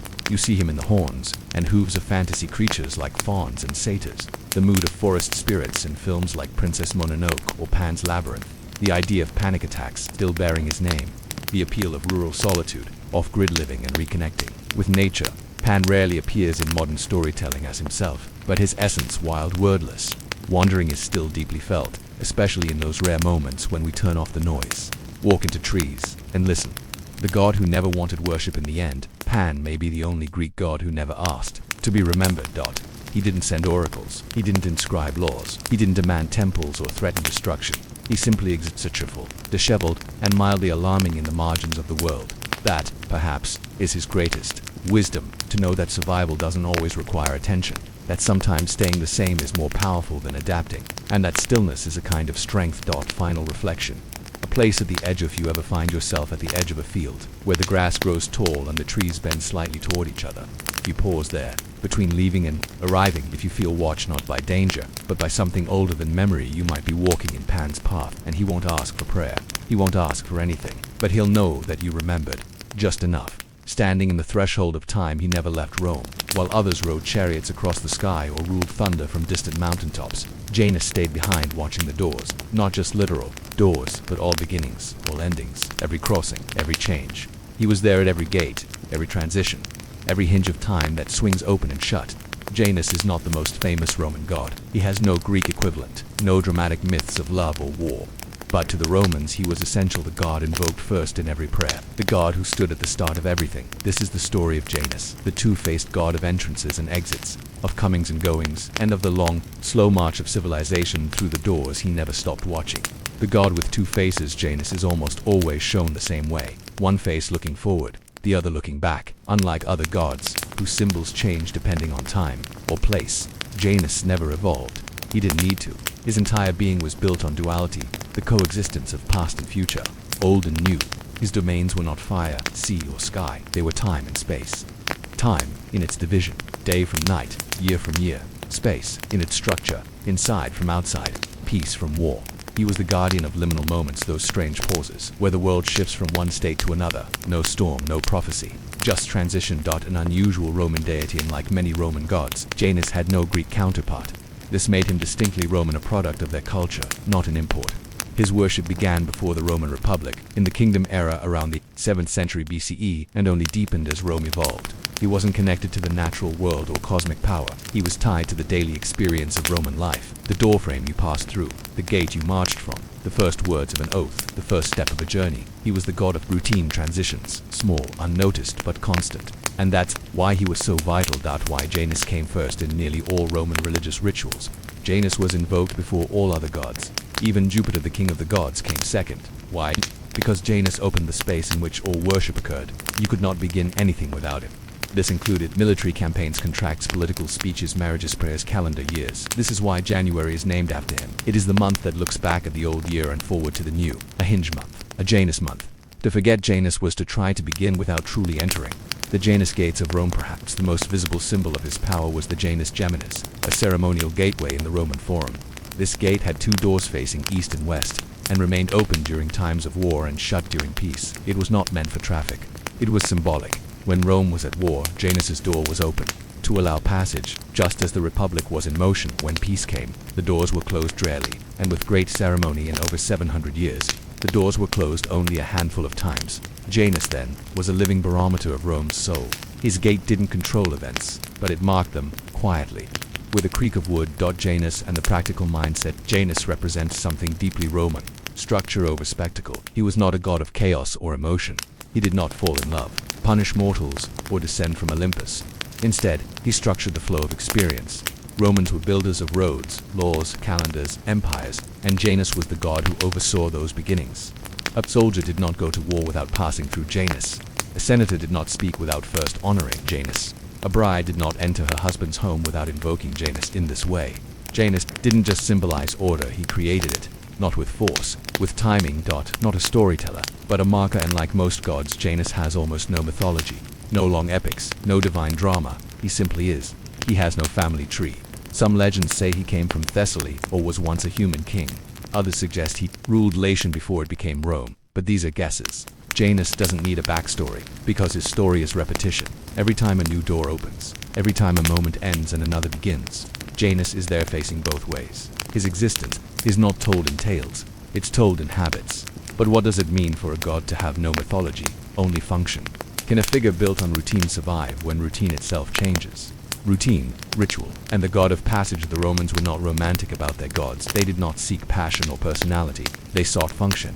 A god had a job, and that job had rules. And in the world of Roman religion, no one had a more central job than Janus. In this section, we look closer at Janus, not as a divine figure in the clouds, but as a quiet presence in every ritual, doorframe, and schedule. He was not celebrated with drama, but invoked with consistency, the god of habitual holiness, a divine placeholder in the rhythm of the Roman day, a god without a temple, then with a temple for everything. For centuries, Janus did not require elaborate temples. His earliest worship was practical. A doorway might be carved with two faces, a gate might be aligned with the rising and setting sun. Small bronze coins were stamped with his image to signify exchange not just of money, but of trust, ownership, and mutual intent. Eventually, Janus was given temples, most famously the Janus Geminis in the Forum, but even these were ritual tools, not centers of myth or morality. The gates were opened and closed not for worshippers, but as a statement of Rome's condition. Janus was always watching, even when silent, perhaps especially then. Janus in the Roman calendar. And state if you were Roman, you would meet Janus constantly, without realizing it. He presided over January of the first month. He governed calends, the first day of every month. He was part of the Vestal rituals for keeping Rome's sacred flame alive. He opened the prayers and sacrifices of generals before campaigns. Even the Pontifex Maximus, Rome's chief priest, would begin public ceremonies by invoking Janus, sometimes only Janus, before the rest of the gods were named. Why? Because without a beginning, nothing could follow. Janus wasn't worshipped out of fear, or he was acknowledged because he made space for the rest of life to happen. God of gates, not roads, while Hermes and Mercury ruled travel. Janus governed the transition itself, the gate, not the journey. A soldier passing under an arch, a bride crossing, being to a new household, a merchant stepping into the market, a priest approaching an altar. Each moment is a before and after, and Janus stood in that in-between. He didn't push you forward, he simply held the door. This may seem passive, even dull, but to the Romans, it was vital, because the threshold is where intention becomes action. Janus didn't choose for you, he waited to see if you would cross. The duality of Janus in daily life. Janus was not just invoked in grand ceremonies, he also lived in the details of domestic life. Doorposts were anointed in his name during festivals. New homes included small shrines to Janus near the entry. Farmers prayed to Janus at the first tilling of the season. Craftsmen offered him a token before starting work. He wasn't a god of results, he was a god of commencements. This made him uniquely tolerant. He did not demand success, only acknowledgement that something had begun. In a world of gods who punished, seduced, or destroyed, Janus simply stood watch. The doors of war and peace. Janus's most famous civic role was tied to warfare. The twin doors of his shrine were opened whenever Rome was at war, and closed only during full peace. These doors were not merely symbolic, they were political announcements, letting all Rome know, we are in motion or we are at rest. Remarkably, in over 700 years of the Roman Republic and Empire, the doors were closed only a few times. This tells us more about Rome than Janus. It shows that peace was rare, that the normal state of Rome was movement, expansion, conflict. Janus didn't cause this, but his doors reflected it. They were the barometers of the state's soul. Janus in art and iconography, and like other gods who changed with culture and style. Janus's image remained static. Two faces, back to back. One young, one old, sometimes with keys or staffs in hand, often shown on coins, arches, or public buildings. He was never made beautiful, never heroic, never idealized, and yet his image became one of the most enduring in classical symbolism today. When we say someone is two-faced, we usually mean duplicitous, but Janus was not deceitful. He was simply aware, looking both forward and backward, without judgment. He was the god of context, of seeing both sides. But what happens when the empire that depended on his presence begins to forget him? Can a god of beginnings survive when no one remembers how things began? The forgotten sentinel of time and transition by the time the Roman Empire began to decline. So too did the daily rituals that had kept Janus alive. No longer did generals pause before his gates. No longer did farmers offer first fruits in his name. His temples were emptied, his shrines unguarded, and his name once spoken before every other god faded from the lips of the people.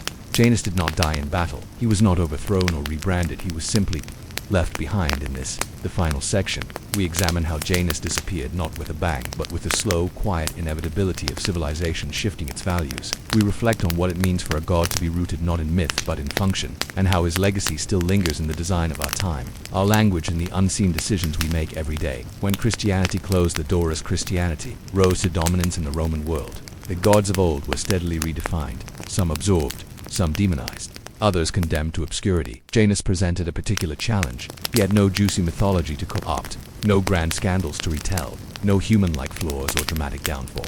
He simply represented beginnings.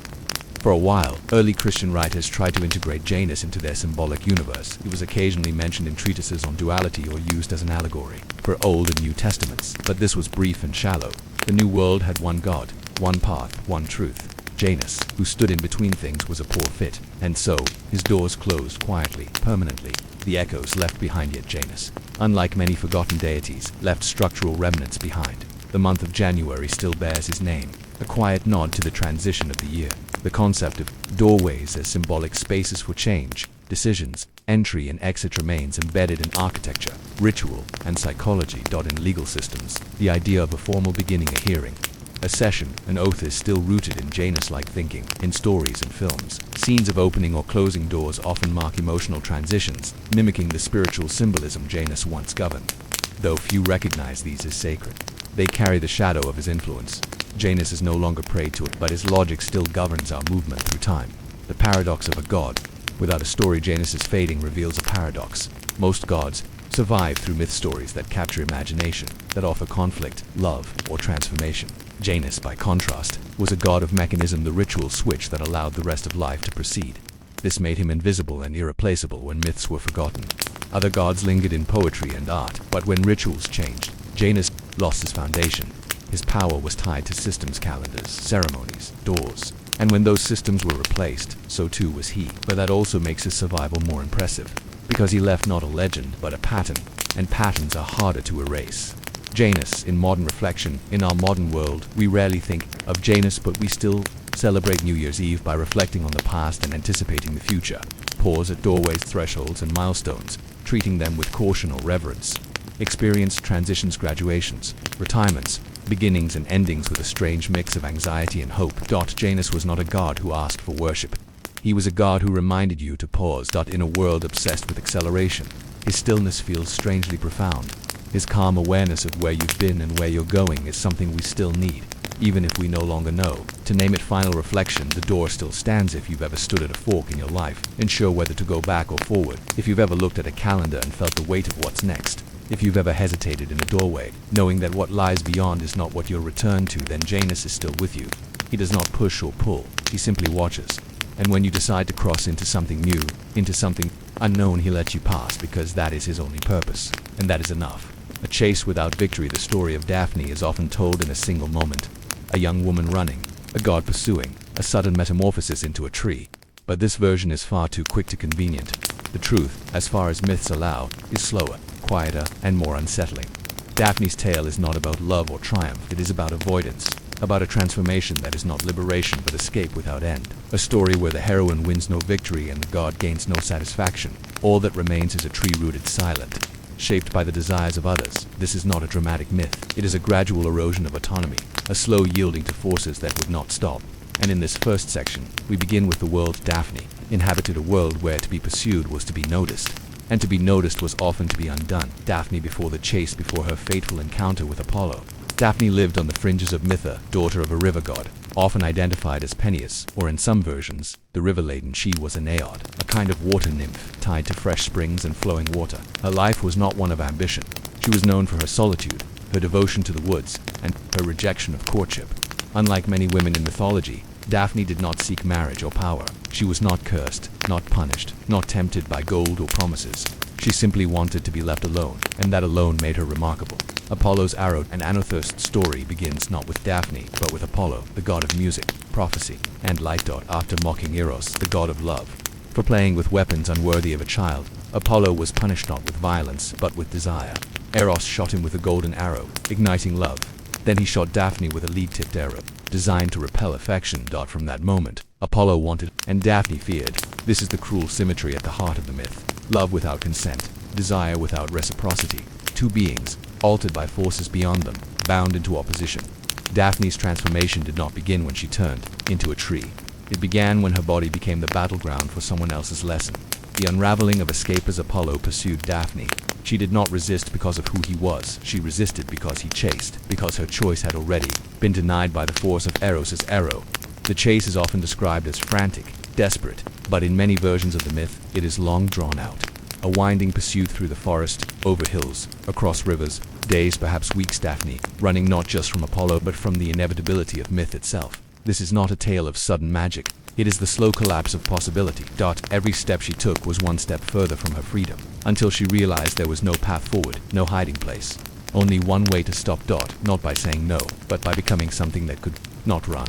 The request for transformation in Ovid's Metamorphoses. As Apollo gains ground, Daphne cries out to her father Peneus, the river god, "Destroy the beauty that pleases too well." This is not a request to be saved. It is a request to be erased, or at least rewritten. And so, the transformation begins not instantaneously, but organically. Her skin hardens into bark, her hair becomes leaves, her arms lift and freeze into branches, her feet root into the ground. Even as she changes, she can still feel, she can still hear. This is not death, it is stillness as survival. Apollo's response when Apollo reaches her, he is too late but not too late to claim. He touches the bark, he whispers to the leaves, he declares that the laurel will be his sacred tree. He does not grieve, he memorializes. He makes Daphne into a symbol of victory, crowning generals and poets with her leaves. A trophy, not a partner. And so Daphne, in escaping love, becomes a garland for others' glory. She is no longer pursued, but she is never again her own. What does it mean to become a tree? To the ancients, transformation was not always metaphor. Trees were not symbols. They were outcomes, real, irreversible, living states. In becoming a laurel, Daphne did not die. She changed form. But what kind of life is that? Rooted, silent, touched by gods but untouched by time, unmoving in a world that keeps moving. She escaped the chase, but not the story. And that is the quiet tragedy of Daphne's myth, not that she was caught, but that she had to vanish to avoid being caught. Can stillness be freedom when the choice was made in fear? And if a body becomes sacred only after it stops resisting, what does that say about the gods who claim it? Becoming something else entirely. A tree does not run. A tree does not resist. A tree is patient because it has no other option. In this section, we continue the story of Daphne after the moment of transformation, when the chase ends but her story does not. We look beyond the poetic imagery to explore what it meant to become something still, to be remembered not for one's will, but for the value others placed upon the form you left behind. This is not a tale of climax, but of residue, the cultural, religious, and symbolic aftermath of Daphne's choice to become what could no longer be taken. Life as a laurel, the myths do not end with Daphne's transformation. Instead, they go quiet. She stands rooted, silent, neither dead nor fully alive. Apollo circles her with admiration, speaking softly to her bark, claiming the tree as sacred. She does not respond. She cannot, but we must ask, what did it mean for her to go on living this way? To the ancients, nymphs and trees were often entwined beings. Dryads were spirits of oaks. Hamadryads were inseparable from the trees they inhabited. If the tree lived, so did they. And so Daphne endured, not in memory, not in metaphor, but in the body of the laurel itself. Wind in the leaves became her only voice. She was no longer prey, but she was never free. The laurel as trophy. It didn't take long for Daphne's stillness to become useful. Apollo, unable to love her in life, turned the laurel into his emblem. It adorned the brows of victorious generals and winning poets. Laurel wreaths became symbols of excellence, bestowed on athletes, leaders, artists. Even today, we say someone is resting on their laurels, or winning the laurel. But how often do we remember what the laurel once was? The tree was not born, as a crown was a woman who ran from being taken. Apollo never forgot Daphne, but he remembered her as a tree, not as a person. And in doing so, he created one of the most enduring symbols of honor built upon silence, roots in ritual over time. The laurel took on religious and ceremonial power. Laurel leaves were used to purify temples. Laurel branches were placed at doorways and altars to ward off evil. In the Oracle of Delphi, Apollo's most famous sanctuary, the priestess chewed laurel leaves before delivering her prophecies. Why? Because the tree had absorbed the essence of protection and transformation. Daphne, in becoming something uncatchable, became sacred not as a person, but as an object. And so the laurel endured, its meaning shifting from resistance to reverence, but always defined by others. Was the transformation a victory? It's tempting to read Daphne's transformation as a triumph, choosing self-preservation over surrender. And in some ways it was, but the story is more ambiguous than that. She didn't become a storm or a goddess. She didn't escape into exile or conjure her own fate. She became a stationary thing, rooted in place, watched, touched, named. It was not power she chose, it was absence. An absence of vulnerability, an absence of motion, an absence of self that could still be claimed. This raises a haunting question. When the only escape is to disappear, is that truly escape? Echoes in other myths. Daphne is not alone in her fate. Greek mythology is filled with women who transformed to escape pursuit. Arethusa, who became a spring to flee. Alpheus Lotis turned into a lotus tree to escape Priapus. Callisto turned into a bear, then a constellation, after being assaulted by Zeus. These transformations are often treated as poetic, but together, they tell a grim pattern. Flight becomes form. The chased must change shape. The gods do not change. Their targets must. It is a strange kind of immortality earned, not by greatness, but by saying no in the only way available. From myth to metaphor in modern literature and art, Daphne has reappeared in many forms as a symbol of resistance to objectification. As a metaphor for losing oneself to survive, as a figure of grief, paused at the moment of trauma. Contemporary artists and feminist scholars often reinterpret Daphne's silence not as submission, but as a powerful act of refusal, a body taken from narrative, transformed into landscape. And still, her story asks us, what does it cost to become untouchable? Because in escaping one kind of violence, Daphne entered another, a life without movement, without future, without choice. She lives, but she is still, and all who pass her, warriors, poets, gods, still pause to admire. But they never ask what it feels like to have roots, memory, stillness, and the afterlife of a myth. The leaves do not speak. They tremble, they flutter, they rustle in the wind, but they do not tell stories. And yet Daphne's story lingers not in her voice, but in the silence she became. In this final section we explore what happened to her memory, how her stillness became art, symbol, and caution.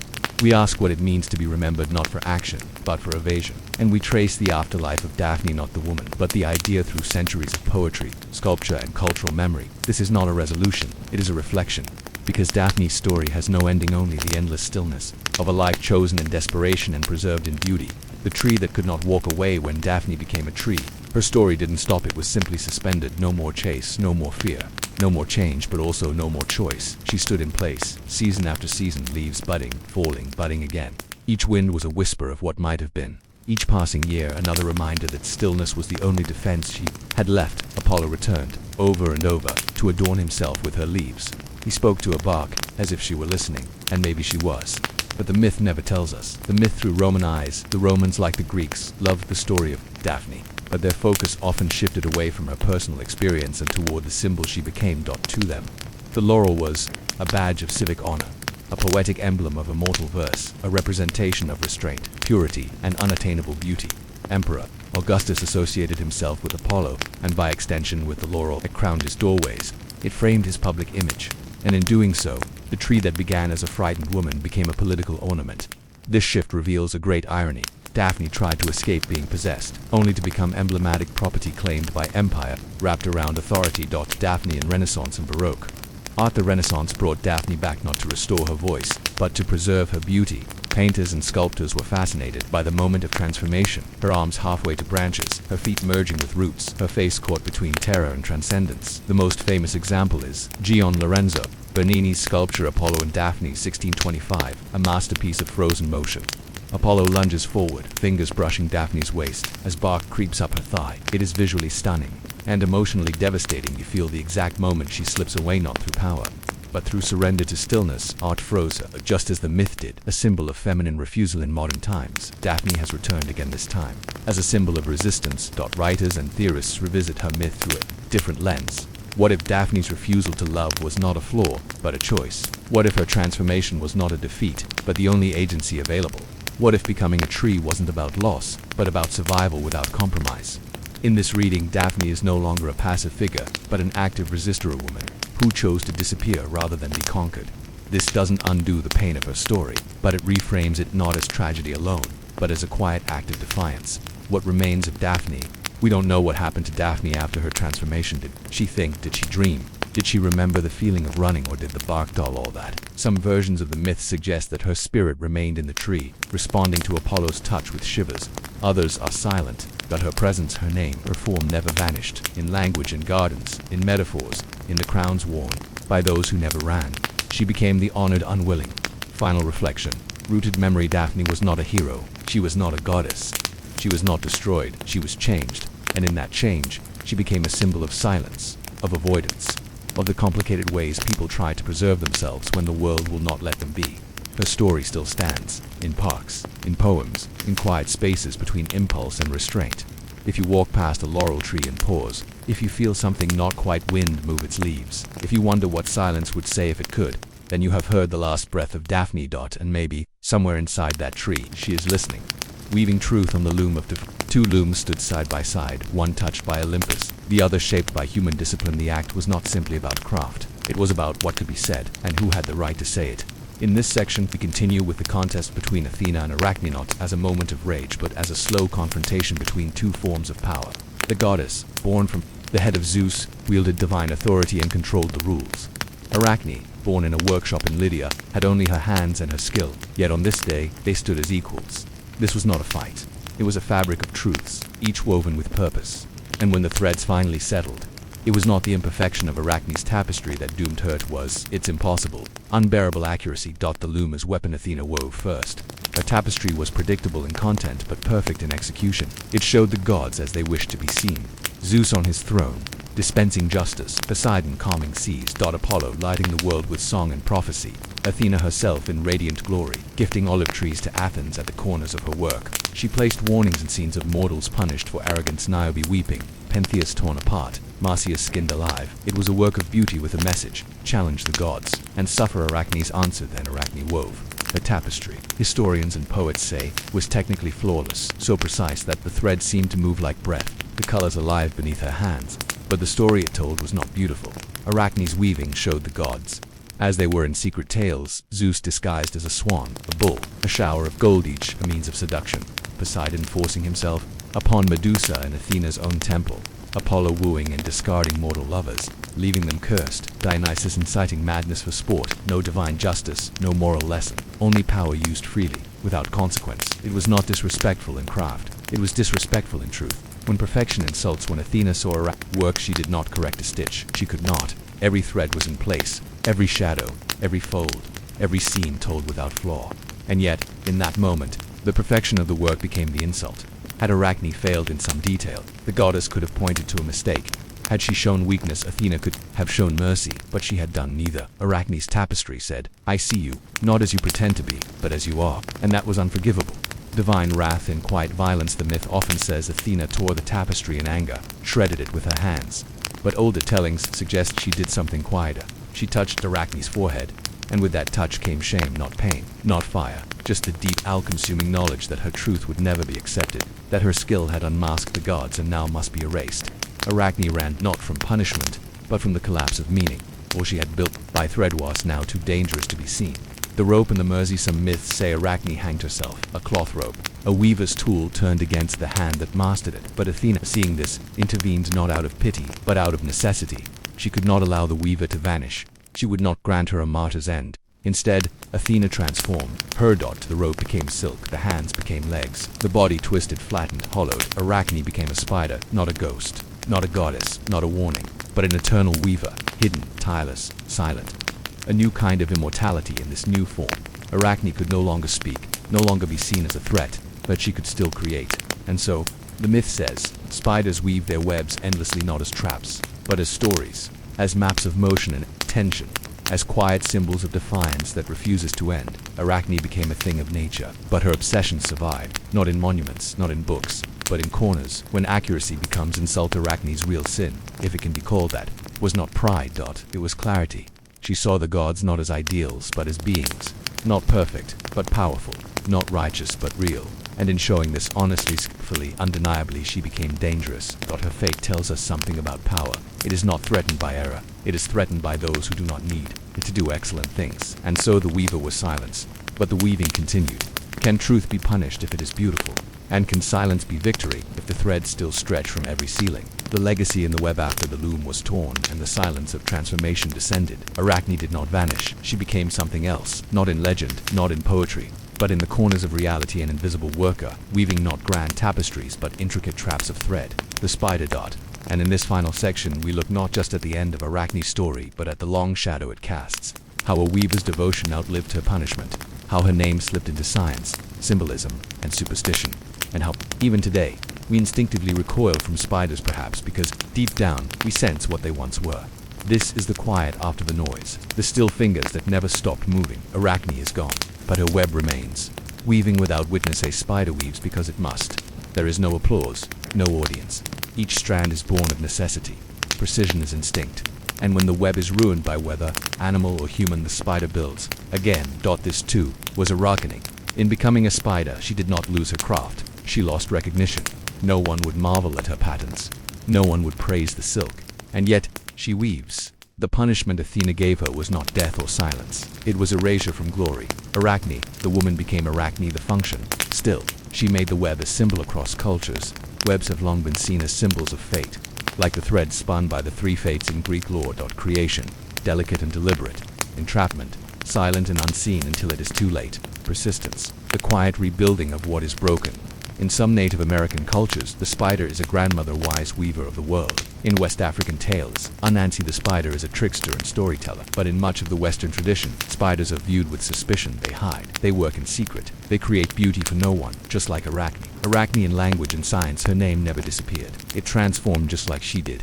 Arachnid, the scientific name for spiders, scorpions, and related creatures, comes directly from her myth. The term arachnophobia, or fear of spiders, carries her name. Even the root arachne is found in poetry and academic writing, referencing webs, networks, and intricate systems. Arachne became language, not just legend. She is hidden in etymology, just as spiders are hidden in walls and eaves. The web is quiet defiance. We like to think of punishment as a correction. But what if it's simply redirection? Arachne did not stop weaving. She was simply cut off from praise. And perhaps that is its own form of resistance. Each web she spins is a reminder. Beauty does not require approval. Truth does not vanish when it is silenced. And artistry, when born from obsession, does not ask permission to exist. In this sense, Arachne's punishment failed, because even now, she continues, not in temples but above your door, between fence posts, in forgotten corners. Lessons from the thread. Arachne's story leaves us with questions more than morals. Is mastery dangerous when it belongs to someone without power? Can a mortal speak truth to divinity and survive unchanged? What is the value of art when it cannot be seen or rewarded? The myth tells us she was arrogant, but her only boast was her work. The myth tells us she insulted the gods, but all she did was show what they had done. In the end, perhaps Arachne was not punished for being wrong, but for being right too early and too clearly. Final reflection. The web still moves if you pass a spider's web and pause to admire it. If you see the symmetry, the shimmering lines, the vibration of something alive, know that you are seeing Arachne, not her punishment, her persistence. She does not ask to be remembered. She only asks to weave, and that is how she won.